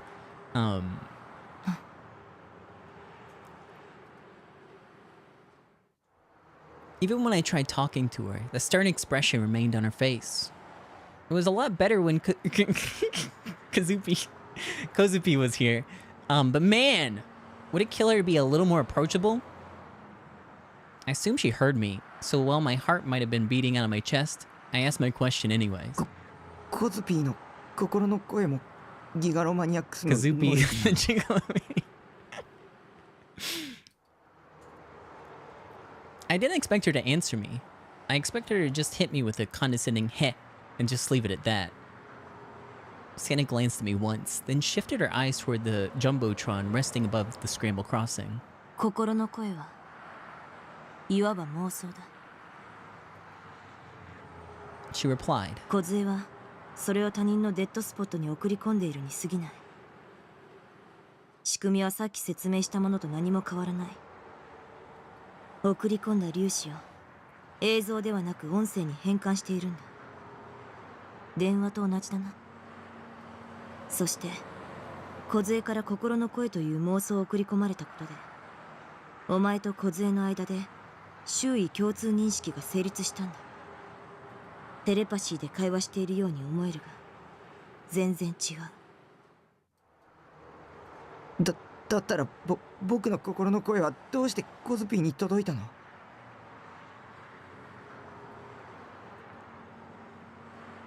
I hadn't said any delusion to Kozupi's dead spots. So if what Sena was saying was true, it should have been only a one-way conversation starring Kozupi.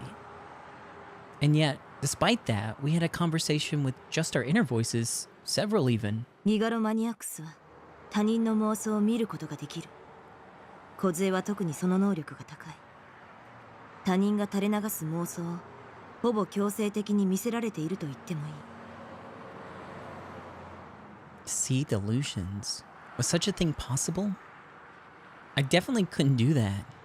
And if I couldn't, then I probably wasn't actually a gigolomaniac. Suddenly, Sena looked farther away from me, her gaze shifting from the Jumbotron to the crowds of people walking through the scramble crossing. ギガロマニアックスとなったものは誰だろうと一度は壊れているんだよ。壊れたって何が？心がだ。梢は東京に来る前、奴らに追い詰められて心を壊した。 Mind broken, huh? And so, Sana began to tell me about what Kozupi had experienced before she transferred schools. She began by saying that she'd seen it in an image, one that she witnessed back when she first met Kozupi.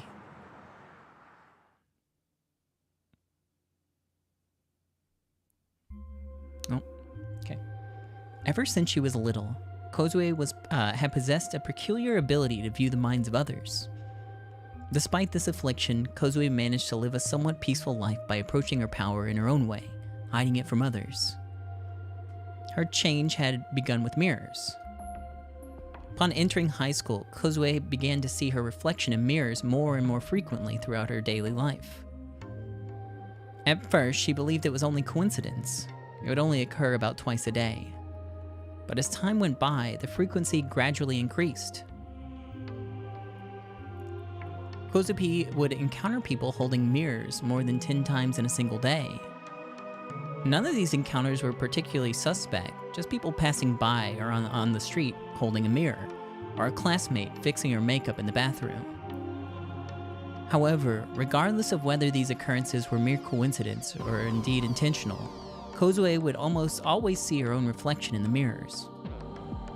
Eventually, all of those who held the mirrors began to make noises akin to suppressed laughter. In their minds, they called out to Kozue with words. Who are you?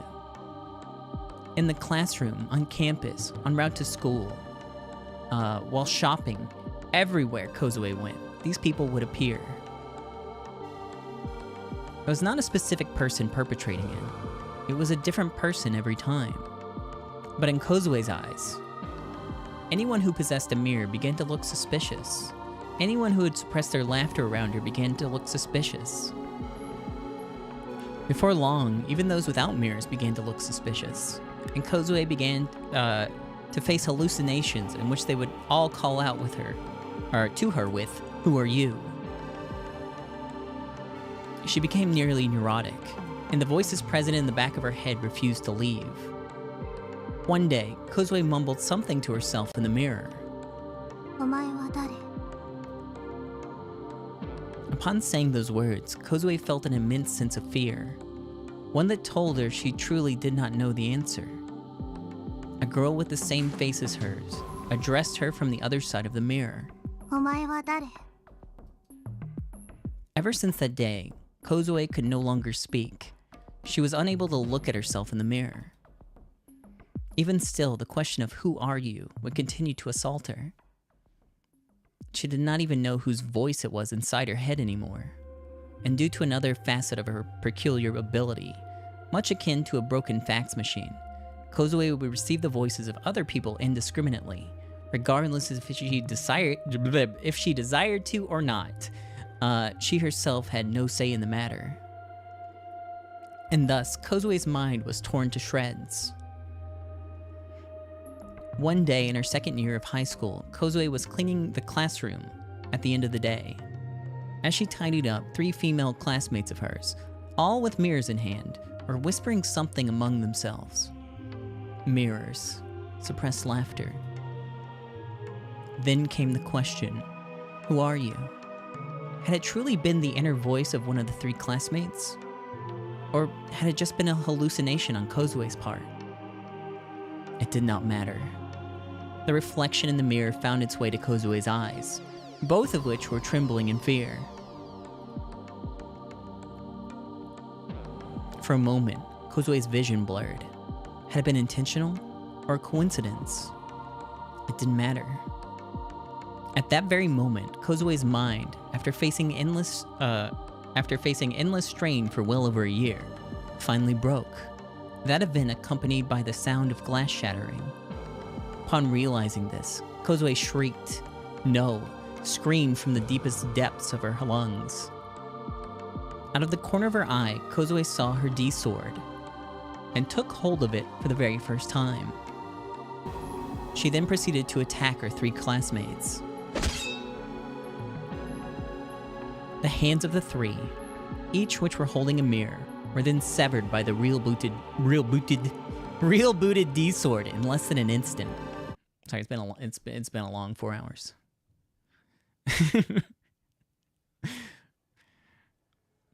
According to the minimum attendance chart, I didn't have to go to school today. But despite that, I was heading there anyway for one reason and one reason only.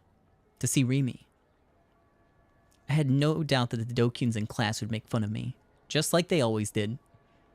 It would definitely suck. But if it meant I could see Rimi, I could endure it. As I passed through the school gate, I thought back to yesterday.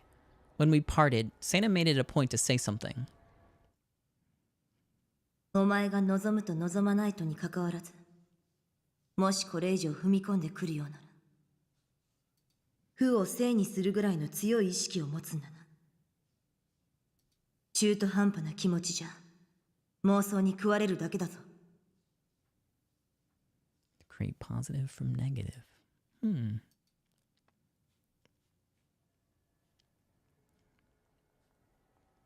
I didn't want to get involved in anything that sounded dangerous, so I opted not to ask anything else. Besides, I still didn't know how far I'd have to go to get my hands on a D-sword. I was no hero, just a useless piece of shit that couldn't even protect his own sister. But it was also possible that Shogun could show up again. He seemed to be playing with me like it was some kind of game after all. Maybe he'd feel like sending me on another quest soon. Just the thought alone terrified me. I tried to grasp my D-sword, but even that was just to protect myself from him. Without that sword, how could I ever hope to escape his evil clutches? Maybe if Rimi was by my side, like she said she would be, but she'd been absent from school lately, which worried me. What if she'd been taken hostage, like Nanami? Was there anyone out there who could help me? They would have to be someone with a D-sword. Ayase couldn't because she was injured. Sena definitely wouldn't. And Kozupi was a bit... No, she was fairly weird.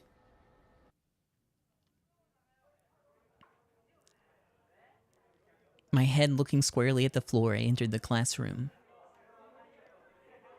Before taking my seat, I took a quick look around.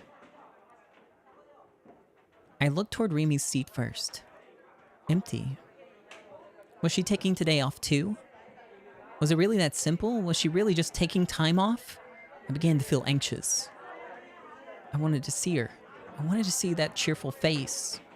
Next, I looked over at Kozupi's desk. Sounds the same to me. It's the same word now. She was in her seat, face down and huddled up. I was reminded of what Sena had told me yesterday. It now made sense why Kozupi was always like that.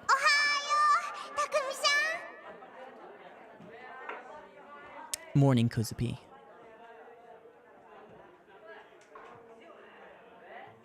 I didn't make eye contact, but I greeted her with my inner voice. The female Dokuns were watching me, smiling. Cunts. It was no different than yesterday. They all already label me as that otaku freak who said he was psychic and made an ass of himself on TV. And that label wasn't going away anytime soon. The male Dokuns didn't seem to have arrived yet. It was pretty common for them to skip first period, and that was fine by me. I took my seat. But when I did, that voice called my name. Taku, ohayo.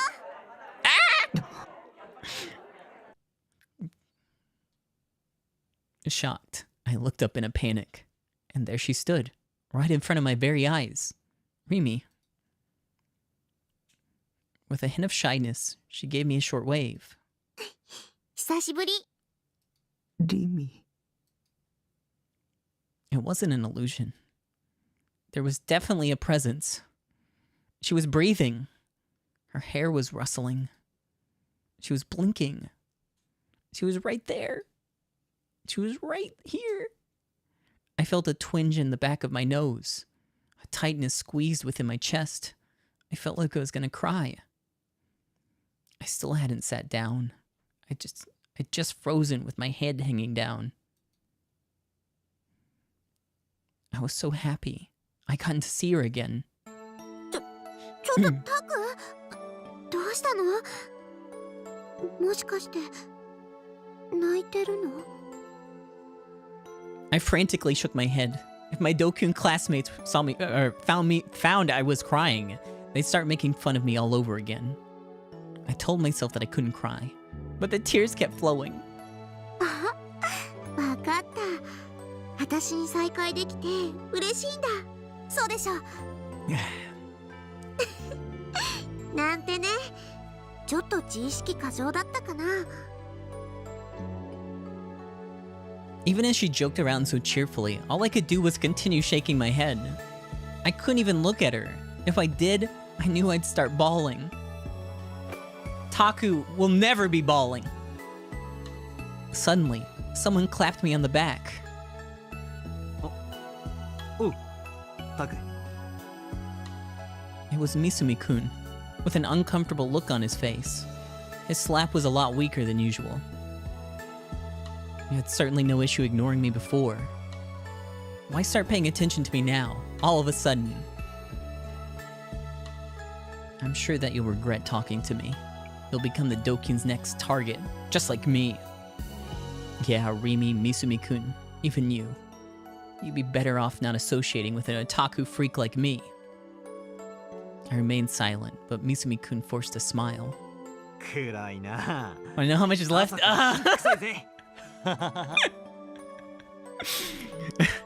Oh.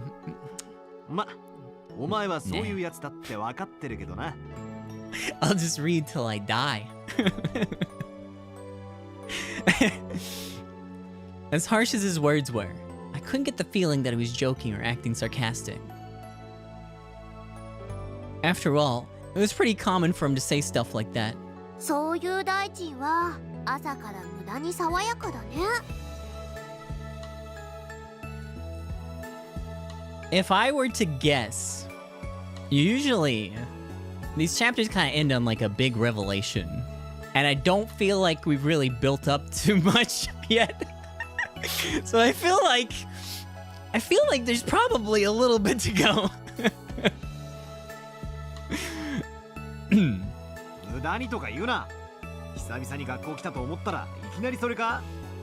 Might be wrong.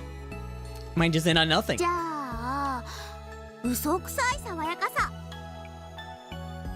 なあタク、この言い草どう思うよ。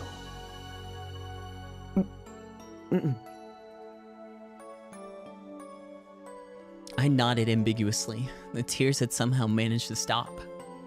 The usual routine was happening right in front of me. Both of them were completely oblivious to the fact that my standing in class had taken a steep nosedive. そういえば、岸本のことを聞いたか。What? Who? まだ入院中らしいぜ。怪我は大したことなかったんだけど、精神的にかなり参ってるらしい。Was that ISA? いいか、タク。I don't remember having. 女を落とすのに一番手っ取り早いのは、弱ってる時に優しくしてやることだ。That's what I do. I act like I care. というわけで俺、本気で岸本の見舞いに行こうかなと思ってんだよね。大地最低。ブーブー。今度こそ彼女さんに刺されるよ。お見舞いに行くだけだろ。別にやましいことじゃねえよ。ほんの数秒前と言ってることが違うし。そういえばタクって岸本と知り合いだったよな。な、一緒に行ってくんね。Yeah, let's go. Yeah. It was the typical subject matter for Misumi-kun. I thought for sure that he was going to ask me about my psychic powers, but when he didn't, it caught me completely off guard. But instead of noticing, Misumi-kun went right back to what he was saying. And then we fell into our usual routine. Misumi-kun talking and talking, Rimi occasionally butting in with a sharp jab, and me just giving vague responses. And the fact that it was no different than usual made me happy.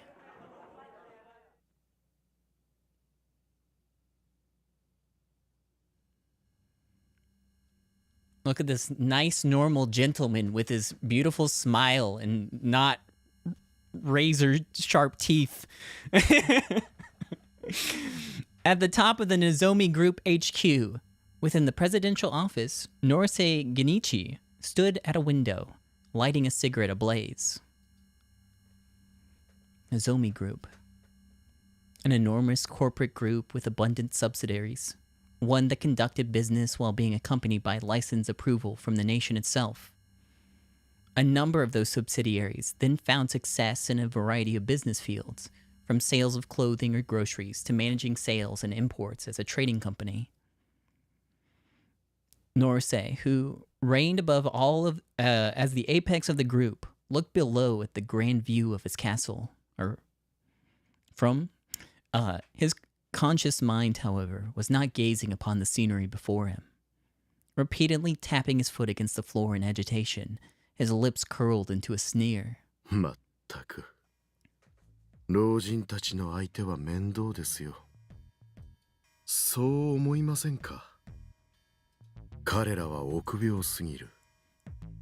だからこそここまでのし上がってきたとも言えるのでしょうが、利用するにもこうあれこれと横槍を入れられてはいい加減うんざりしてきますよ。現実は悲しいかな。300人委員会の影響力というものを侮ることはできません。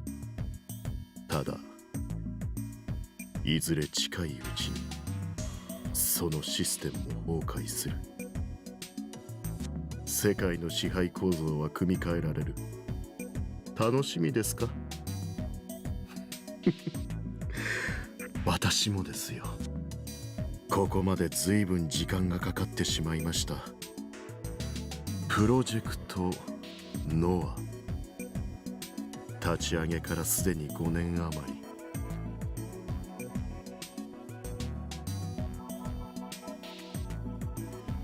り。Norse approached his personal desk.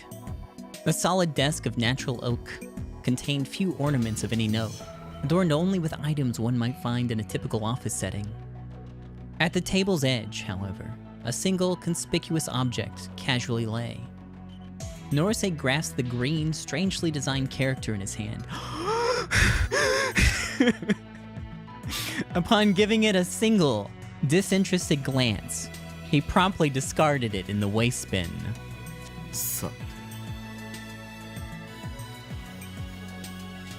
His narrowed eyes turned to the dim room's interior. The rear of the room, where the moonlight could not reach, housed the slightest hint of another person. まさか君がギガロマニアックスだとは思いもよりませんでした。どうやら神すらも私の味方をしてくれているようだ。君のサンプルを取らせてもらいますよ。何？怯える必要はありません。私は元医師でしてね。インフォームのコンセントはきちんとしなければ気が済まないたちなのです。そもそもノア2のハードウェアはすでに完成しています。あと必要なのはソフトウェアの方でしてね。そのために君たちギガロマニアックスのサンプルが多く必要なのです。正確に言うならば NA シナプスに関するコードサンプル、脳の働きに指令を出す役割を果たしている部位の行動サンプルですよ。Sorry, I had to read that a couple times. コードサンプルには個人差があります。持っている能力が高いギガロマニアックスは feed me some terms, please. より活性化し、脳のより広い範囲にわたって効果を及ぼします。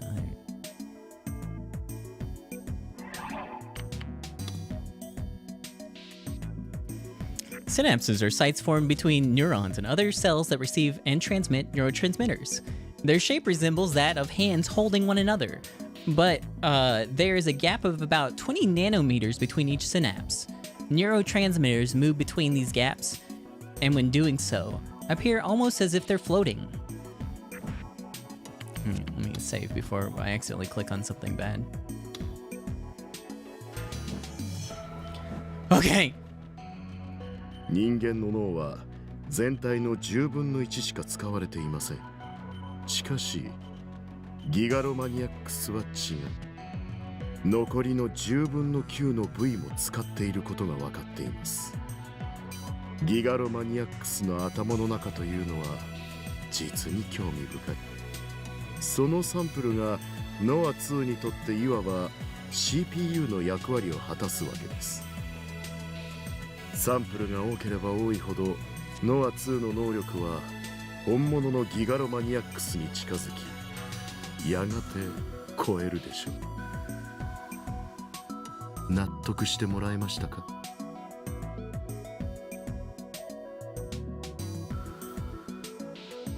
結構。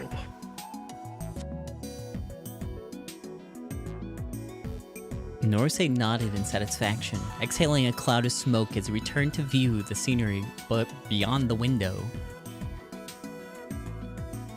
Upon viewing it up close, the Shibuyan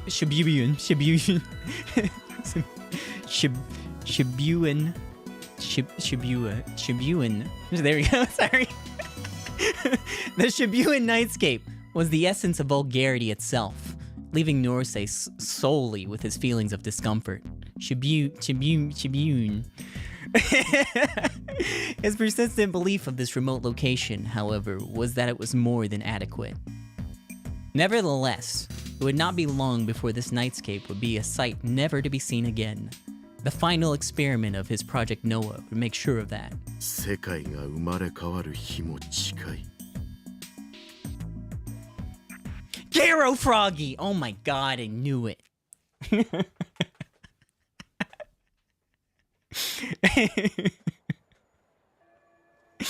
It was lunch break. I usually skipped lunch, but that wasn't the end. That wasn't the end. It was lunch break. I usually skipped lunch. I had no one to eat with. I didn't want to eat alone in the classroom. Recently, Rimi had started asking me to eat with her, but since I was me, I'd always get embarrassed and refuse in the end. That meant that my usual routine would be to leave the classroom and take refuge in a place I felt comfortable. 5 more hours? I'm thinking so. I think we're probably like at the midpoint right now. Sometimes in the library. Sometimes it was in the courtyard. But now that everyone in school knew my face, there was no place I could go where I could relax. The merciless gaze that pierced through me, the abuse and ridicule that was hurled at me. Today, too, I walked around the school being exposed to all of it. Eventually, I knew I had no choice but to duck into a private bathroom. But right when I was about to, I saw Nanami walking down the corridor leading to the first-year building. It looked like she was walking alone towards the classrooms. Speaking of Nanami, I hadn't spoken to her since the incident. I've been avoiding her for the entire week. And I've been doing it because I didn't know how to act once I saw her. I had to put my own life before hers. I was the worst big brother ever. It was only a miracle that Nanami had been released safe and sound. It had nothing to do with it. Maybe Shogun told her that it was my fault she'd gotten kidnapped. If I had, she would have definitely been angry with me. Maybe she hated me. Maybe she didn't want to speak to me ever again. That's why I didn't have the courage to go talk to her. But now that I've seen her, I was starting to worry about her once again, even after everything. I wondered if I had truly wronged her. I wondered if she had been injured. I wondered if she'd been mentally hurt.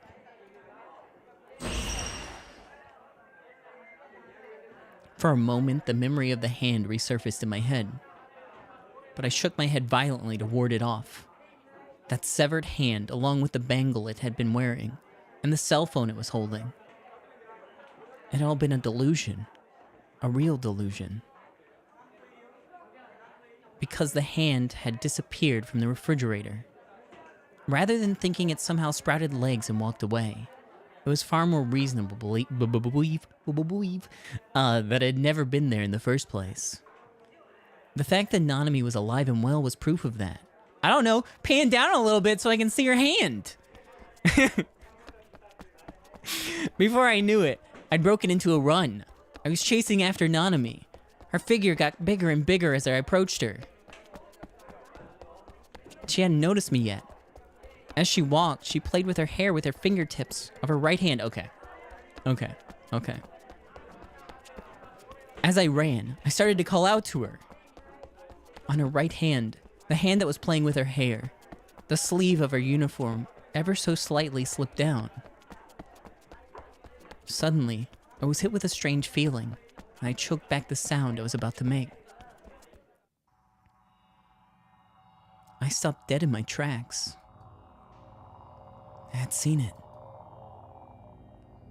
It had been an extremely trivial, truly inconsequential feeling, and yet, white. It was white. As if trying to conceal something, a white bandage was wrapped around her right wrist.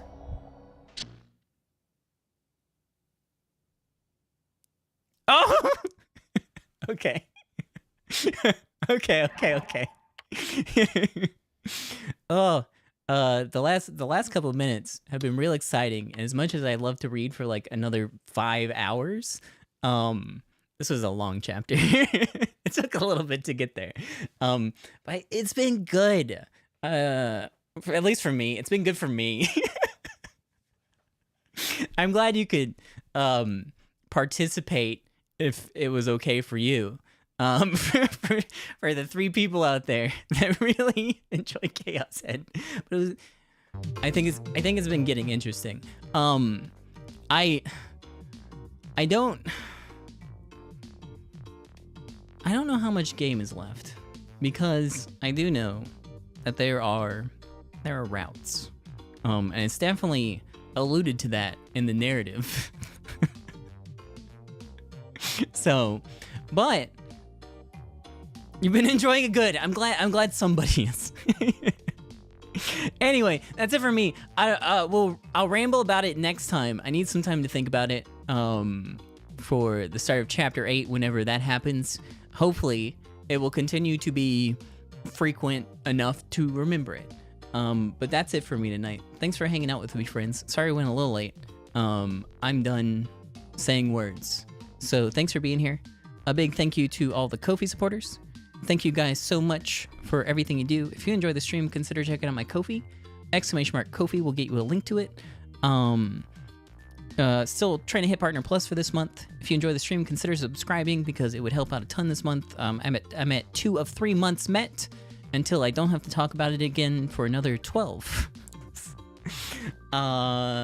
And !Archive, I recently uploaded all the missing streams for the archive, and those should be going out kind of soon. So sorry that I let those fall behind so much.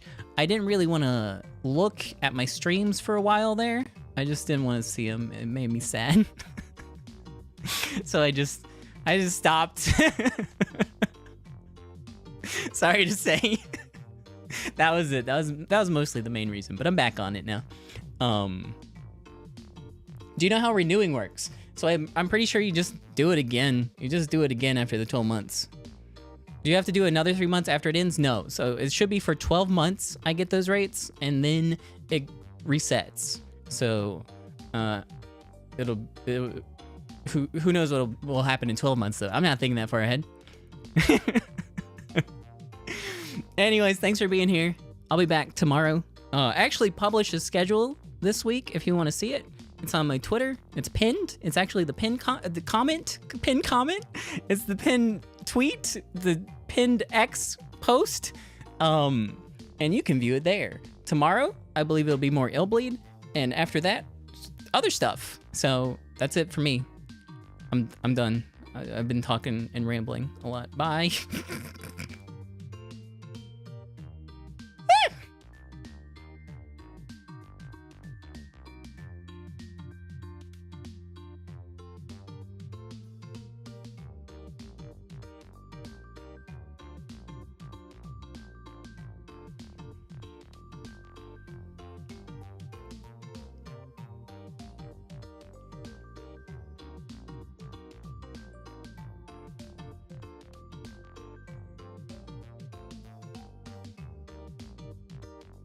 Gotta rest up because we got another RPG later in the week. I don't know how wordy Wooden Ocean is.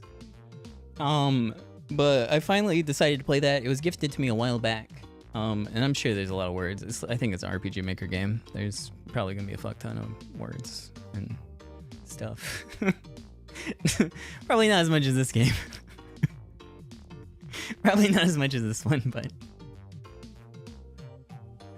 Kazupi. It just makes sense. Kazupi. I think it's cuter. I think it's cuter than Koozie Pie or whatever. I don't even remember what the other one is. It's not Kazupi. Pie. Pie.